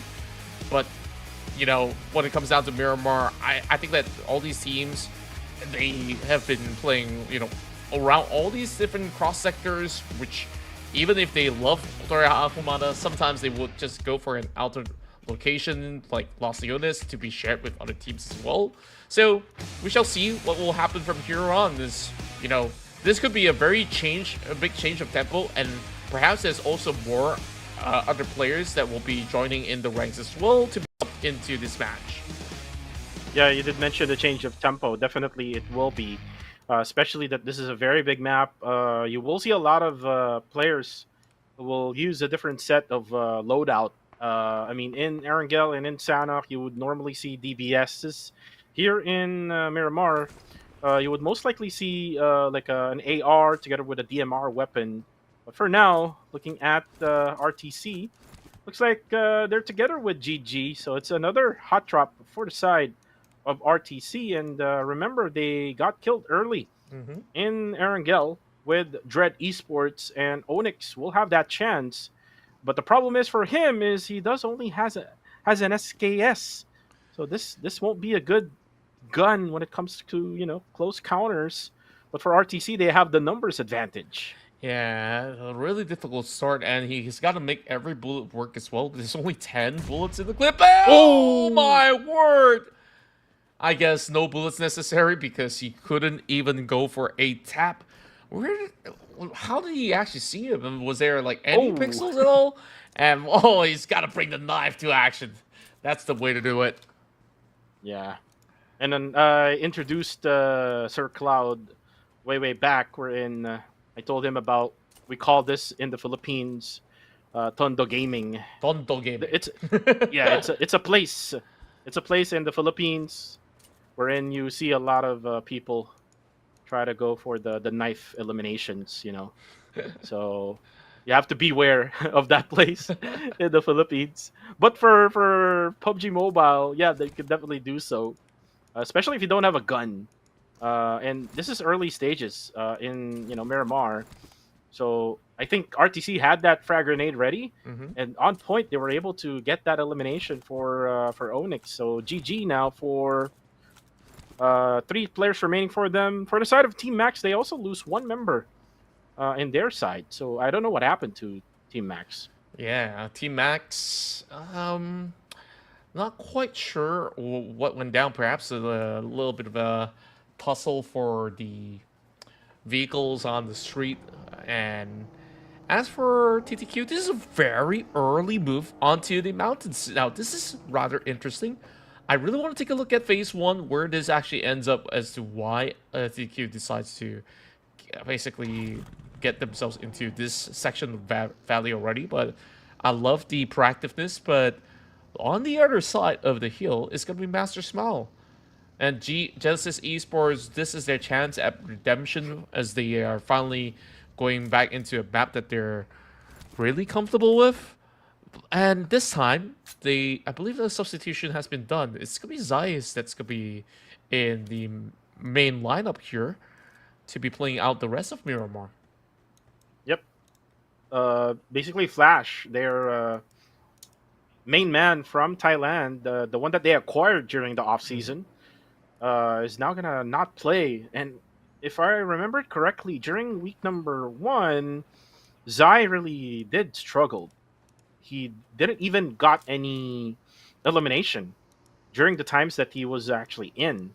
So that's why they subbed back in Flash, which is not playing for now. Ooh, Curry almost got taken down. Good thing he was able to go away with his motorbike, as now most likely he will go back to his teammates for RTC. He does have the option to go for the bandages, but you have to also hold on to the bike, as now he's gonna go for some sort of BMX or something like that. No tricks for him because he went off. So for now, for RTC, they will survive. KE almost got one. For KE, they need to do something here. I mean, this squad, I remember them from last season. They're one of those teams that is really good in Miramar, but I haven't really seen them. I'm not sure if they got a chicken dinner last week, but would love to see KE to pop off. Yeah, I believe like maybe earlier into week 1 they did manage to at least get a win off of one of these maps out there, but I can't recall whether if it's specifically in Miramar. So KE, after a certain roster overhaul, it really feels like the dynamics did shift quite a little bit for the squad that has been pretty much well regarded as some of the finest out of Cambodia. But might have actually seen themselves falling from grace after needing to make some huge drastic adjustment heading into this brand new season. But at the very same time, like we look at the other competition as well, where a lot of all these teams are really upping their game. So I can't really fault them for some of all these mishaps that they've been suffering. But for most part, they're definitely gaining back the tempo. The game that I predicted them to score a chicken dinner, they managed to still get themselves into the top 3. And in the past game as well, they also did finish within a top 5 ratio, which is actually great for the side of KE to upkeep some of these numbers. But in terms of elimination, we expected a lot more. I expected KE to be part of the teams that are playing more explosively. And during last week, Contra, I was checking the stats. KE only got 79 eliminations, so that's like maybe less than half of whatever, or like more than half rather than what Austria got. So Austria got like 132. So They better up the elimination points this week, or else they will be stuck out there around top 13, maybe top 12. I mean, right now they're currently on top 9, and that is because the other group is not playing yet, Mhm. which is the group E, which is Elevate Esports, Goat, Risk Guys, and Exquisite. But then again, for KE, they do have the lineup. The composition is there and everything. They just need to be more aggressive, like what the others are doing for the past week. And you could also see the aggressiveness coming from Sin. I mean, that's why I voted for Sin for this game. They are very much more aggressive in Miramar compared to Erangel. Mhm. I'm not sure why they do that for every single map. I do know for a fact that there are like some players who does have their preference map, like what Rix told us in the podcast, which is they do love to play in Miramar because they do always get that last map of the day. True enough.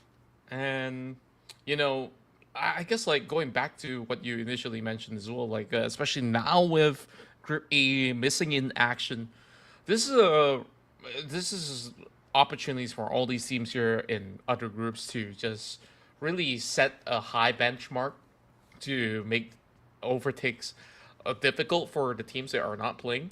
So I guess a good margin is to at least score about 30 points to end the run for the night. So long as they can be around 25 or so, that's also safe enough. You don't want to be ending up with maybe singular digit where it's just a little bit more iffy.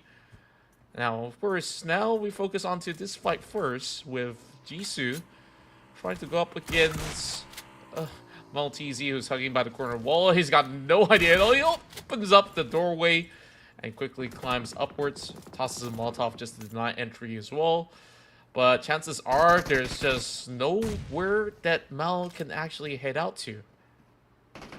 Yeah, nowhere to go for Maltese. He did had a molly that he already used up, so no more utilities for him, and now is up against 3 players of GG. GG try to go for the nade. Fortunately, it won't hit Maltese. Maltese just using all the time here for GG to be delayed, to go for that rotation. Now the kid tries to push in. Ooh, stun grenade blinds Maltese out. Now Maltese does only have the 2 weapons that he has, but the shotgun DBS will be the ones to kill him off. Oh, and that's gonna be a trade knife kill for GG. Yeah, RTC has done it in the past, and now it's GG. Getting back at some of these guys. Labokun a little too late though. Well, interesting enough, he sees the rest. Wait, Fearless didn't actually see him standing up. Okay, that was pretty interesting of an interaction as they just carry on forward. But now it's a perfect pick for Labo from the top. But I say perfect. I guess at least Fearless, they're also ready to go ahead to claim his life as well.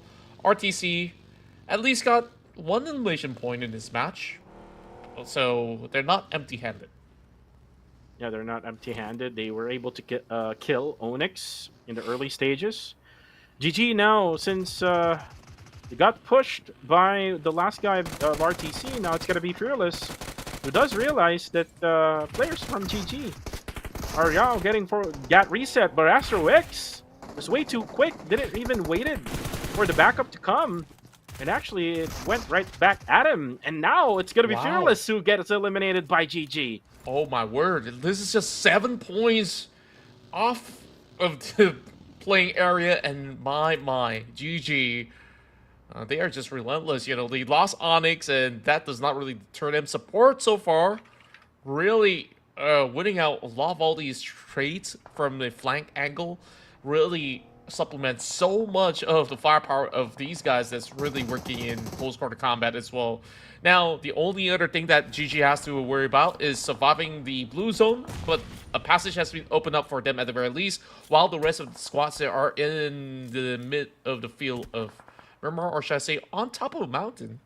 PBE is now looking to find some of these players off the ridge out of Sin Esports.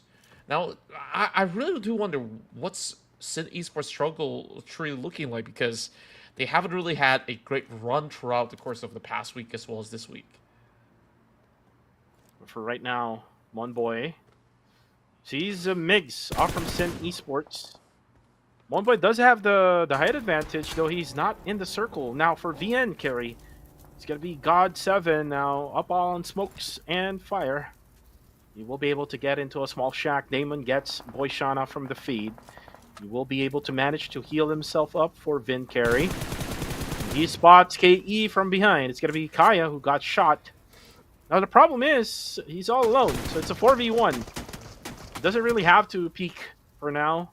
There's so many bullets that has to be coming from him, or from KE rather. And now KE's chance now to eliminate him, who actually gets the knockdown. Nice play for Vin carry. Just have to be a little bit more patient here. You don't really have to over peak, as Team Max is now out from the game, and that is because of Dread Esports off from the kill feed. Yeah, they could always go in for a pickup again and just find that tight little spacing, and that will send GOT7 out of the matchup already. A tough ordeal for him to tussle through against the likes of KE, but now they even got their vehicle smoked up. Oh boy. In stage 3, and we're already seeing 4 teams already bowing out so early into this matchup. Whereas, you know, this is a very typical kind of circle that we're looking at here. It's just that teams are actually rotating a little tad late, getting caught out, and taking some of the roads less traveled that doesn't seem to be working out too much for them. KE has arrived towards the very corner of Montenegro, still needing to take a few more steps to get past members of Asia Esports, whereas Harame Bros looking to have a really good chance here taking the center stage. Yeah, they're right at the middle right now. They do also have buildings and compound, so they can just hold on for that until later on. As for KE, they're right on this side of the blue zone, and it's just so bad to see that they're going to be fighting against Austria. It's going to be a civil war again for the Cambodian squads. Austria versus KE. They do have to plan it out how to go through Austria, or maybe they have to battle first Austria in order for them to go through the circle. It looks like Austria, Skynin is now going to be focusing to the circle, as the 3 other players of Austria will be left at this other side, right at Montenuevo. Looks like the other member of Austria will now go to where Skynin is at. It's going to be still a dual split for Austria Esports. KE now plans it out to get inside. WTC now gets hit. This is Yangon Galacticos right on the western side. Ooh, actually spots by the top. Gets a knockdown, gets the elimination right away. That's how you do it for Austria. Very effective ever since match number 1 of this day. Super potent. They always set some of all these traps out there, and KE has got no direction to drive towards to. Immediately Kyle gets shredded off. The top needs to reposition, but he gets caught up instead with Perillo running him down, giving him good chase. Whereas Red Bull now, with only a tick of HP left, does go in for a trade. Massive BTK is the next one to bow out. It's only down to either, and I'm not even sure he'd be able to actually buy much time for himself. He's just playing through the smokes. And it's all Red Bull that has been able to shred these 2 members apart. So KE, really tough luck though. Now that he's out in the middle open, once that smoke subsides, I believe that there's also another team eyeing out for them. That's YG that's driving through, as they're being a little bit more curious as to what's really going on out in the fields. For now, KE, they did manage to get 5, so even though if they get eliminated early, so they will be able to take out 5 total points. ITRX can, you know, add additional points here. Ooh, he actually spots 1 from YG, but he actually got spotted instead. So he has to back out for a bit. As for TTQ and GE, Marnet now goes for the throw of the nade. No Kobe for him. Zuki is currently down, by the way, as now KH tries to get away. Now the spray coming from Marnet, not going to hit anyone. Liquid will now also try to get into the zone, as the blue zone now will eat them alive. And it's good that they're still able to get inside the circle, and this is the terrain of Miramar that is being offered to the teams and the players. Just wait for them to be able to get into the circle and manage to try to flip the table, or maybe to try to eliminate the ones that are gatekeeping them. But for now, it's gonna be stalemate for both sides. Circle will also update Contra, and still, it's gonna go to Harame Bro. Yeah, it won't go too far off from where they're holding out. And interesting enough, there's not many teams that actually claim that peak, which we saw GS1 previously. It was only Hazix coming in from Flash Vision Esports to be at the foothill instead. So he's just trying his best to stay alive for the rest of the run. Whereas for PBE, they're hoping to eventually seek out the rest of the members of Sin Esports, already having one member down from the earlier rotation. And look at Wako, he's already got his level 3 vest pretty shredded out. So in terms of his position, he's got to be very, very mindful of what there could be a strike from multi-directions coming in from the side of PBE.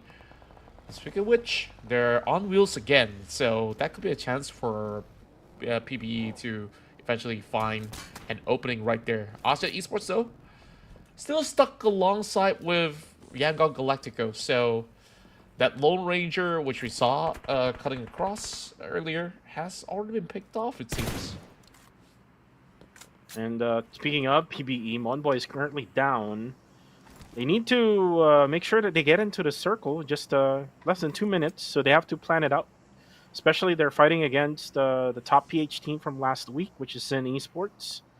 I did, pick them out to win this game, but again, it's pretty hard for Sin as of the moment, because they're trying their best to fight against Playbook Esports, who was on the upper hillsides. Sin, Rankid, together with the gang, Cool is also there. Inside the zone, there's one just right outside, maybe trying to get a different angle for PBE. Dale now will put up some smoke. They will be able to get into the circle. They do have the minibus, and you can see Cool just putting in the pressure towards PBE, but it's just way too many players. And there we go. That's a Monboy who got dropped by TTQ. So it's not just Sin who is giving PBE a hard time on rotating in. It's also the other squads who is right nearby. You can also add Flash Vision Esports to it. Yeah, and all these teams are just navigating through the valley in order to find perhaps certain ridges to keep themselves well protected for the moment. That's what YG is doing up against the rest of G for the longest of time. But we're already seeing teams having small little casualties with Mario Bros, GG, as well as TDQ to have one knock member apiece, as the battle will continue from those regions while nades are being exchanged between the two of them. Marnet soaks up a little bit of that damage, but he's going to be pretty much well and alive. West Carry has got to be the one showing the way against the likes of Yangon Galacticos. And speaking of which, they could opt to pick up those buggy, turn the other way around, drive through some of all these area in order to at least get some room to go up against Harame Bros later on. It's only going to be Skynet out in the field for Asia Esports left. I can't recall what really went on for the rest of them. But yeah, the tempo definitely have shifted so far when we move into this vast map. Say Cloud, dangerously low, gotta heal up. Gotta heal up. For now, for GE, they can go manage the upper portion of the circle now, since this circle has updated. They need to be careful though with the Flash Vision Esports. They do have this very small compound for them to defend, and they have like 10 seconds as well to get out of it, because this is not within the circle. As Sin drops Liquid off the kill feed, he will go for the confirmation right away. For Flash Vision Esports, they don't really have to move at all. They are in a really good position here up on the upper hills. Rig able to get slow of STE. Now it's going to be KH. Ooh, drops Ren Kid. Will now go focus on Cool, who's upstairs. He doesn't really need to move. Ooh, a lot. That's Wako will be down as well. Give me one more KH of TTQ. And now goes for the kill, goes for the completion of those knockdowns. Cool got damage as well with the fire. Now it's gonna be TTQ versus Sin, as Sin is now down to only one. And like what I said, I picked this team, and it's kind of like what's happening to the other teams I picked. It's a curse. It is absolutely a curse. Oh boy. Well, I guess like yeah, we gotta stop voting for some of these guys. But of course, all these were pre-predicted. Our luck seem to not be on the best side today, other than my first prediction. Sizzy, though, soaking some damage. Cool's trying his best to survive the shots coming in from another direction, as Master Koki will be sending him off there. And, yep, Sydney Esports, yet another struggle here in Miramar. But at least there's like 3 points that they've managed to acquire. While GG has been lurking around, Red Esports find it tough to go up against them. But no matter the cost, like, the only way forward for them is to really take them on. But there has been a member of Strangers Esports that's in the way, and that's NC2. Still playing by the feels. It's going to be tough for NC2. I'm not sure if he still has that vehicle for him to work with. Now, stray grenades are being tossed and lopped into the open grounds from GG. A little waste of resources, if you ask me. If you don't really have good vision, don't toss it. Yep. And TTQ now will have to focus upstairs where GE is now getting into position too. For KH, they're just trying to loot the bodies of the enemies that they were fighting against with. For now, it's gonna be quiet until the very next stage as Federalis drops Smile now. And this is Harame Bro, who's just right at the middle of the circle, trying to find ways on how to add more points. Now, YG, they will have to go through the zone now as the blue zone eats them. It's very much open to where they're actually going to be coming into. Oh, they actually found a space there. But you have to be careful as Zai spots them, drops one. They do have a ridge that they can get covered. Go for that revive. Ooh, and now let's go to Dread, and Dread spots the kid. The nade will eliminate them. Barney really showing up strongly, especially after securing that win against them. Red Esports opened up the passage to take firm control of the south side. I don't think that Hazix has really gotten into a position where he can actually get good peeks off of that position. And Harame Bros, they're just sheltering into the warehouse.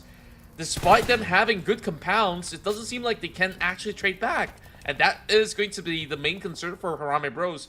A lot of points that might slide out of their hands while everybody else is committing from the outskirts here. Marnet going for that spray against the rest of YG. That opens up a little bit more of a passage for the rest of GE to run right through. Speaking of running, oh, Robio Boy's got to do some of his own as he gets caught up by Marnet. Oh, that's it. Marnet just obliterates 2 players off from the map, and that is for YG. Ostja will also die, and this is the first time that Ostja will die at around 8th place. So, again, the consistency has stopped for now. But the thing is with Ostja, even though that they lasted until 8th place, they got 5 eliminations. So if you add like 1 more point because of their placement point, then a total of 6 points is enough for them to be able to bow out from Miramar, as NC2 spots 1 from Harame Bro. He just dies and denies himself in the blue zone. They're now out of the game. 6 more teams to go for match number 5. And Circle is still within the reach of Harame Bro, and they still have 4 players complete in this game. Yeah, they could absolutely play for a chicken dinner right now.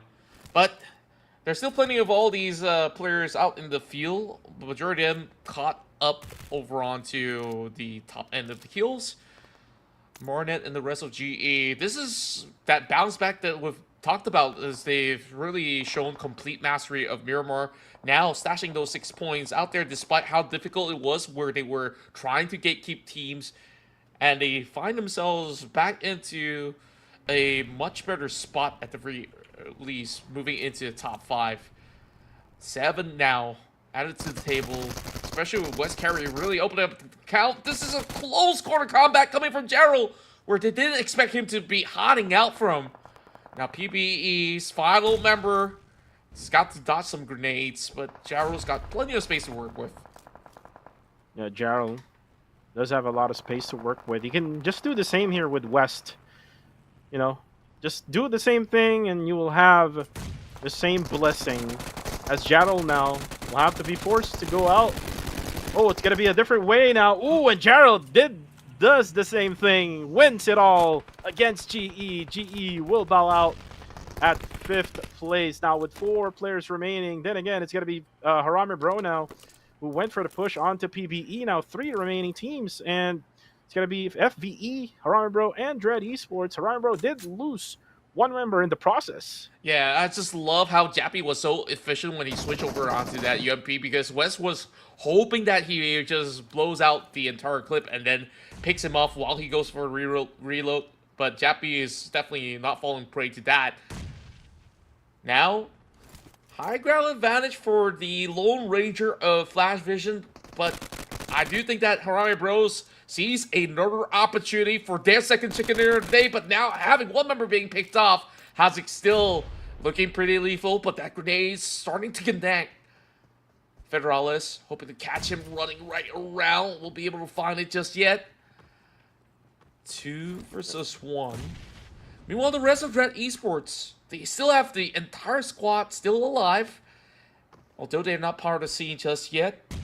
I wonder if they could take on the rest of Harame Bros, even despite Harame having 2 members.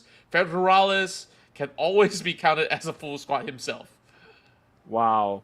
And this is actually a really smart play for Harame Bro. Since it's now stage number 9, this is the middle portion of the whole remaining playable area. So if the blue zone will close in, well, eventually the last area where they can, play would be right around this area. Though it is Barney, who is right smack at the middle right now, together with Jibna. So later on, you might probably see Harame Bro, who will probably just jump down to try to go for the eliminations. Oh, actually from a pub, it's going to be Damon, who will get spotted. Federalis just ever so busy, ever so aggressive, even though he's just far away from, the enemies. Now, Jappy went down. Looks like we're going to have a split up here between the 2 players of Harame Bro.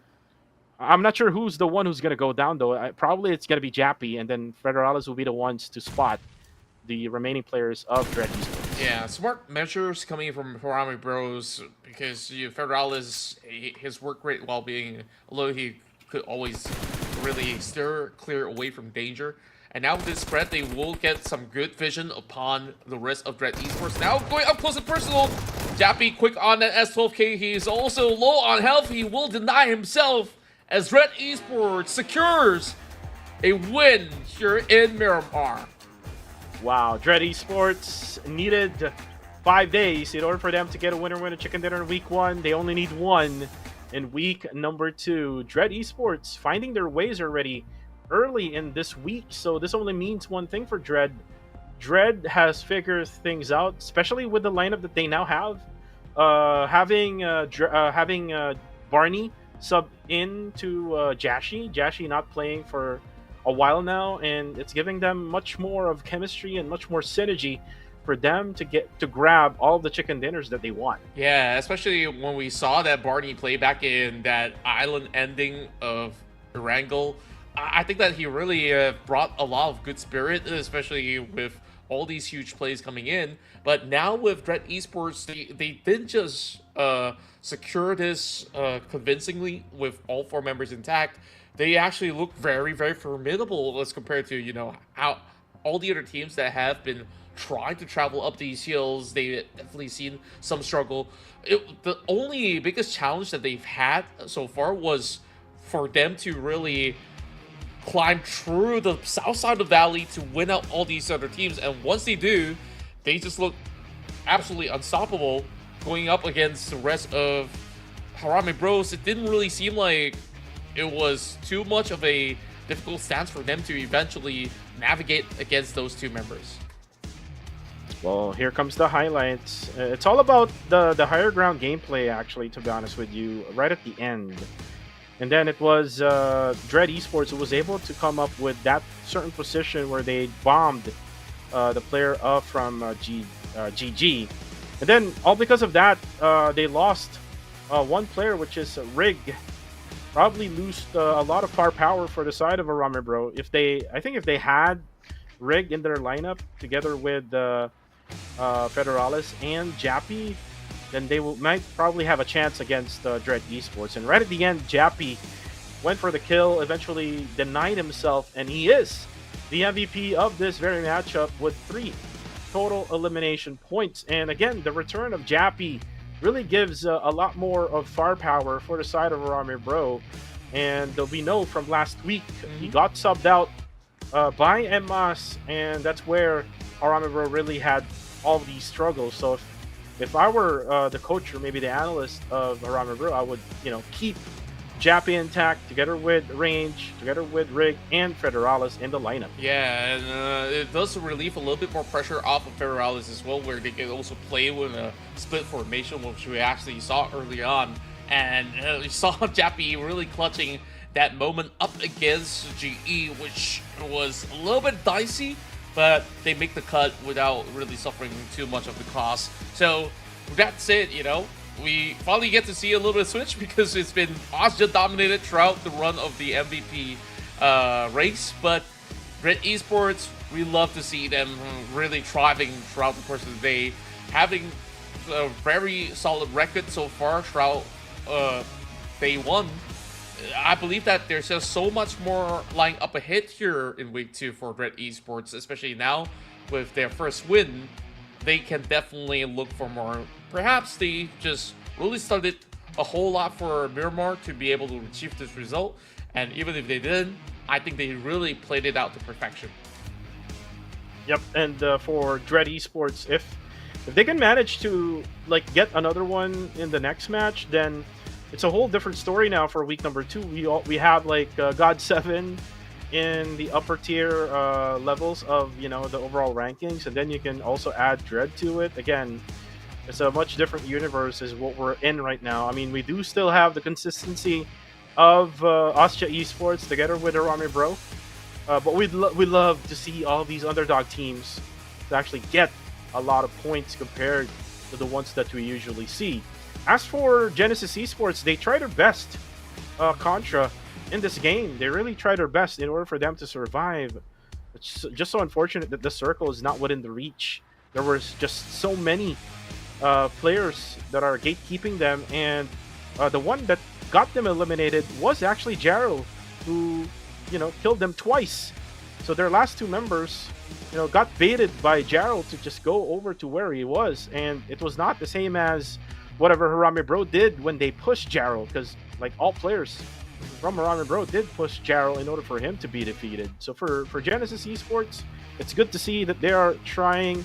Let's see and find out if they're still going to try their best in match number 6. Most likely they will, as this has always been their strongest map pick overall. So at least we do expect perhaps top 5 finish like they did here in this match. So let's take a look at the current standing as well.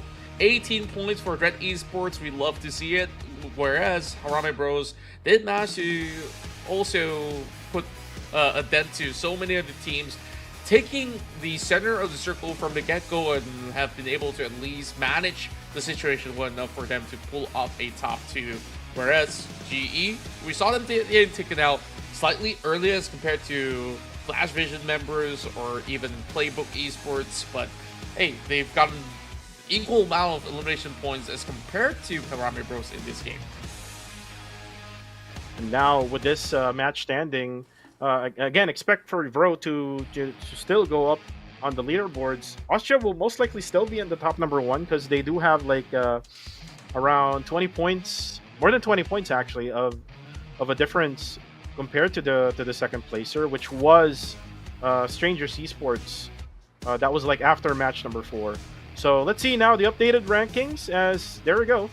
Austria will still be at number 1. Arame Bro will now be at number 2. Dread now ties things up with Arame Bro with 43 points. STE goes down onto top number 4.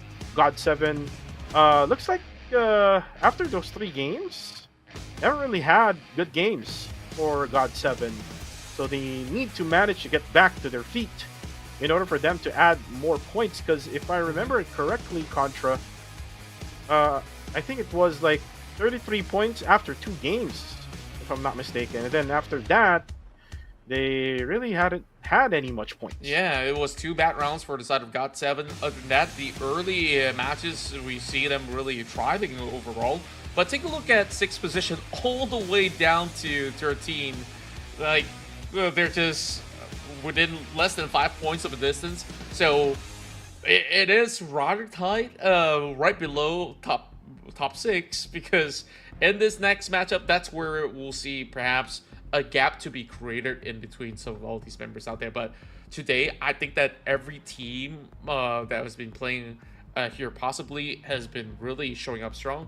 GE maybe showing up rather late into this Miramar round, so we'll see if, you know, they do get their finishing touches back on track once again, because you did mention about that battle against Gerald wasn't necessarily like the cleanest we've seen coming from the side of GE, though they were feeling rather confident that they can take him down, but it's really down to a 50-50, and Gerald was just smart enough to really take good use of those terrains, despite it being, you know, slightly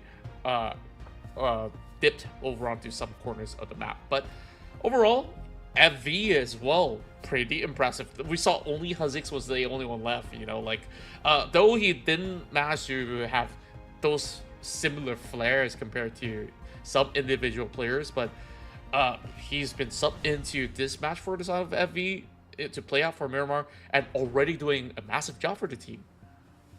And that is because they got that topmost part of the mountain. Mm-hmm. They were able to, you know, spot every single player that is, you know, surrounding them. And if they can manage to do the same, like if they can focus just on the circle, I mean, because they know that their firepower may not be enough against some other squads here in PMCL, but if they can do that, then maybe they can probably get some wins. But anyways, we do have our Galadriel X suit available right now until September 30 with an exclusive lobby post. Wreak havoc with the Sky Huntress, the first ever advanced upgradable MG3. The first draw of the day is at 10 UC. So buy your UCs, your unknown cash right now up in the shop, and you can just, you know, do it like one step at a time. Just 10 UCs for every day. That's a big discount, right? That's right, and you know, chances are you might even get some really good stuff on your first roll at 10 UC. So you gotta try, and may the luck ever be in your favor. So with that being said as well, you know, this MG tree looks so beautiful. Like, I do hope that it also comes in with some really good flair when you do get those illumination points, because, you know, finding the MG tree was of course quite difficult in some of all these rounds. But if you guys love the MG tree, this is absolutely the set for all of you. Now it's back to our time to actually go for, you know, predictions once again.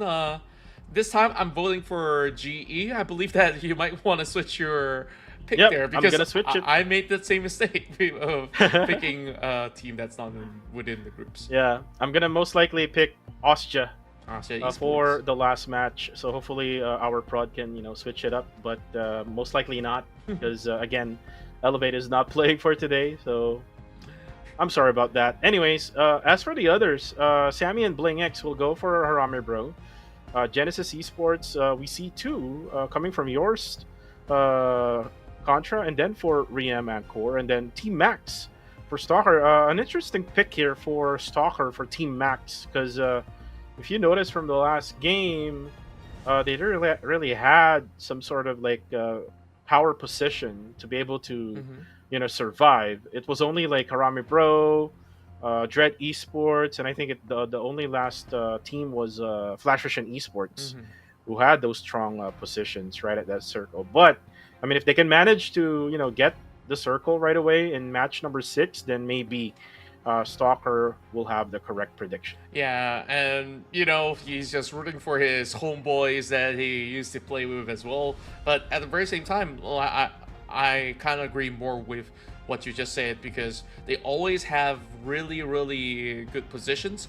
It's just that the execution may not be looking the cleanest, so hopefully they'll be able to clean up their act, and they might just score themselves a chicken dinner. So let's see if Stalker has that luck. You guys could also test your luck by predicting who will secure this final chicken dinner of the night, and also make sure you guys vote for who is the rising star for this season of the PMCL Southeast Asia. Now, you know, we've seen so much coming from Red Bull, and today we've even had crazy stuff from 762. You know, if Red Bull wasn't really popping off every other game, honestly, I would have actually gone for players like Jappy or even 762. I know, like, hot favorite will also be names like Federalis. What's your favorite player if you would like to vote for MVP?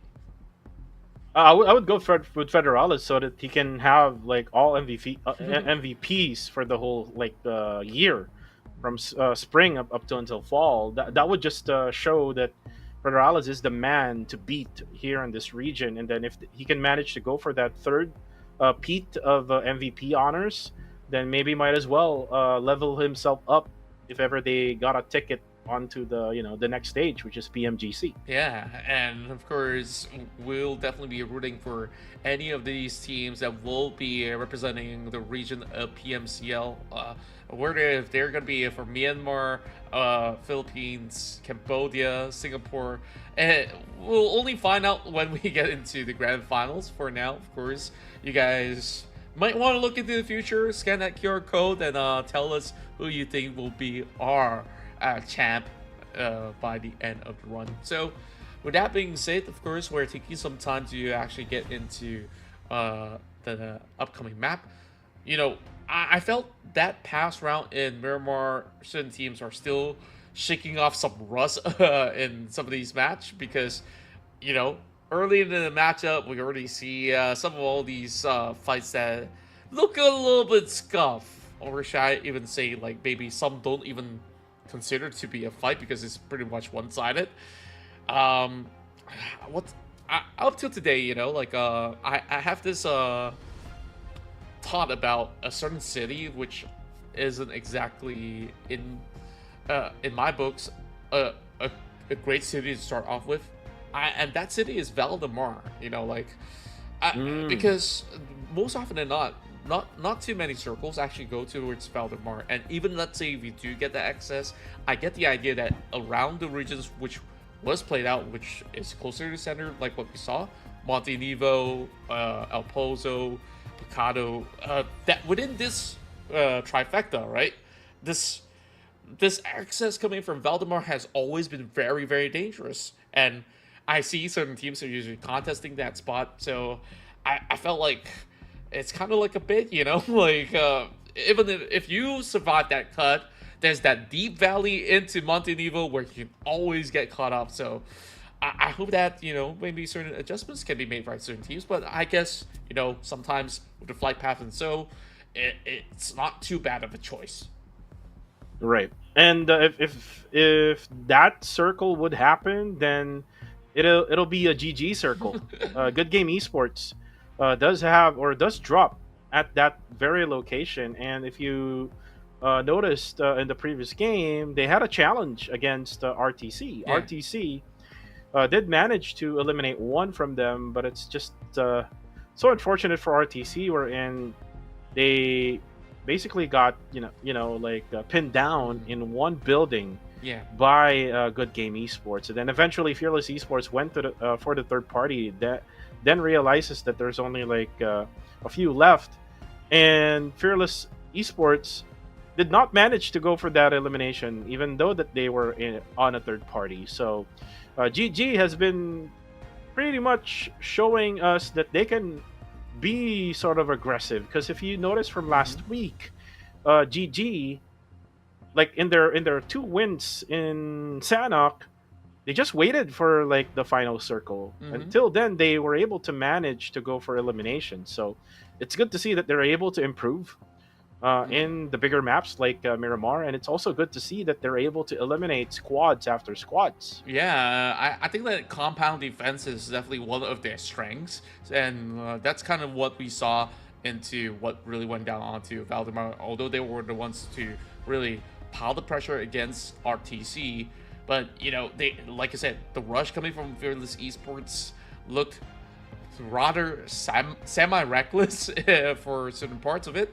But despite that, I think like what you said is absolutely true. Like they are showing that they do have aggressive stance when they need to, when push comes to shove, right? So we'll see if this drama will unfold yet again in that portion of the city. If we have similar flight paths that does allow them to connect into that area, but chances are RTC might look to turn another different area instead. So we'll see. We got less than half a minute to go. As a matter of fact, 10 seconds from now. Yeah, 10 seconds from now, we're going to fly into the very last map of day number 1 of week 2. It's been a quick day, to be honest with you. Just time check on my timer. It's already 9:14 p.m., so I hope that you already have come home and, eat your dinner. If not yet, you can, join in the fun and watch PUBG Mobile or watch this PMCL last game while you're eating. For now, we're not really so sure yet what's the flight path for this game. There you go. It's now shown on your screens. Coming from Puerto Paraíso waters, just on the 2 islands, down upstairs of La Cobriera. So this is a very interesting flight path, because we know for a fact that there's a lot of teams who goes to the western side part of this map. Like Monte Nuevo is a dropping point of Austria Esports, so this is another challenge for Austria. Yeah, I think like they definitely need to make certain adjustments that's either maybe where they're familiar with or absolutely not at all. So let's see what the adjustments are, as we do see STE also folding over onto the south side alongside with Fearless Esports. So we might actually see a little bit of those early battles taking place over onto certain regions as such. Meanwhile, TTQ is going to go for that far end of La Cabrera, while it's going to be a standard start for YG, where they usually float towards these corners of the proposal despite them not needing to fully commit to it. Now, what's interesting to note is this first circle is going to be covered with 40% water. And I think we've seen this before back in week 1, where it ended, close towards Impala, sometimes towards the north. And whoever's on Trailer Park, they don't really have to move too much if they want to gauge where it's going to close in later on.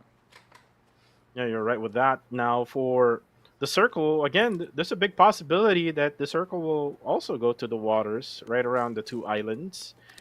So again, just hold your horses for another Olympic Games, kind of like what 762 did earlier. But for now, it's all about the looting phase for Team Max. There's another squad right nearby, which is God7. This is at Los Leones. For Team Max, X Victoria 9, yes, I did mention that they had a good day number 5 or week number 1. They just need to be consistent. If they can be consistent, they can, manage to be at top number 6 where they're currently at right now. Like, say, if we end the week and if they're consistent, like what they have done in day number 5, we'll see them in the upper tier of the, the overall rankings. So again, it's going to be a much different story for the other squads, though, as right now you can see Amora now looking towards DD. God7, another squad, again, another underdog squad, kind of like Team Max. Love to see them to be also in the upper tier of the overall rankings. Yeah, past couple of seasons, the ones that I used to cast, God7 back in the days have quite a lot of impact, but things have definitely changed, especially with the introduction of VN carry to the team, as well as what I'm not saying that it's any form of downgrade, but it's more like a dynamic shift as well as a gameplay shift in general that sees them playing less recklessly, but maybe it's sometimes a little too safe, right? But this week they're definitely looking really hot right now, with really good stash of points. Like I did mention earlier that if any team wants to get the upper hand against those who are not playing, at least scoring somewhere close to the 30-pointer margin is going to put you in the very good spot for a top 10 or so by the end of day 2. That's provided if you're not playing on that specific day. So Heading into Fearless Esports, I think like it's more about their finishing touches as well. Like the early game, they always get themselves into certain form of a scuffle, which sees them either losing certain members or so. But I want to see Fearless Esports really play for that late game a little bit more efficiently if that's what they need to do to actually get towards closing one to begin with. I think what's lacking with Fearless Contra is the experience. We know for a fact that Popov and Astro X just got added this season. Yes, they got the experience, but what about the the rests of Fearless Esports like Right. Ranzer and Pozo? They need to also be experienced or be wiser, kind of like what Popov and Astro X is doing for the squad, in order for them to at least last until the end game or maybe try to get a win in the end game. But look at this, Oreki is now going to be trying to get up, and there we go. Monboy spots him. Surprise, surprise. Monboy is here, and this will be Flash Russian Esports being forced to back out. You can see that right now. Rix gets out of the way, together with his teammate, and now it's gonna be Monboy going for the shopping after this. Ooh, look at this! Ooh. Team Max versus STE. Ooh, Big knockoffs from the nades coming from Lucy. This is really good for STE. Now it's gonna be Navit. Will try to loot up at the same time. Goes for the push as Lucy tries to go back upstairs, and that's just so bad of a decision for Lucy. And the problem is for STE, there's no backup. Yeah, there's no backup at all. And just like that, they lose their member cutting into the very edge of South Los Leones. And overlooking at the top, it's going to be those members coming from God7.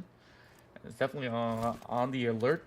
While Team Max, they lose one in exchange.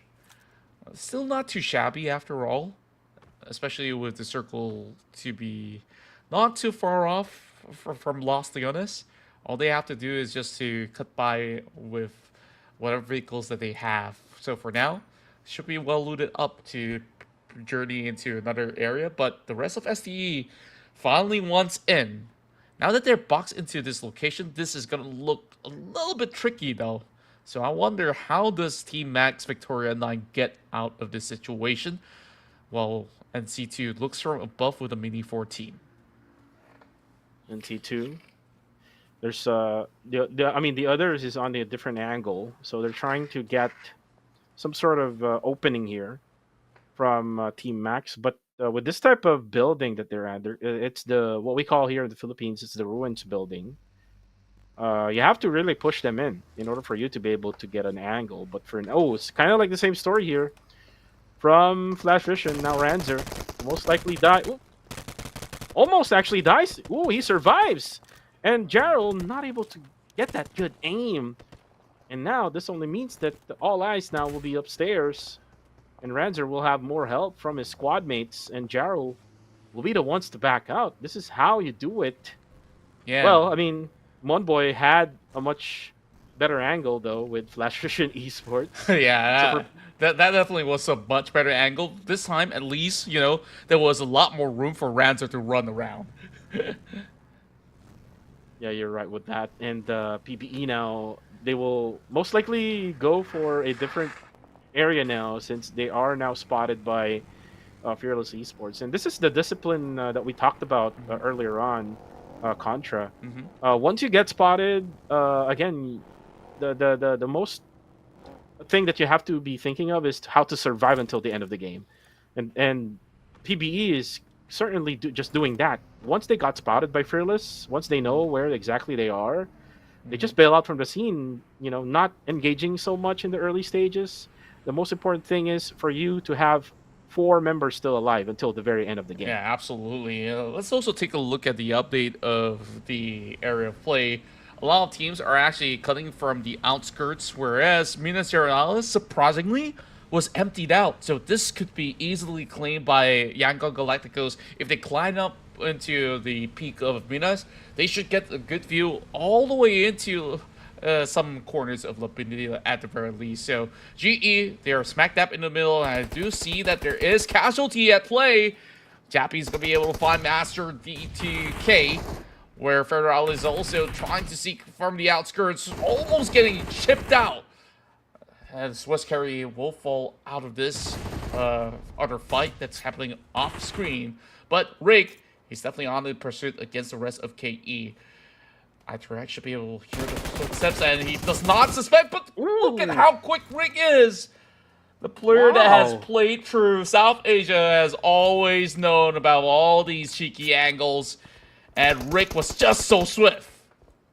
And how do you even do that? Like, there was like maybe a second or two that iTrax had the advantage, and with that quick scope from Rig, able to get him with the AUG, so the M249, might be a good selection if you're going to be up against a player with an AUG. For now, it's going to be Kaya.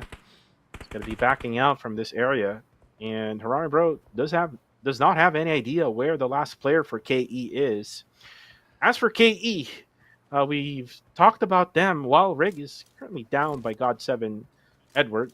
So if Kaya sees that now, is going to be like, hey, I can go for a third party here if ever God7 would go for the push. It looks like God7 will go for the push. Yes, they will, and now MH arrives with his own buggy, whereas he will get picked up by range. Great coverage with the QBZ. Harami Bros just defends this compound with their very dear life. And God7, they're not really having the best area play. Those ridges are not really providing all too much of a cover, where Federalis is also pushing out, wanting not to step onto the hail of fire. Meanwhile, Van Carey covers his back. It's going to be a 1-for-2 trade. And now down to Orange. He's not really healthy at the moment. And KE on the other side will be able to sandwich them in between. Somehow Kaya has the last laugh, despite the ones to be chased early on. Nate's now lobbed towards the side of Edward. Does find it! Oh my goodness, Kaya! Is he gonna get another one in the back? He lobs it into the building instead. If it bounces over on the back end, it could have been devastating for VN Carry, but he's already making it across. Revive does go through. Still 2v1, barely resuscitating for now. As they hug it through the walls once more, being knocked down. Kaya now dodges the grenade, going ring around the rosy. Kaya, can he actually win out this trade? VN Carry, he is much more healthier, but Kaya so far looking to be pretty impeccable with the movements. It's really down to this clip of the bullet. He goes for a jump shot, and it's going to be VN Carry that does salvage whatever's left of this fight. But my, Kaya really piled in the pressure. Yeah. Well, I love the idea of Kaya. I mean, that was my idea earlier on, wherein, I mean, he saw the kill feed. He knows who were trying to defeat them. And once God7 got that knockdown, they were able to push onto Harami Bro. And then Kaya stayed.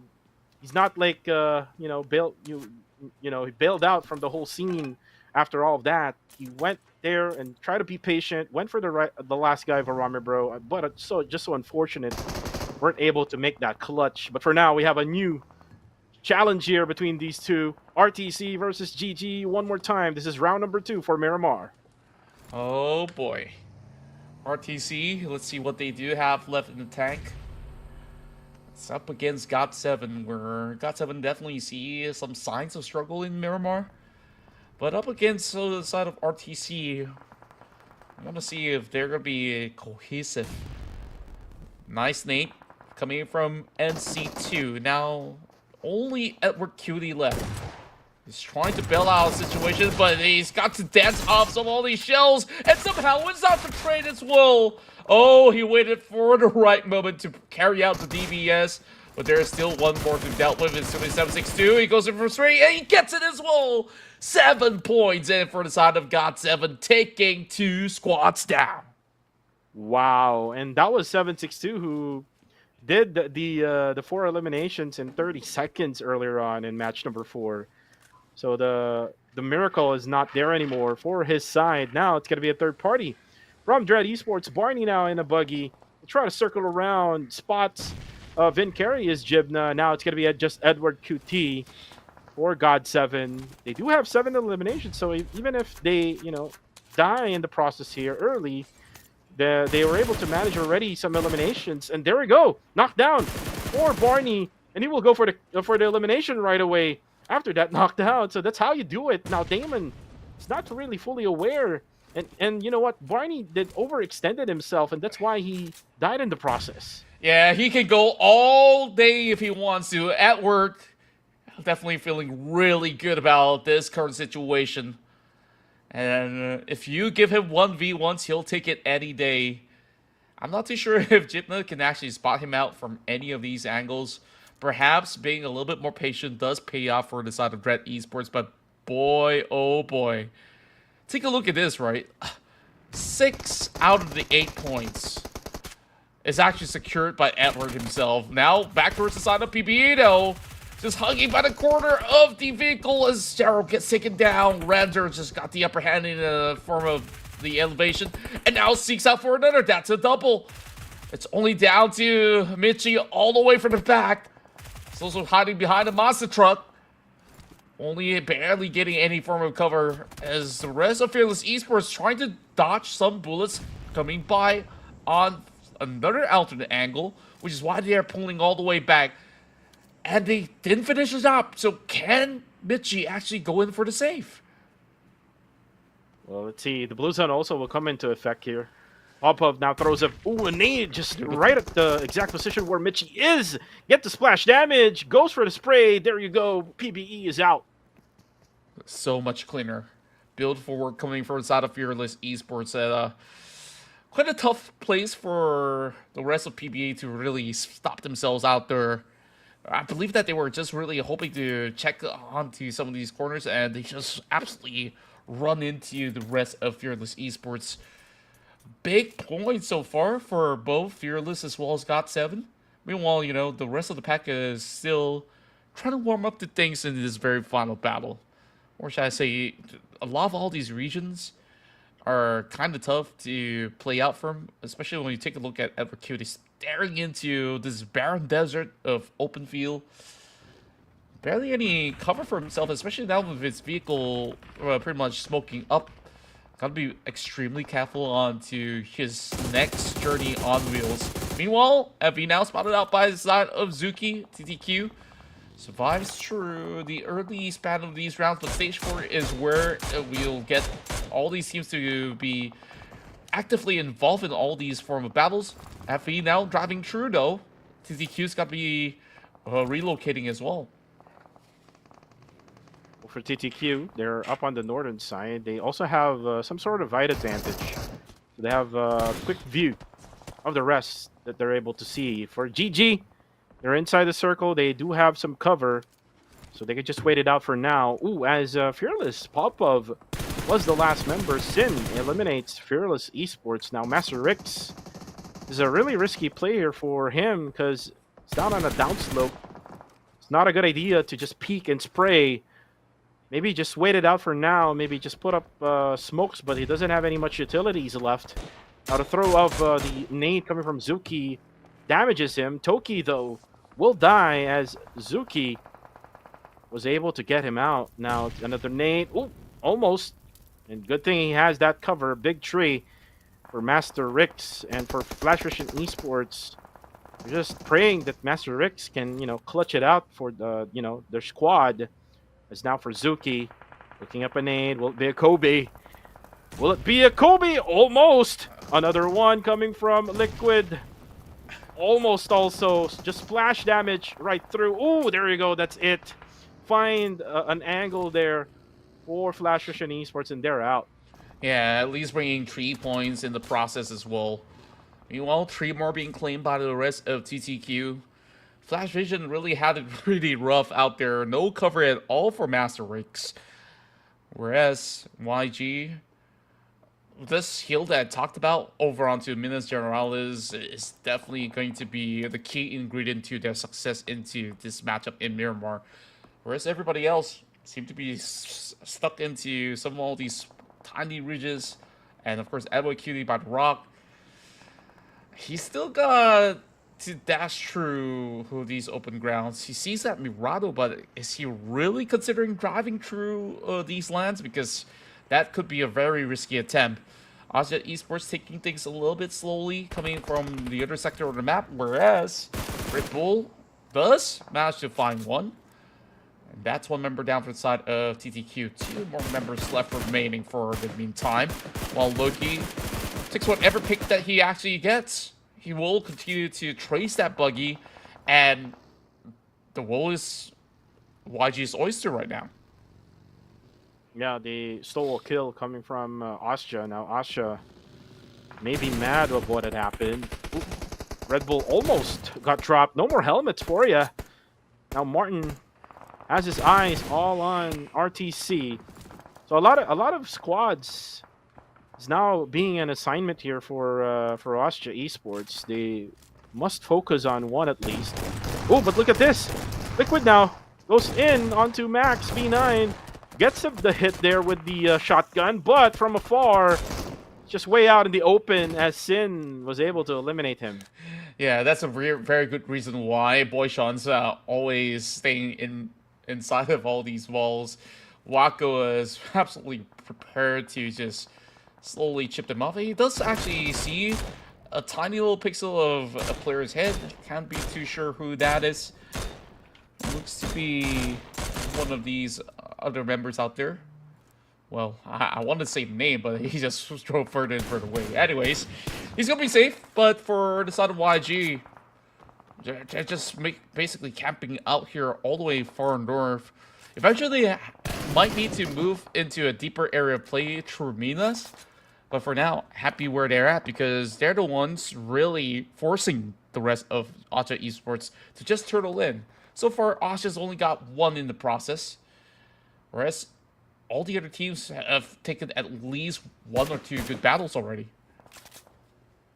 And it's just a story of YG being on top right now of this hill, and it's actually a split is what they're doing right now. The 2 others focuses on the circle, which is Romeo Boy and WTC. They got the circle also, and this is why Osja hasn't really been really active. I mean, they're active from long distance, but not really on short distance because these 2 guys, Say Cloud and Cute Loki, has been gatekeeping them all throughout stage number 4. Now that we're on stage number 5, then maybe the 2 players of YG can go meet up with the rest of YG because there's a big possibility here that Dread might, go for the push towards that area, and that's a really strategic area is where Romeo Boy and WTZ is at.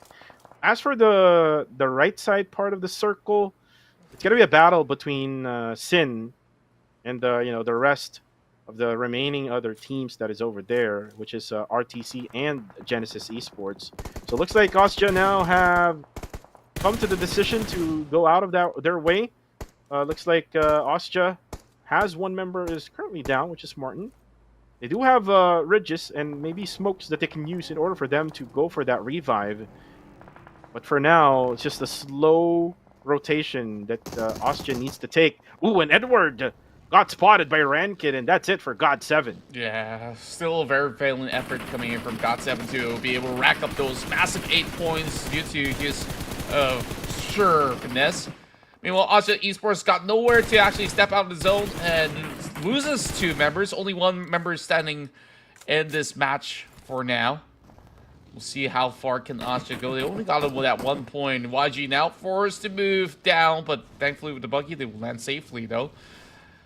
And like you said, some parts of these areas of Minas Gerais would be really good for Red Esports to play over on the south. But they might eventually bump into the rest of Yangon Galacticos, which would be a little tough to go up against since YG still has a full squad for them to work with for the moment. Meanwhile, I wonder what Sin Esports is up to. I see them getting 4 points throughout the earlier battles, and they're nowhere to be seen in the map at the moment. So hopefully they're doing A-OK, while Damon's now being knocked by Marnet. As for this time around, stage number 6.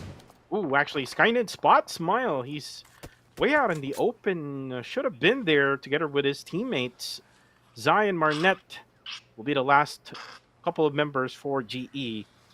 As for Osja, it's just Kainin And if you know the solo Skynin, way back in the Sea Games, you got gold, so you have full trust on this guy if he's on solo.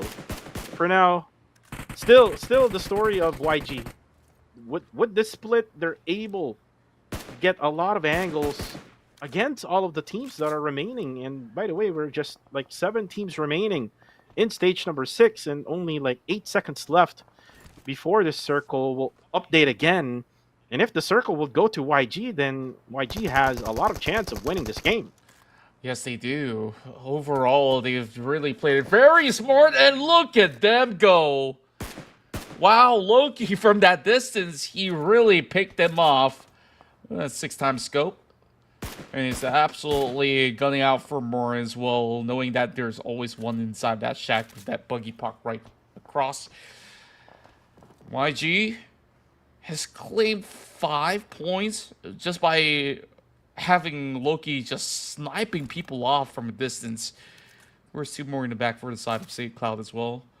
As it's just a calm before the storm. A little bit of a Mexican standoff going on here while WTZ will have 2 approaching players pushing him through. It's going to be a nade coming from Gypna that does connect. And Dread Esports looking for a reset, but there's still more fish to fry. Romeo Boy now gets YG closer to that 10-pointer, sitting at 9, and Nas and the rest of RTC have managed to make it into a top 4 just by having that Lone Ranger to play this one now. Just the sound cues being heard by YG. They heard Jibna went for that, cook of the nade, and just lo and behold, they pushed him out. And now, Nas, RTC will get eliminated. Even though they got only 1, they do have the placement points. It can be added to their elimination point. Now we're down to 3. It's gonna be GE, Sin, and YG. And GE has been this way ever since match number 1, but now they're able to manage now until the top number 3. So let's see if they can manage also to get a win here, as they're still inside the circle. All they need to do is just wait it out for Sin and YG to fight. Romeo Boy, very low in HP. I'm not so sure if someone will be able to go for that revive for him. Sin needs to be patient, though, as they might get open from the side of GE. Now the nade coming from Cool eliminates Romeo Boy out. Yeah. So this goes now for the side of Sin. They are the team with the most players alive, and probably the most advantage here. Maybe has a better chance of getting the win now that they're inside the zone. For the rest of Sin, just going to be out on the flank, just on the bottom side of the circle. Yeah, don't count out YG as well as Genesis Esports, despite having lower men as well. They always do have those high rate of fire to work with heading into this end game. Though I really did like the side of Sin Esports in terms of positioning earlier. This might gradually shift directly in the center. I don't know if this is going to actually favor them at all. Most likely YG could have actually repositioned into the outskirts as well than to still be around the side of Minas. Because that could be a little bit too obvious if any of these Sin members are actually looking across. But for now, they're way too occupied. YG, so far, looking very, very proactive throughout the course of the run here in this very final matchup. GE, once again, going for another redemption play. Last game being denied. And this time, 2 more members left. Not the best end of the stick that they're getting so far. But I want to know, what is the next move for the side of Sin Esports? Are they going to fully commit to GE only? Well, maybe Sin will have to wait it out. They're probably have a better position compared to GE, because they're right where the middle is right now. Cool. However, needs to protect himself. There's frag grenades coming from YG. If he gets knocked down, then... Oh, there we go. He actually gets knocked down by Marnet instead. There's an opening for GE towards Sin. As for Sin, this is it for Cool. Most likely he won't get a revive anymore because he's gonna be out in the open if he crawls out. Yeah, I was wondering if there's any possibility to crawl through back, which is what he's doing right now to be saved by Rankid.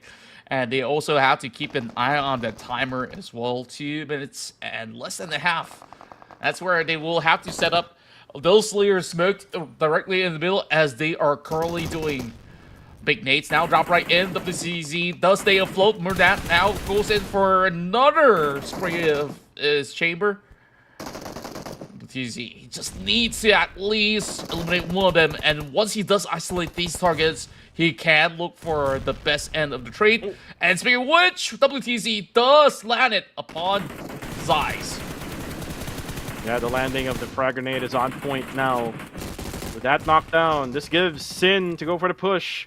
They eliminate GE now, all eyes onto YG. Rankid goes for the spray. It's actually Say Cloud who will get taken down. Now Cool goes down as well.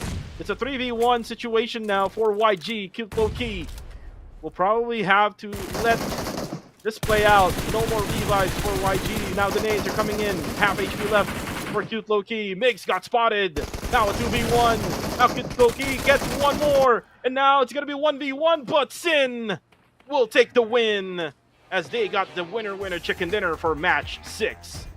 Yeah, Sin Esports, they've worked super hard to get where they need to be, and finally it will be rewarded with a beautiful chicken dinner. It was very difficult when it comes down to their position because shots can be fired from anywhere, but the moment that Erangel Galacticos had to move down those hills, I think that a lot of these pressures have been relieved, especially with them getting shut off eventually. But wow, this is in esports. This is such a massive improvement in terms of their play stylistically because they're really grouping all together throughout the majority of the run, and with that, eventually dominating the entire area of play. So let's take a look at the highlights to elaborate further because we saw plenty of all these early interesting skirmishes that went on in not only close quarter combat, there was that massive clutch coming from GOT7 to bring those 8 points back. Yep, and this is the early stages where it's gonna be a triple threat matchup. They sandwich Miramar Bro. KE almost get the clutch advantage there, and then it was just GOT7 just ever so busy. Able to also eliminate STE, and then also was able to eliminate some few players from Dread Esports. That's why they got a lot of elimination for this game. And then right nearby the end, at stage number 4, it's about PBE. Just struggling with their positioning at this time was PubPub, who got a better angle at that hill. And then you see there, this is Liquid. We try to push in, and you did mention that that's why Team Max didn't really had any choice to just prone down. It's all because of Sin, just right behind that house, who's just trying to get him. And then right at the latter stage, it's between the 3 teams, Sin, YG, and GE. And with the help of the frag grenade from YG, this gave Sin the chance to be able to eliminate GE. And then at the latter part, I almost thought that Cute Loki will have a chance with a clutch, but it was Sin who was able to get that winner chicken dinner. But the MVP of the match is going to be Cute Loki.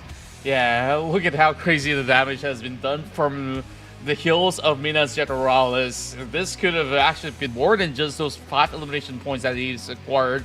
But so far, YG is definitely in safe hands when Cute Loki is on board for these matches. So, with that being said, of course, we also want to take a look at the stats of our winners in the past rounds in the esports.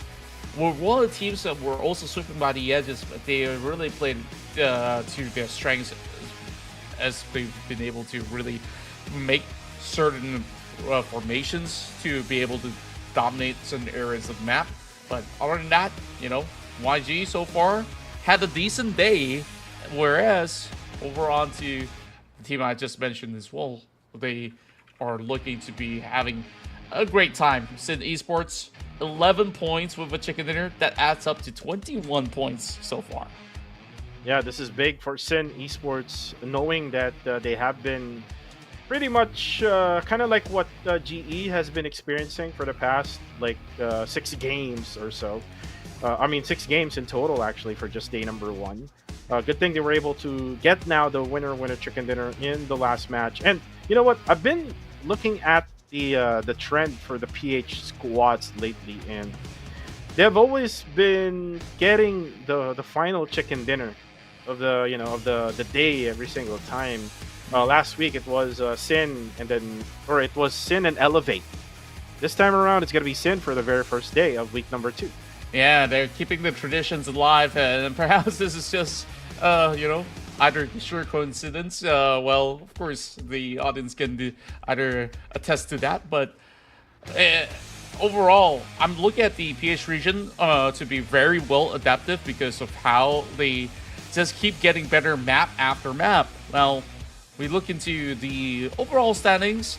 Though this isn't exactly the highest numbers that we are seeing in terms of turtle usage, in terms of heals and everything, it was still a lot of action from the get-go, a lot of pickoffs that happens in between some of all these matches where, some of these players, they were really stuck into a very tough ridge or even a terrain to even get any cover at all. So sometimes denying would be the best option. But good numbers of headshots overall heading into this match. I believe most of these headshots are also coming in from Cute Loki. Yeah, and Cute Loki really good with those long range shots. I remember him from the old meta wherein we don't see DPS and UMPs. This is when we had like M24s, Car 98, and he's one of those snipers out there who's really been playing ever since the beginning for Yangon Galacticos. But now, match standing, Sin got the chicken dinner, 21 total points as YG gets 16. God7, again, this is a really good output coming from God7, even though they had been quiet for the past 3 games. Good thing they were able to come back here with 9 total points. GE, I think they're back at it again now, being consistent now with 8 points from the previous match on match number 5. As for the others, you can see Ostja. This is the first time that we have seen Ostja only got a 2 point here, right? Yeah, and I wonder what was the main cause of the struggle, because usually you see Ostja to be playing somewhere towards the central as well, which shouldn't really be that much of a hindrance in the early game, but perhaps it's also the way that things have played out around those regions of Miramar, where YG was also really tough to go up against. But nevertheless, Asia Esports, they still maintain their #1 spot, being the team with the highest points in terms of eliminations. That's 43 from Asia alone, and maybe you could say half of it actually belongs to Red Bull, but taking a look at the rest, I think it's still looking to be competitive heading into tomorrow's matches. And this is knowing that during week number 1, YG had the most elimination points. So it's just day number 1. We will definitely see in the latter stages of the week, maybe in week number 4, if the trajectory of Austria would be the same as what we are looking at right now here on day number 1. Again, it still might change even after this day, because again, this is just day number 1.